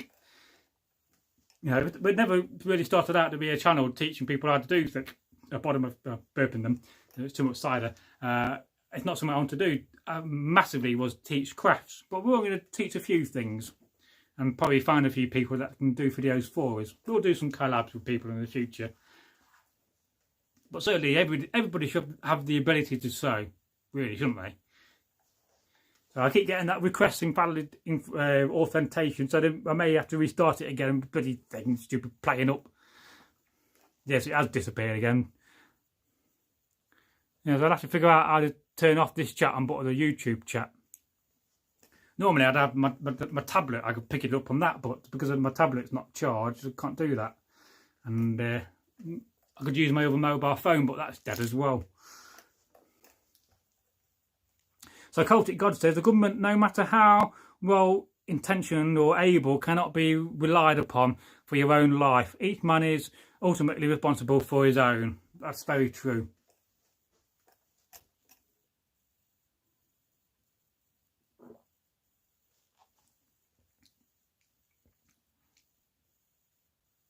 So XX Leg says, making hard cider was one of the most fun things I learned. Well, that's cool. I never made cider. I'm going to make some mead, I think, in the future. I've been looking into that, seeing how difficult it would be. And I'm going to try to do it the authentic way rather than the modern way, because I want authentic, good cider, not modern cider. Because luckily I have, you know, about £500 of weight of honey downstairs. It's never going to be used. So the Celtic says, I've never made mead. Yeah, so I've not done that either. I want to have a go. I mean, I don't make my own alcohol. I'll be drinking it all the time. So I'm looking forward to learning mead making and beer brewing. Well, Max, we might cover that in the future. But I certainly want to do some videos reviewing some beers, just for the randomness of it, and so that me and Egil can have a beer on camera. Hey! So we'll see. You know, it might take us a long time to try every beer in the world. I mean, that's a few thousand videos there, ain't there? You know, watch two Vikings get drunk and test beer. As long as it tastes nice and you don't go, bloody awful. You're all right. I mean, some beers are bloody awful. I mean, you go to the pub and you say, oh, I'll have a pint of that, and you taste it. You think, oh, you have to pull that face, and you think, oh, God, Lord, how am I going to drink that? It's awful. But you do drink it.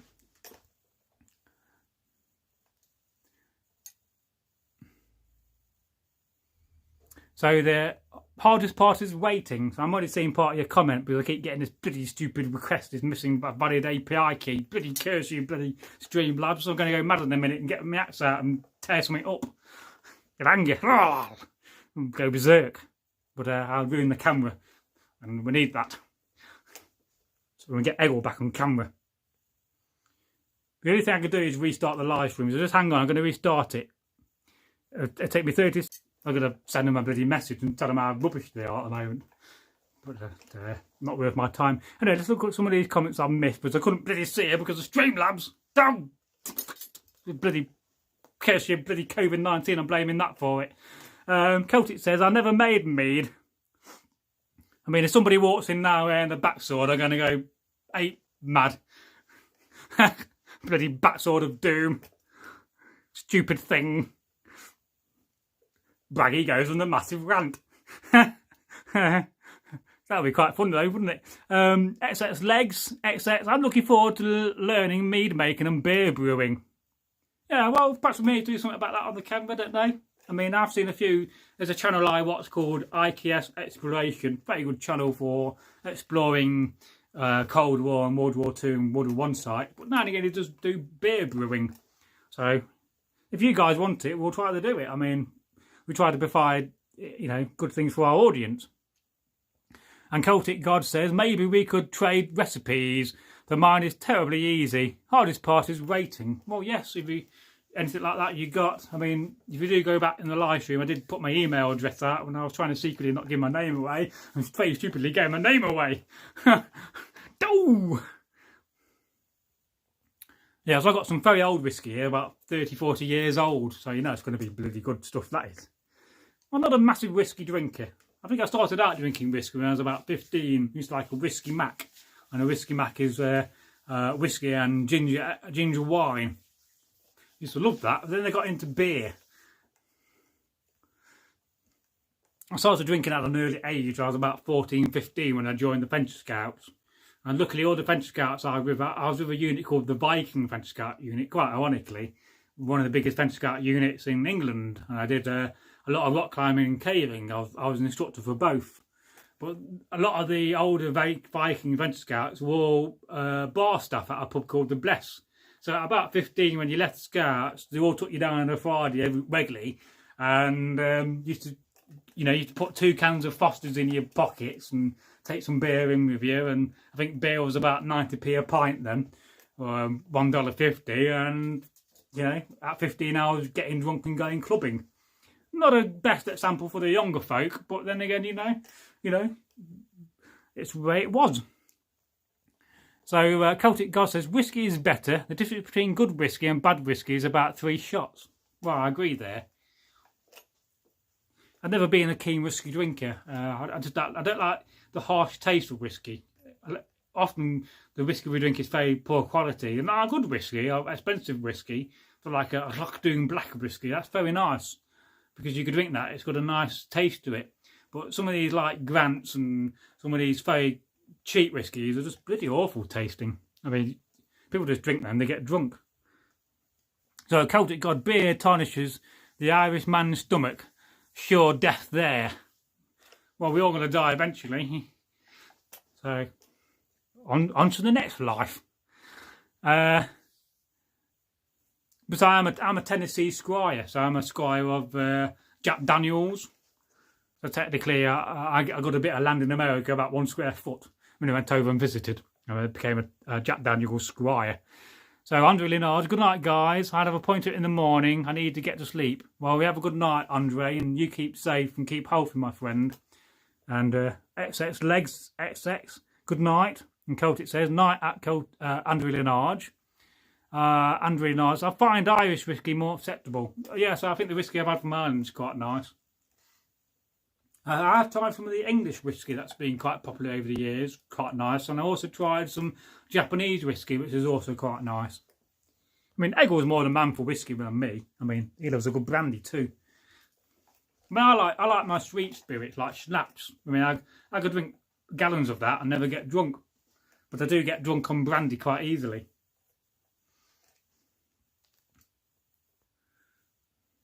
Well, we're all made differently, aren't we?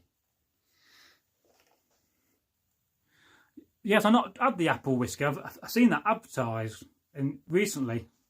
So Celtic God says, Jack Daniels apple whiskey is pretty good. I'll have to try that. And XX Legs XX Japanese whiskey is very nice. It sure is. Wouldn't mind trying some of that. I don't like vodka. Got no taste to it. I've had some nice flavoured vodka. And once somebody gave me some vodka laced with magic mushrooms, but that's another story. you thought you've had that. I think one time on camp somebody brought some mead with some magic mushrooms in it for some strange reason and didn't tell us. That was an interesting evening. But that's another story. Getting in contact with your spirit and the gods through drink. So, Celtic God at XXX Legs XX rice whiskey hot is the way to drink it. Oh yes, you can't beat a good hot whiskey. Very good for colds and flus is whiskey. A lot of old people drink it as a medicine, so they say.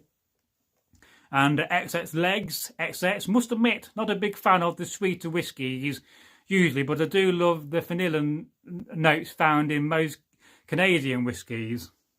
Oh, right. Whenever I just think of Canadian whiskies, I just think of Trailer Park Boys and the amount of whiskey that Mr. Leahy used to drink. Another little drinky poos. Oh, good old Mr. Leahy. He's dead now. Rest in peace to that actor. Very good series, that. We may emulate it one day and do a series called Longhouse Boys and get up to lots of mischief. It'll be funny. It'll be the most funniest pagan comedy programme ever. So, XX Legs, XX Greed at Celtic God. And we've got 4 people watching, which is awesome. 2:27. Normally, I always see the time, 2:22. But not today. And XX Legs Man, loved that actor. He was so good. I am the liquor. Oh, yes, he was very good. Very sad that he's passed away. And I don't know how they're going to replace him on that series when they start filming it back in real and not doing it in cartoon version. But it's one of my most favourite series. I mean, I spent many a time round at Graham Turner's, aka T.K. Thorkelson's house, watching that series and just laughing our guts up. You know, where you're just laughing so much, it's so funny. But a lot of people don't understand that series. They all think it's about the drugs and the drink, and it's not. Trailer Park Boys is about family and it's about love and connection, and people misunderstand that about the series. And you think about it, you understand what I'm on about. You know.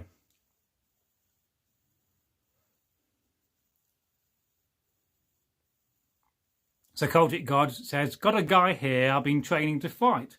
Forgot how good I am at slinging a long knife. My way of saying sword. Oh yes, I've got old langseax. You know, I'm very good with the old Seax. I'm lethal on one of these. I mean, there's 3 videos where I fight Egil with a sword and he ain't got no chance. Probably because I'm faster and he's like 26 years older than me, or 23 or whatever. He's 66 this year, I think. Or was he 67? No, 66. Yeah, I can't imagine being 66. I'm a long way off from that. So that's always good to train people up. Yeah, we're hoping to get Iric to come up and do some more combat videos.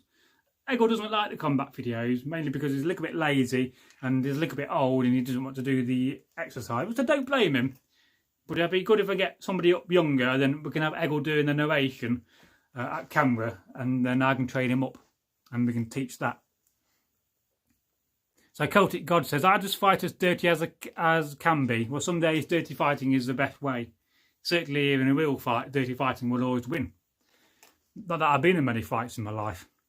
So XX legs, XX daggers and axes are my go-tos. Swords don't really go as well for somebody in my physical situation. Well, you do need the reach of a sword compared to, you know, everybody needs a good sword. But you can't beat a good axe and a good knife. We call it a Seax. Daggers are a much later term, I'd say. But then you can't also beat a Bowie knife. I think I'm going to get out one of my Bowie knives and do a video called Seax versus Bowie knife and compare some more modern weapons to the Seax. Yes, I mean, one of my favourite spears is like this kind of a size. It's just about 6 foot 4, but also like a javelin spear, a much shorter 5-footer. Because you can do a lot of work with a 5-foot spear. You know, people always underestimate short spears. People always going about, oh, I got a nice 9-foot spear, very nice and long and big. But, you know, I think often a 9-foot spear will be outbeaten by a shorter spear if the right man's using it. And if he's armed with a... And the thing about a 5-foot spear, you can use it in one arm. It's very difficult to use a long spear with 2 arms because it just get a bit unbalanced. Especially, you know, this is about the right length, maybe a little bit too long. Although not, you can see it on camera. Try not to stab the camera. Would be a awful bad thing to do. But a good short spear is very good to control with one hand. And then you can have an axe in the other or a Seax.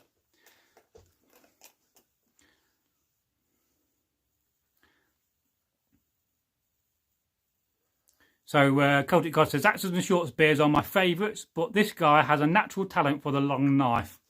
Oh yes, the long knife is such a wonderful thing. I mean, I've been away from this hobby for quite a few years and not fought anybody for about 10 years, and I went back to it and it was like I never disappeared, you know.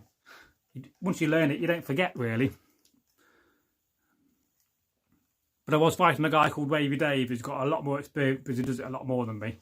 But I was still putting up a good fight. He's got a few good little techniques, like one where he was slowly heading forward with his foot and getting the advantage. So, legs. I try to call you that. It'd be a lot easier than going XX legs, XX. So, thanks for letting me know. So, my name is Legs. It's an old nickname from back in the day. And I was born without legs. Oh, right. I couldn't really imagine not having legs. So, we take legs for granted when you got them. So we'll just call you Legs from now on. Well, it's great to see you on the channel, and you're always welcome on the channel, my friend. This is a home for you. So, And we always have good, I mean, Vikings and Saxons and the ancients, they had generally good hospitality, unless you was in the middle of a war and you was an enemy. Then that was not a good thing. So Celtic got at legs. You don't get the legs. Bet you fight dirtier than I do. We have to compensate, I'd imagine. So, I don't know, many a brave man and famous man has lost his legs. I mean, look at the number of veterans from the Vulcans that lost their legs, you know. But I can't, like I said, I can't imagine not having legs. You know, it's a bit like trying to imagine being blind. It's very difficult to imagine being blind. But, you know, less of a target to hit to a degree. So, Celtic God, ever learn to throw? Bet you got the strength for it. I used to like throwing axes. That was one of my favourite things to do. But of course, if you always compensate, if you don't have any legs, you have more upper body strength. So you'll be very, very strong. And, you know, just look at Ivan the Boneless as an inspiration. What a warrior he was. Although it's often speculated what his condition was, and there's always those debates about Ivan the Boneless. And Leg says, "Oh, I do, sir. I can throw quite well." That's out loud. Upper body strength. That's the most important thing. Celtic also now. I also got to ask, got enough for pegs? And Leg says, "No, I'm sawn off from just below the hips." Now I do know how to take somebody's leg off actually. So if ever a situation where I have to take a leg off, I do know how to do it. It's one of those weird things you learn in 19th century reenacting, how to take somebody's leg off. You've got to peel the skin back first. So you always see that in the movies. In the movies, you always just take the leg off, but you never see him cut the skin back and peel the skin back so that you got a bit of skin to form a stump. But they never do that in the films. They always just get a saw and saw the leg off. But that's wrong. That's not how they did it.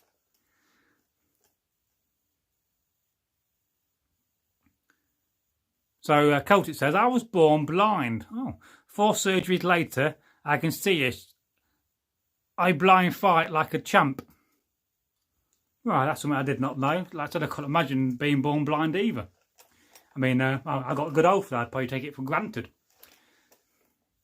And Celtic says to Legs, "I got to get you a skid plate." And Legs says, "Since I was blessed enough to be born this way, I became acclimated fairly easy." But I imagine you would do, yes. But it don't make you any different than anybody else. You're a human being just like anybody else, and you know, don't let anybody tell you else. Well, we'll come and sort them out for you. So Leg says, "Ever seen Saya Tochi? Great movie about the blind swordsman in Japan." No, I don't think I have seen that. I've seen a few Japanese samurai films, some of the classic black and white ones, but I've not seen that one.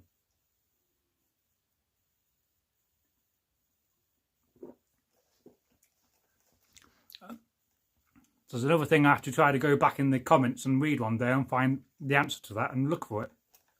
And Leg says, "Believe that's how the name was spelled." And Celtic says, "Bet at Legs it's different. Bet I can run faster," laughs out loud. I don't really believe in running. The only running I do is in the battle. Run into battle and that's it. I mean, you see these people that, you know, you walk down Derby, you see these people jogging about, and you think, what the bloody doing jogging? What a pair of twits. I mean, we're not fundamentally designed to run, I don't think.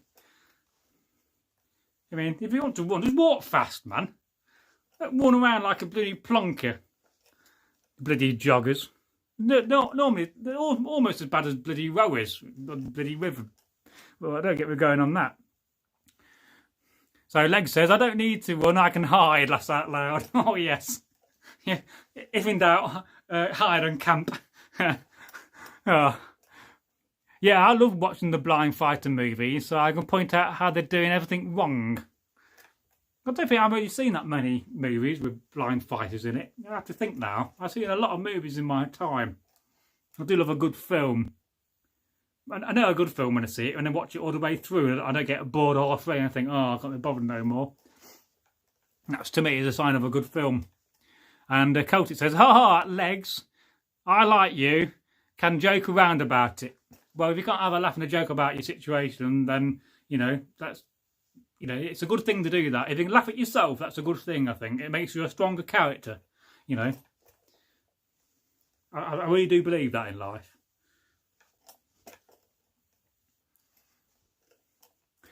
Sorry, I'm moving around because my legs are aching. Sorry. I'm carrying a bit of weight, so one day I'm going to get my mail out and wear that. I've got 3 suits of mail. One fits me, one's very rusty and oily, and the other's lovely. It's in my chest. But it's not something I've really worn on camera often. I need to wear it so I can lose a bit of weight. I thought if I wear my mail every day for a few hours, I'll definitely lose weight and get fit. So, oh yeah. I think it's a sign of a strong character when you can laugh at yourself.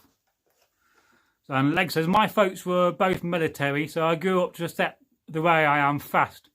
All the jokes they throw at me, I grew fairly thick-skinned, laughs out loud. Well, yes, definitely. I mean, I was bullied as at school, and I just used that negativity to make me stronger. And, you know, I made it. So I made myself more defensible in a sense. You know what I'm talking about? I took the negativity and I made myself stronger through it. I took the negative out of that bullying. And I fought back all the time. I was not a person to stand down and cry. I was always fought back. You know, if somebody came at me, I'd throw a bloody chair at them. No problem. And I did that at school. You know, it wasn't the best time of my life, but it made me stronger. And I kind of always appreciated and I thanked the buddy for that. And the buddy was my best friend called James, who I grew up with from year 5. And he was a very dim-witted person. He wasn't very intelligent. So he found bullying his best friend and being funny was a way for him to make himself better at school. And I always thanked him. I always said, James, you know, you did me a great favour bullying me because you made me the man I am today. And I won't take that crap from anybody now. And I won't see it put on anybody either. So, and Celtic says, my family liked to move the furniture around and not tell me. I learned to feel my environment. Well, yes. You have to adapt. If you're a child and you're blind, then that's a good thing for your parents to do. You know, you make you stronger that way. Plus, I'd imagine you also gain your other senses a little bit more as well. And Celtic God says, stand-up comedian. I've heard about the schizophrenic comedian once, and somebody shouted, "Oi, both of you, get off!" So that's an old joke. I think I've got to take my belt off. It's dragging my weight down now. I've been wearing it for hours. I should be in a longhouse, not wearing my belt with my Seax. So bear with me. There we go. There's a, you know, this bloody Seax always falls out of my scabbard. Sheath for me, not a scabbard. Scabbards are solid. So my best friend gave me that, and he passed away with COVID-19 very recently. I'm one of our first subscribers on the channel, so I do miss my mate Techno. Bloody COVID killing my best mate off. So, but no doubt he's in a better place to a degree. And I think I might take this pouch off as well. I've got quite a bit. So I've got like spoons in there, my bowl, and other things. So it just get heavy after 5 or 6 hours. I'm not stripping on camera. Well, we keep going on the old live stream. It's 2:40 in the morning and I'm still going strong. Can't go no wrong. So I will have to end soon though. It's 3 o'clock. Soon I'll be going to bed, but I've still got side of the drink, so there you go. So Celtic says, when I felt sorry for myself, I will be reminded I am a descendant of Tyr and be told about the blind god. So stop sniffling like a weakling. I was constantly inspired. Oh, I'm good old Hod the blind. What a story that is.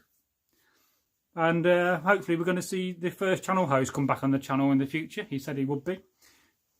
They'll do some videos for us.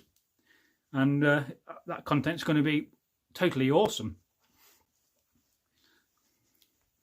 So, oh yes.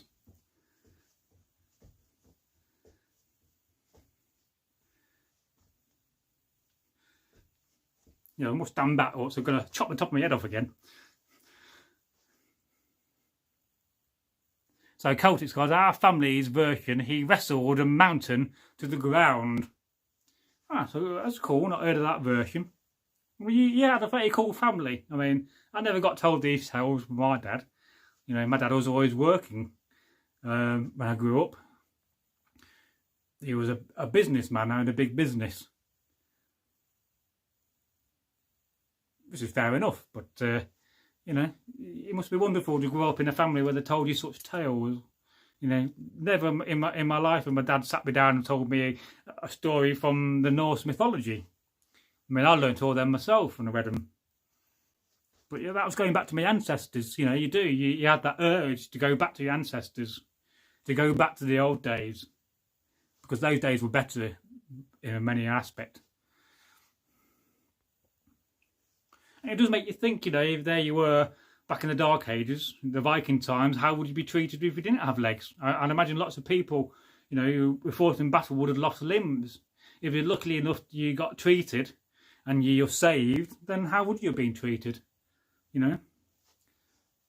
I don't think you would have been treated any different than anybody else to a degree. So Coulter says, sounds both better and worse than it was though. I tend to focus on the upsides. Well, that's always a good thing to focus on, the positives and not the negatives. You know, there's way too much negativity in the world, so always focus on the positive. You know, you're always going to win that way. Always. You'll always win.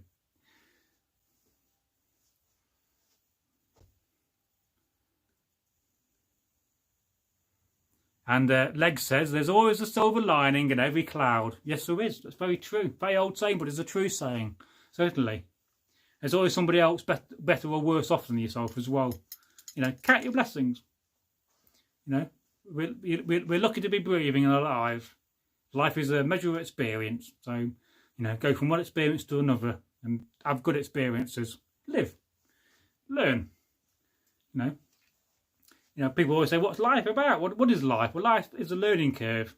It's a measure of experience and it's a curve of learning. So Leg says, I am realistic, however, I also view life optimistically. And Celtic says, real trick is to find the positives even in the negatives. Then you have nothing but a content life with some ups and downs along the way. Well, I often explain this. I mean, I explained this to Eirik, the man of many acts, who's one of our brothers and fans. He has been going through a little bit of a bad moment. And I said, well, you know, what you're going through is a little moment in time. Little moment in time. You know, the time will pass and you'll forget all about that. And that's often, when we get troubles, they're just little moments of time. That time will pass. Just a part of your life. Not a massive part of your life, just a small moment. So take the positive and you'll be fine and you'll get through it. And I hope I make sense there. And I think that's very true. We often look at the problems we have in life and we're looking into too much. We just need to sit back and not think about them and just let the problems solve themselves. Often in life we worry about things. I often call it the caveman syndrome. You know, there we were, you know, back in the Stone Age, and you're scared of the mountain lion or the lynx or the saber-toothed tiger. So you made a fire and you made yourself feel better. So often in life we worry about these little small things in life, in little small moments, when really we shouldn't do. We should just let them take the course, see the positive and just get through them. And then before you know it, you're back to normal, to whatever normal is, and that problem's gone away and you're feeling much better. So I always remember that. It's little moments of time. You know, why worry about a little moment of time, a few weeks, a few months? You shouldn't do. You should just concentrate on the future. Life is a wonderful thing. Life is what you think it is. It's one of the basic forms of shamanism, is that the world is what we think it is. And, you know, if you go back and study Hawaiian shamanism and Polynesian shamanism, you know, they got some very simple rules they live by, but they're very, very simple, but very, very correct. One day I'll have to get my bit of paper out and read them to you, because those little golden little rules are just very, very clever and very old. Older than the Bible. So Leg says, when people told me I'm sorry in regards to my missing limbs, I just mentioned all the issues with the legs, rolled ankles, busted knees. Well, yeah, I mean, you don't have that problem no more. I mean, it must be also a terrible, thing to have bad legs, If you got rid of your bad legs, then you don't have that problem no more, and you can move on. I mean, I never thought I'd talk about not having legs in a live stream, but it's a very interesting thing to talk about, and I'm glad you brought it up. And Celtic said the art of stoicism has nearly been forgotten. I'm glad to see a couple of guys addressing it on YouTube. Yeah, and we do need to address such things, we really do. Because we're only going to move forward by addressing such things and talking about them, in a normal, civil manner. And take the positive out of that. And I hope I do that on this channel for you guys. Like I've always said, this is not my channel, it's your channel. Equally much as mine. And we're here to spread the knowledge and the love and the wisdom. Probably deeply behind the scenes. A lot of people don't understand that about this channel. But, yeah. And Leg says, and when I get drunk, they fall down. I'll simply tip over. Now, it does remind me of a joke, that does. But I think I told it in another live stream. But there's two guys sitting in a pub. And the guy goes over and said, hey, up, I'm Dave. Who are you? He said, I'm Barry. He said, do you want to come have a drink with me? He said, all right, have a drink. And they've both been drinking all night. And Barry stood up, but he suddenly fell over. And he hit his boat face, his face, and blood was pouring over there, claret all over the place. And he said, come on, mate, I'll tell you what, said Barry. He said, well, let's go back to my house. We'll get in my car and we'll go and continue drinking as the pub shutting. So, Barry got up again, and again he fell over on the floor. And he banged his head, and blood was pouring down his face. And he managed to get himself to his car, and he got in the car. He was driving back drunk, not a good thing to do. And he got back to his house, and as soon as he opened the door to his car, he fell out again, and he hit his face on the pavement, and more blood was pouring down his face. And he stood up, and he fell over again, and hit his face on a post, and more blood was pouring out. And Dave said, oh, Barry said, oh, I'm fine, let's just go in, we could drink beer, have lots of fun, and drink more beer. And he managed to get himself in the house. He got the key in the door, and again he fell over in his hallway and banged his head. And Barry said, "Oh bloody hell!" There's blood pouring everywhere. He said, "Don't worry, I'll be all right." Said Barry. He said to Dave, "Let's just get in the kitchen. We can drink beer. I've got loads of beer in the fridge."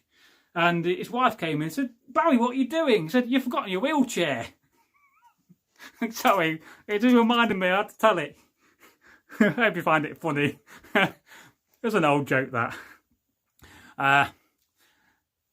So Leg says, and when they get drunk, they fall down and simply tip over. And Celtic says, tip over, just lay down at Legs. And Leg says, both, if we were being honest, laughed out loud. And Leg says, laughed out loud. And Leg says, no, that's the joke. It sure is. That came from a guy called Mike Reed, who's no longer with us. Very funny comedian. Reed with two E's, R-E-E-D. He was a very famous, funny comedian back in the day. But I could always remember his jokes. I think most of my jokes come from Mike Reed. But I always remember that joke. It's just a funny joke. He came, "What, you've got your wheelchair." Or, but you don't think about that in the joke when the guy falls over. So Celtic says, forgotten his wheelchair. Oh, yeah. It reminds me of another joke about this guy. He comes back home and he goes in his hallway and he sees these sets of weights. And he goes to his missus and says, "What are these weights for?" And his missus said, "Well," he said, I've heard if you get some weights and you start doing weights, you get bigger boobs, bigger breasts. And he said, "Well, you don't need weights." He says, "How much did they cost?" He said, £100. He said, £100 for a set of weights to get bigger boobs?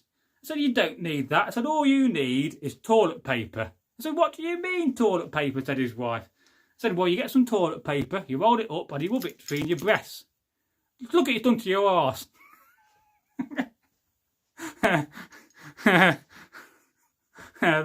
Sorry. One joke often leads to another joke. I'm laughing now. It's hurting my sides. So we are quite, quite PC, but then again, it's quite late in the hours. I mean, you can swear on YouTube. It's quite fine to swear. We don't generally swear on this channel. We try not to. So I sometimes say, I never swear on this channel, and then I'll go, bollocks. This is me, I'm a comedy genius. Timing's everything, go. And like I said, I have a joke, but I'm not sure how PG would have to keep things laughed out loud. Oh, I know some awful, very bad jokes, but I can't tell them on camera. And Celtic, one joke leads to another, especially when drink is involved. Well, yes, but you know, telling jokes is a very old thing. You know, I'll probably be doing it 1,000 years ago in my longhouse. Leg says it's one of my favourite pickup lines, so I'll try to clean it up. Laughs out loud. Well, we are looking forward to reading it.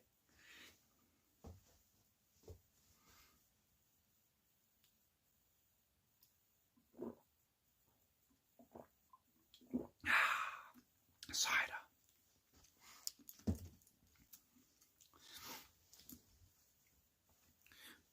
And then probably in a minute I'll be ending the stream because I need to get to bed.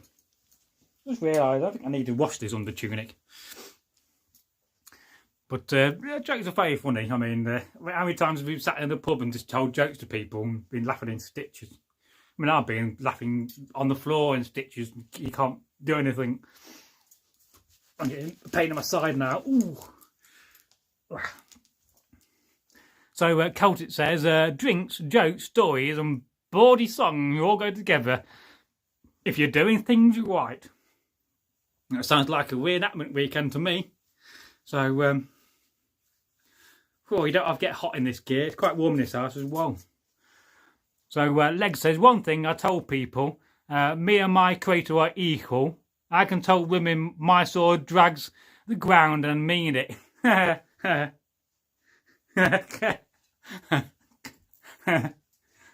It's a bit like those two guys that are one day on a bridge and they say, you know, decided to go for a wee on the bridge. And one guy says, oh, bloody hell, he says, this water's quite cold, isn't it? And the other guy said, yeah, but the gravel's sharp too.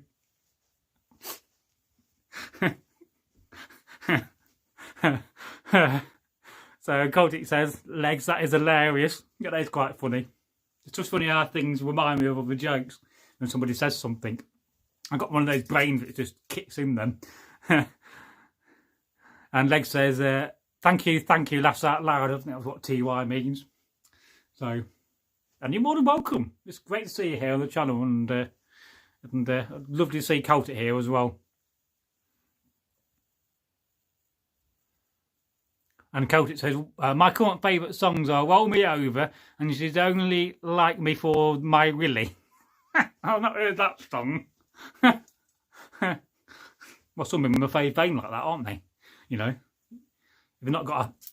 if they're not interested. I think I'm going to have to go soon. I'm getting to 18 plus this channel. How to get yourself banned off YouTube. Tell rude jokes. I do have a joke book over there. It's my ultimate device.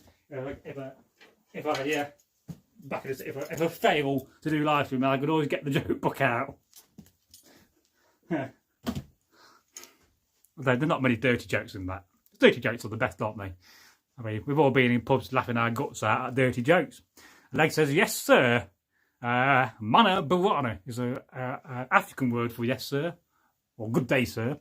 Love being here, but alas, I need to head out. You two have a wonderful night and sleep well. Yes, I'm going to go in a minute anyway, so it's been late. So, and Celtic says, the Willie song is actually about the guy singing Willie Nelson's song, but it sounds very different. I've recently been getting into Boxcar Willie. What a genius guy that was and how funny he was. There's a pretty funny videos. So, as I slowly drink my cider, I've got a little bit left, a few mouthfuls. I will start thinking about winding up this live stream. As I've been I've been streaming since about 9:30, and I did 90 minutes this afternoon as well. So, Celtic says, yeah, I need to go and finish up for the day. Oh yes, I need to go and go to bed. It's for me, it's 3 in the morning now in 3 minutes. It's about the normal time I start heading to sleep. But it's been wonderful doing these live streams again and getting back into the habit of it. And I'm going to try to get Egil on a live stream. That's Egil Thorsson, the other host. And I would invite TK Thorko one night to come over and stay and do some live streams with us. I think that would be fascinating. I mean, they're always more than welcome, the previous hosts. I've always said that. So, Cultist, I can listen, though, for the rest of it.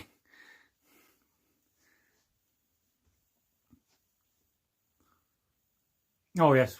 Perhaps on the old Bragi Magnarsson channel, we might tell some rude jokes one day and do a live stream. There's only 3 videos on that channel. We've all got swearing in where we tell folk tales. Egil's done 2, I've done 1. But they are quite funny. I've got mad hair today. Mad hair today, not tomorrow. It'll be normal again. Come back. I'm not mad, I'm just insane. I'm going to sing this song again. And not do a live stream. Well, yet again, it's been a wonderful live stream. You guys are just purely wonderful. I think we got some of the best audience on YouTube, and what you do. Even our trolls are quite nice. So, we've not got many of them. But we've had a handful in the time. You know, handful, there you go. And that's just one, that is. And there you go. I've been wonderful at looking at my side. I've still got some left. But yeah, I do love doing these live streams. I'm not sure when I'm going to do the next one.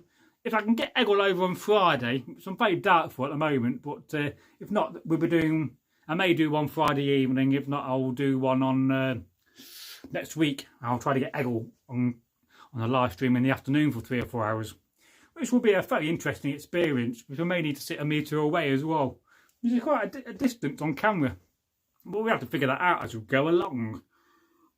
But I want to get Egil used to doing live streams in the future. My idea is get him over every Friday or every 2 Fridays, to put him on a live stream, get him used to it. And I'm trying to work to get Egil to do a live stream doing rune casting, but I would need some questions for that beforehand. But we could probably wing it and do them live on camera.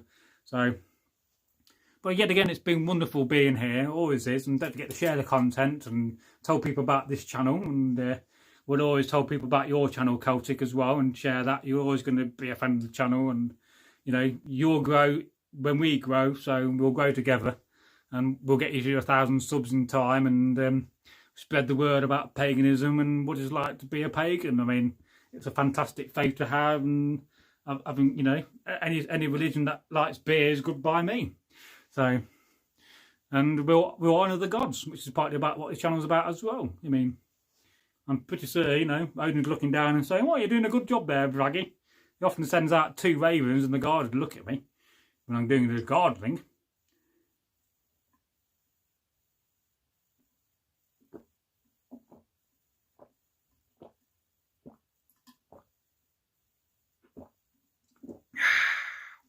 Cider. Oh, I'm going to sleep tonight, hopefully. If not, I'll sleep tomorrow. Of course, it's Thor's day tomorrow, so may Thor give you strength and be there to protect you. If in doubt, get a Thor's hammer. But don't forget, you know, the Celtic gods also give you strength as well. Being a Viking, I know more about the Viking gods than I do the Celtic gods. We'll have to address that and change that in the future.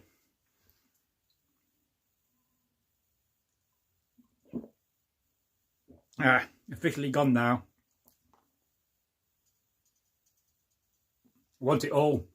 Give me all the beer. Oh, it's gone. Looking sad now. Beer's gone. Got to go to bed.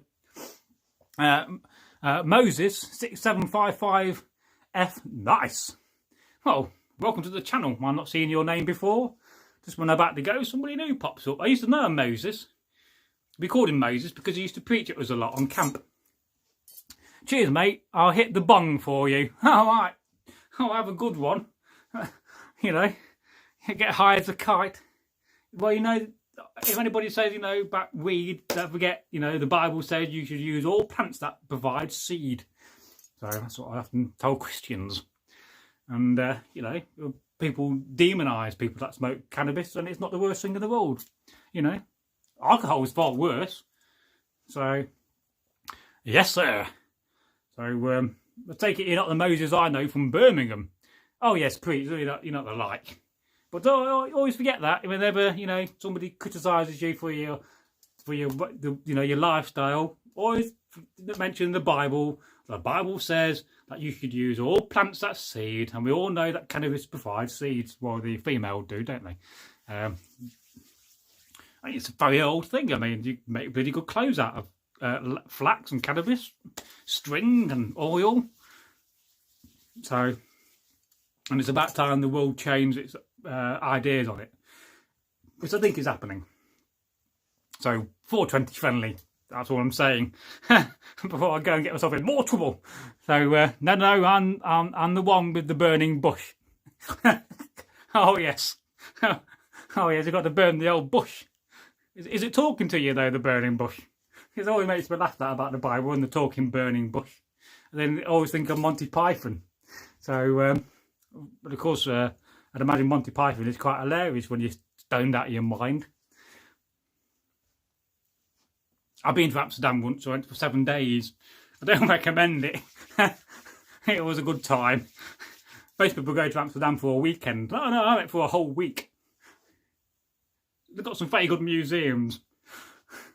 But if you've not lived and been to Amsterdam, it's worth visiting one day. I'm not sure how it's changed. When I last went, it was about 1997. So it's been a long time since I've been to Amsterdam. So Moses says, laugh out loud, how come you don't recommend? What do you mean by recommend? I'm Cameron Rolls. Hi, Bragi. Hello. I'm going soon, but I'll stay around for a few more minutes. Say hello to you guys. Always nice to see you here, Karen. Finn Wave. Oh, good morning. Oh, good morning. Good morning indeed. Good morning to you. Good morning to you. Good morning, dear Finn Wave. Good morning to you. Sorry, that's a song from Lauren Hardy. So how come you don't recommend? Well, I do recommend Amsterdam. It's a wonderful place. Wonderful people. Certainly lots of wonderful travellers from all over the world when I was in Amsterdam. I may not recommend staying in a hostel full of 30 beds and a mad Chinese man and Germans that can we for England and we forever. It's a long story. But yeah, we did really enjoy it. Me and my mate James went. And James was a bit stupid, so we never had to lead everywhere. But we certainly sampled all of the good places. And my main tip is don't go to the main cafes. Always go a few miles out to the lesser cafes. You get a better deal, more for your skrilla.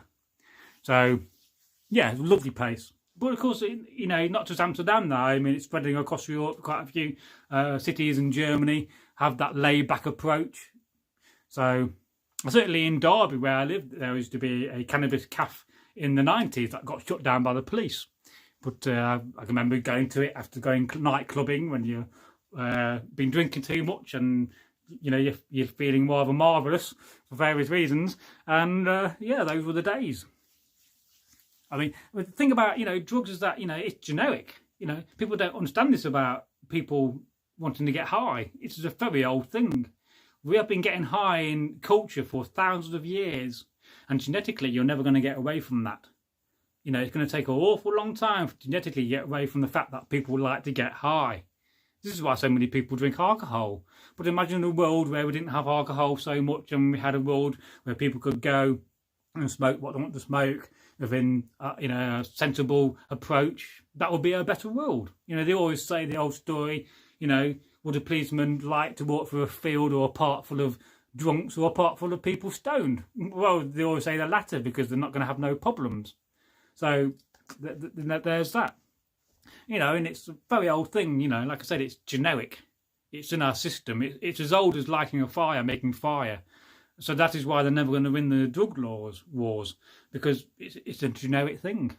You know, to get high and to get in touch with your subconscious. I mean, you only got to see about psychedelics and how the fact that people really, really like the fact that psychedelics are very good for you. I mean, back in the 60s, lots of doctors were experimenting with psychedelics and then they were told not to. But then nowadays we've got a new approach with people, doctors experimenting with psychedelic drugs and the fact that it's very good for people with depression and anxiety. But not just that, it also gets you in touch with your spirit and who you are inside as a human being. So, yeah, I mean, not something we're going to talk about. I mean, it's about time we had a modern approach to all this. And, you know, and Coltic says, getting high or drunk isn't a problem, meaning the way or getting so far gone. You lose control, though. Well, that is not so good. Yes, when you do lose control, that's not good. But probably more people lose control through alcohol than they do through having a spliff. Let's face it, or a joint, as we may call it. So it's just a very plain under tunic. It's quite common. So it's one that belonged to old Techno, who's passed away. Quite a bit of my kit does, so I can't wear it in his memory. It's very nice fitting as well. It's a good bit of Irish linen, so it's a good bit of Celtic linen. This old Celtic, so they make some of the best linen, they really do. And I do have quite a bit of Irish linen tucked away for special occasions when I want to say something. So Karen says, I really like the colour of your outfit tonight, burgundy and red, very nice. Yeah, I think I bought this, it was £65 and it was at 2004 Jorvik Festival, and it just about fits me. I mean, considering this has been 15 years, although you can't quite see it, it still fits. I'm still wearing t-shirts from the 90s and when I was at school, so my figure's not changed too much. And you all need a fancy shirt now and again. I've got lots of them, so...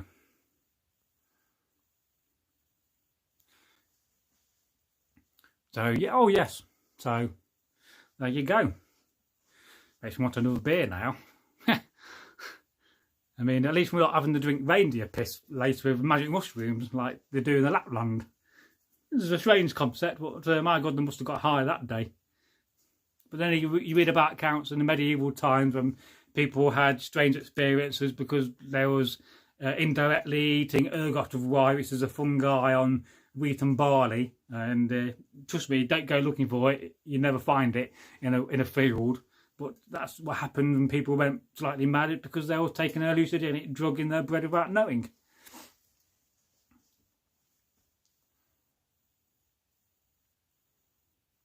Been there, done that, got the t-shirt. So there you go. And I like the fact that, you know, that we had this thing called 420 when they've taken Hitler's birthday, which is not a good thing to celebrate, let's face it. I mean, a bloody evil man he was. But, you know, they changed it into the International Cannabis Day. So now, instead of Hitler being celebrated for hate and all those bad negative things, they're making it into a positive thing. And I love that about you know, the 20th of April, and that was the day when my best friend Techno died of COVID-19. Surprisingly, it was, you know, he was 420 friendly, you could say. But yeah, we could talk about such things all night. And I should go to bed soon. It's 3 in the morning for me. The witching hour. Strange things will start happening on the live stream as this house is haunted. But not upstairs, only downstairs. It's only a plain simple shirt, I must say. It's just quite plain and simple. Probably something a peasant would wear. We did that very funny folk tale about Jesus when I wore it. And if you've not seen that video of me and Egil telling the tale about Jesus turning a woman into an owl, I do recommend it. I think it's one of the most controversial videos we've done. I'm surprised the Christian bandwagon hasn't found out yet, the right wings people, and slated it. But I think it's very, very funny, that video. But it's a very funny story as well. And because we didn't rehearse, we just did it off the cuff. It was very funny. So, oh yeah, take this off. I'm getting hot. It gets warm in this house because I live with a very old person, and old people like warm houses. You can't be going out in the cold when you're too warm and cooling down.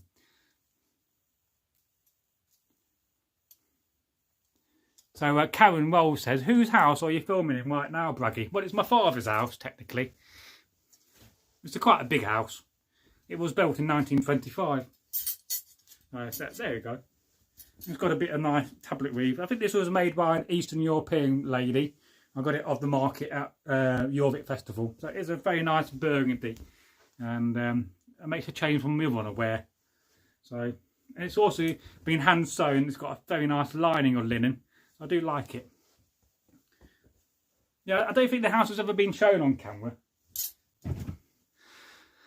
So, yes, we are upstairs. This is like a granny flat. So in the 1990s, a side attachment to the house was built for a granny, but she never moved in. So it's quite a big bedroom. You know, it's a lot bigger than normal bedrooms, and it's a whole self-sustaining room, really. We've got a bathroom, and it's got a fridge for beer. What more do you want? And a big attic full of my stuff. I've not moved out of my parents' house yet. So being in my 40s, still living at home. I mean, it's fundamentally going to be my house anyway, so. But I don't really think about such things. I just live for the moment.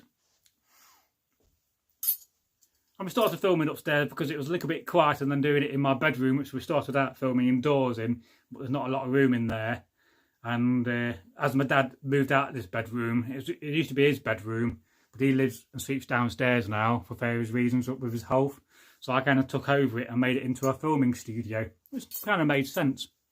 And it is a little bit big. I got quite a bit of reach if I can move the camera around. So I got a bit of reach when it comes to camera for filming. I made it a little bit larger for filming, and I can slightly change the background. So Karen says, I still live in the house I grew up in since I was 3 years old. Oh, that's very cool. I mean, that's another problem in the modern society where, you know, you get to 16 or 18 and you have to move out. That is partly why, you know, society is breaking down because we don't live at home no more. You know, how many people have children that live miles away, hundreds of miles away, and don't look after their parents?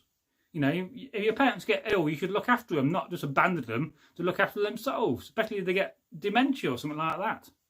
You know, our ancients would have done the same thing. They looked after their parents and the older folks, and we need to do that more in society. And I do that. You know, I look after my father.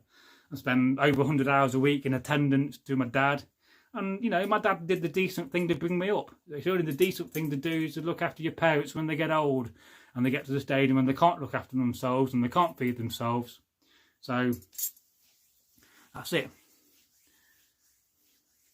So Karen says, thank you. I have a huge 2-lot yard with lots of trees. Yeah, but if you see the outside filming, that's the garden from the house. It is an acre. It's quite a big house.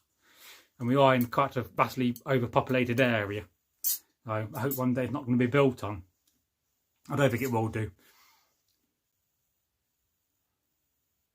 So, Celtic, if the house is large enough, there is no shame in family living together. Well, that's very true, yes. Or at least live nearby if the house is not big enough. But how many people, you know, just abandon their relatives, and that's partly why we don't have that connection with your families no more. And we need that connection. So, Celtic says, yes, living apart encourages the family to drift apart. And I think part leads to the elderly going to homes. Shameful. Yes, that is why I look after my dad. I will not see him in a home. My dad does not want to go in a home. And over my dead body will my dad go in a home. He hates those places. He went there for 2 weeks and did not like it at all. So that's why I look after my dad. It's a decent thing to do. And by doing that in society, we will become a better society and we'll get a stronger family connection. And we have lost that in the modern world. You know, too many people are too selfish in the world. We need to stop being selfish and think about others as well. As well as ourselves. We've got to think about ourselves as well, to a degree. Because you can't help other people if you don't help yourself. And Karen Rolls Miller says, your garden or yard is beautiful. Oh, yes, it is. It's a very big garden to manage. I mean, I do most of that myself. And, you know, I wear many hats. Literally. So, and we do need to live together. We can have a stronger society if we do that. So, yeah. Anyway, I'm going to go in a minute because I kind of promised to go. I need to get to bed. But I do thank all you guys for joining the live stream. I would like to carry on, but it's 3:15 in the morning for me. And at some point I need to sleep for a few hours. Because I've got to get up at 7 and go back to bed again for a few more hours. So, but I am trying to get another live stream going either Friday afternoon or next week with Egil. So watch out for that. I can't really advertise it in advance because I don't know whether... I can't guarantee Egil coming up. That's the problem. That's why I don't schedule them too much. And I don't like scheduling videos because that commits me to doing a live stream when I may not be in the right frame of mind or maybe too tired. Because tiredness is a wicked thing, I think. But I do thank all you guys and girls, of course, let's not forget the ladies. I mean, highly underrepresented on YouTube, and we do need to get more ladies watching YouTube.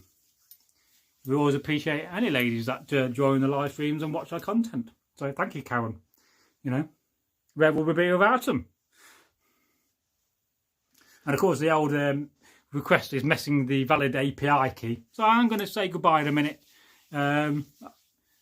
These will be published tomorrow, and I'll make some thumbnails. And hopefully, it will turn up as one video rather than a load of separate videos. But Karen says, "Thank you, Bragi. Good night and sweet dreams, friend." What I will do when I eventually fall asleep, and I do have some crazy dreams. Most of my dreams are like mad adventures, where I'm on an adventure. Well, I didn't mean. I also write them down. I've got loads of them written down over the years. It's a whole saga and story in itself. But for now, I'm saying goodbye. Cody says, "I'll be on tomorrow. I don't know, 5 or 6 your time, Bragi." All right, I'll have more time tomorrow. I did enjoy listening to you earlier in the live stream. Celtic says, "Sleep well." I'll have to make you a admin, Karen, if you don't mind. I'm always looking for more admins. So I will award you with the old spanner. It's your name. So, and I'll do the same also for Legs, because he's a nice chap. So, what a lovely audience we have. Thank you. Thank you for watching the content and being our friends. Well, I say on good health. May the gods protect you and give you wisdom, strength, and a good smile in the morning.